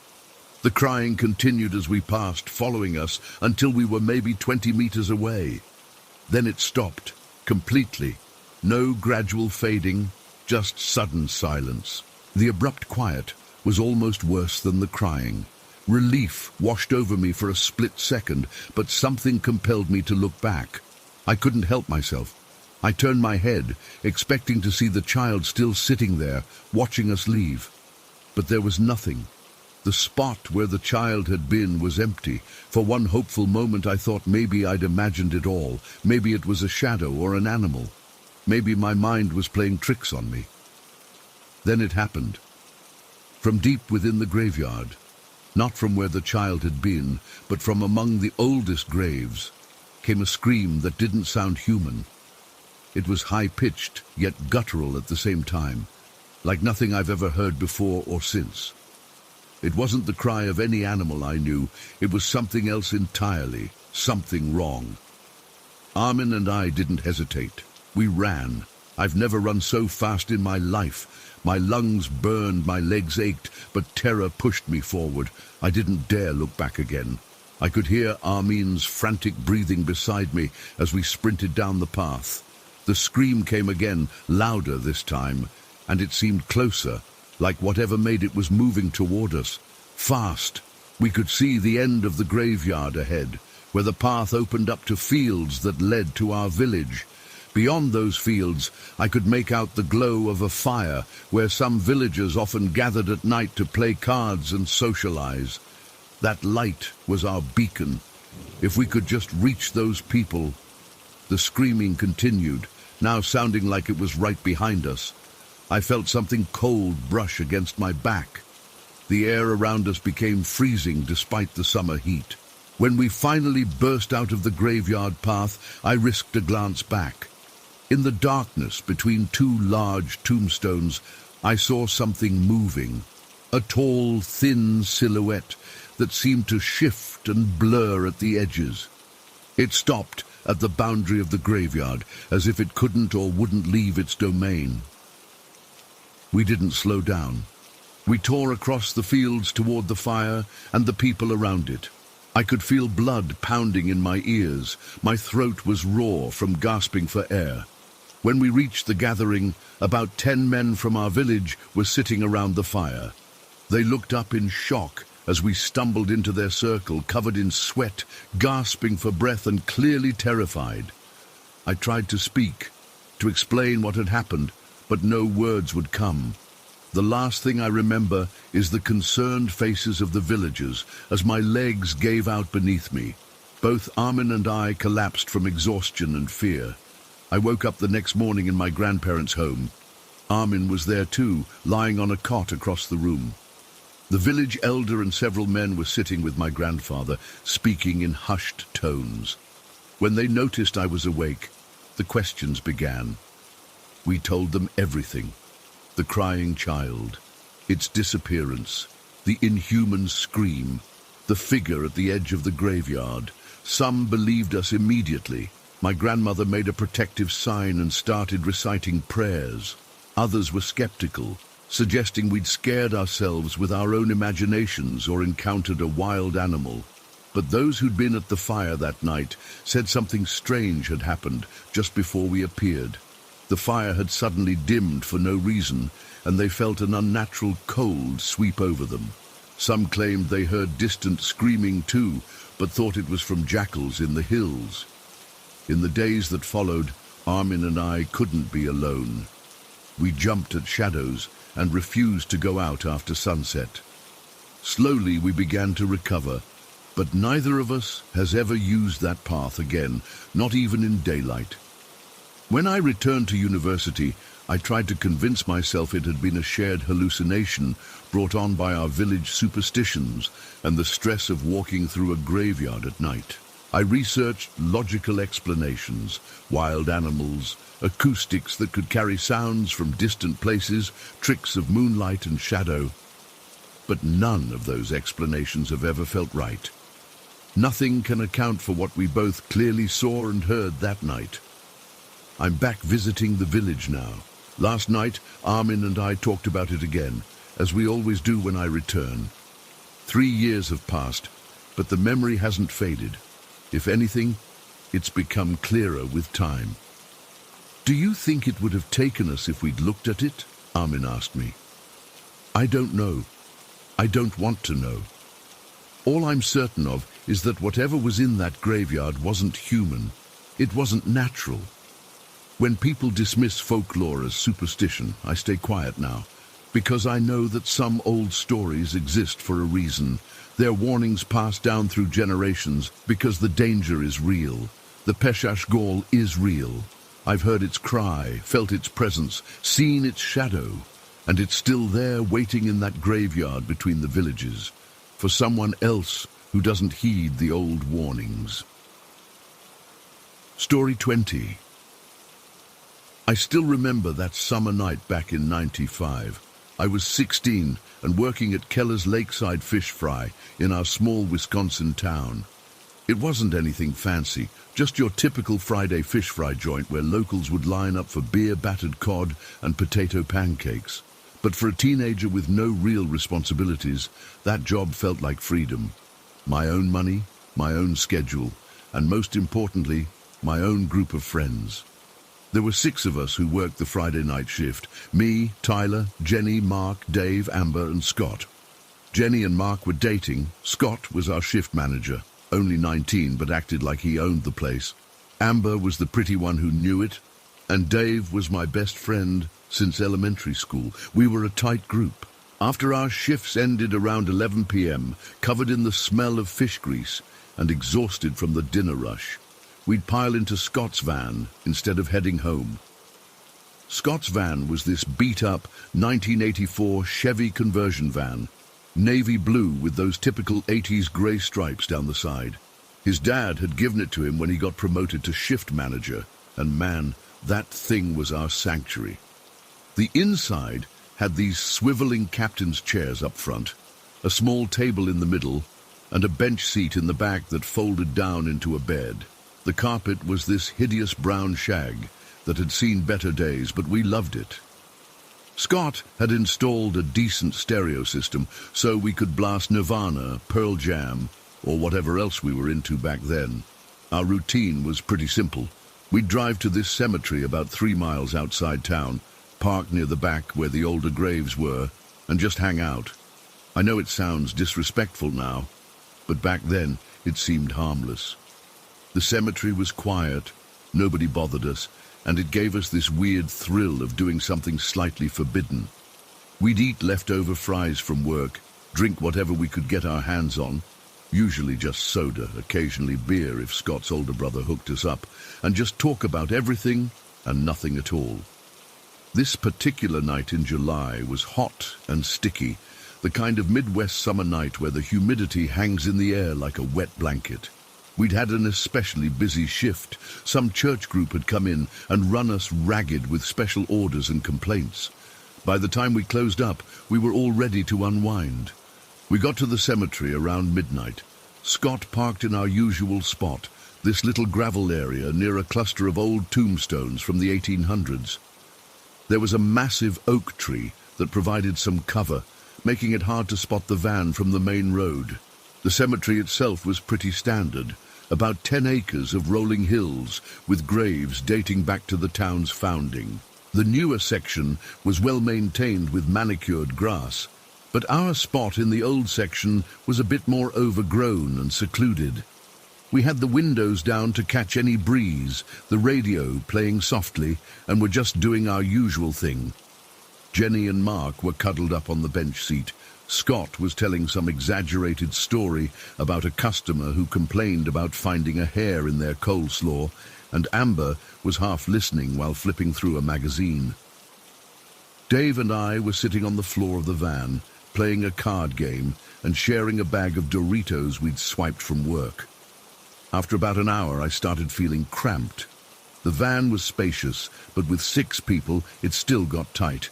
My legs were getting stiff from sitting cross-legged on the floor, so I told Dave I needed to stretch and made my way to the front passenger seat. I spun it around at first to still face everyone, but then decided to turn it back toward the windshield to really stretch my legs out. That's when I first noticed it, this faint white mist forming maybe 30 yards ahead of us. At first, I didn't think much of it. Our cemetery was close to a creek, and summer nights often brought a light fog rolling in. But something about this mist seemed different. It wasn't spreading along the ground like normal fog. Instead, it was sort of condensing, gathering itself together in one spot. I remember leaning forward in my seat, squinting to get a better look. I thought maybe it was headlights from a car on the distant road, filtering through the trees. But the angle was all wrong. There weren't any roads that would cast light from that direction. "Hey, are you guys seeing this?" I asked, not taking my eyes off the mist. Nobody responded. They were all caught up in their own conversations, the radio drowning out my voice. I didn't push it because at that point I was just curious, not freaked out yet. Then the mist started taking shape. I swear I'm not making this up. It began forming a distinct outline. First something tall and circular, then what looked like a person sitting on top of it. After about 30 seconds, I could clearly make out what appeared to be a man riding one of those old-fashioned bicycles. You know, the kind with the massive front wheel and tiny back wheel. A penny farthing, I learned they were called years later. The figure was completely white, glowing slightly against the darkness of the cemetery. I could make out the spokes of the wheel spinning slowly, the shape of the man's torso leaning forward over the handlebars, even what looked like an old-fashioned hat on his head. But his face... At first I couldn't see his face clearly. My mouth went dry. I knew I should alert the others, but something kept me frozen in place, my hands gripping the armrests of the seat. The rational part of my brain was racing for explanations, a trick of the light. My eyes playing games after a long shift, maybe someone playing a prank with a projection or something. But deep down, I knew this was something else entirely. The figure continued moving, but not like a normal bicycle would. It wasn't touching the ground. It was floating, gliding about 3 feet above the cemetery grass. And it was moving in a circular pattern, like it was riding around an invisible track. Then it stopped, just stopped dead in its tracks. And slowly the head turned toward our van. That's when I felt it, this overwhelming sense of being watched, not just seen but scrutinized, like whatever this thing was, it had just become aware of our presence. "Guys," I said louder this time. My voice sounded strange to my own ears, tight and strained. "Guys, there's something out there." I heard shuffling behind me as Dave moved up to see what I was looking at. "What are you talking about, man?" Dave asked, leaning between the front seats. That white thing. The bicycle." I pointed, my finger shaking slightly. "Right there. Don't you see it?" Dave squinted into the darkness. "I don't see anything, dude. Just some tombstones." I turned to look at him in disbelief, then back at the figure. It was still there, still staring in our direction. How could he not see it? That's when it happened. The figure's face. It changed. 1 second it was just a featureless white blur, and the next it transformed into something that still haunts my nightmares. The face contorted, stretched into something inhuman. The mouth opened far wider than any human mouth could, revealing rows of what looked like jagged teeth. The eyes sank deep into the skull, glowing with a dull red light. It wasn't a man anymore. It was something demonic, snarling at us from 30 yards away, and then it moved. Not slowly like before, but with terrifying speed. It shot straight toward the van like a bullet, the bicycle wheels spinning impossibly fast, the figure hunched forward in a predatory stance. I couldn't move, couldn't breathe, couldn't even close my eyes as this thing barreled toward me. Just as it was about to hit the van, maybe 10 feet away, the figure seemed to dissolve back into white mist. But the mist didn't stop. It veered sharply to the passenger side of the van where I was sitting. Bang! The sound was deafening, like something had slammed into the van with incredible force. The entire vehicle shook, rocking on its suspension. I fell back into my seat, my heart feeling like it might explode from my chest. Everyone in the van jumped. Jenny screamed. Mark shouted, "What the fuck?" Scott, who had been half asleep, jolted upright so fast he hit his head on the ceiling. "What was that?" Amber asked, her magazine now on the floor, forgotten. I was hyperventilating, trying to form words. Did you guys see that? The ghost or whatever it was, on the bicycle?" 5 pairs of eyes stared at me like I'd lost my mind. "There was nothing out there, Tyler," Scott said slowly. "But someone definitely hit the van." "Yeah, and I bet it was you," Mark accused, pointing at me. "You went up front, saw we weren't paying attention to you, and decided to pull one of your stupid pranks." I shook my head vigorously. No, I swear, I was sitting right here the whole time. There was this mist, and then it formed into a man on an old-fashioned bicycle, and its face... Oh, God, its face changed into something horrible, and it came right at us. Dave came up front again, looking at me with concern. "Dude, there's nothing out there, and you're the only one who could have hit the side of the van from where you were sitting." "I didn't hit anything," I protested. "I was watching that thing the whole time." Jenny, always the practical one, suggested, "Let's go outside and check if there's any damage." Nobody moved. Despite their disbelief in what I'd seen, a heavy tension had fallen over the van. The idea of stepping outside into the cemetery darkness suddenly seemed like a terrible idea to everyone. "I'll go with Scott," Mark finally volunteered, though he didn't sound enthusiastic about it. Scott grabbed his flashlight from under the driver's seat, and he and Mark cautiously opened the side door. The squeak of the hinges seemed unnaturally loud in the quiet cemetery. I watched through the windshield as they circled the van, inspecting the sides. When they reached the passenger side where the bang had come from, Scott's flashlight beam played across the metal. Even from inside, I could see their faces change. They hurried back inside, slamming the door behind them. "There's a dent," Scott said, his voice steady but his face pale. "A big one, right by the passenger door. And it's weird," Mark added, looking shaken. "It's not like someone hit it with a bat or anything. It's like something pressed into it. There's no paint scratches, no marks, just this perfect round dent about the size of a basketball." All eyes turned to me. "I swear I didn't do that," I said, feeling cold despite the summer heat. "I told you what I saw." Amber, who had been quiet until now, suddenly spoke up. "Can we please just leave? I don't feel right about being here anymore." Nobody argued. Scott jumped into the driver's seat, fumbling with his keys. The engine roared to life, and he reversed so quickly we all jerked forward. As we pulled away, I couldn't help but look back through the rear window. For just a split second, I thought I saw it again, that white mist hovering near where we'd been parked.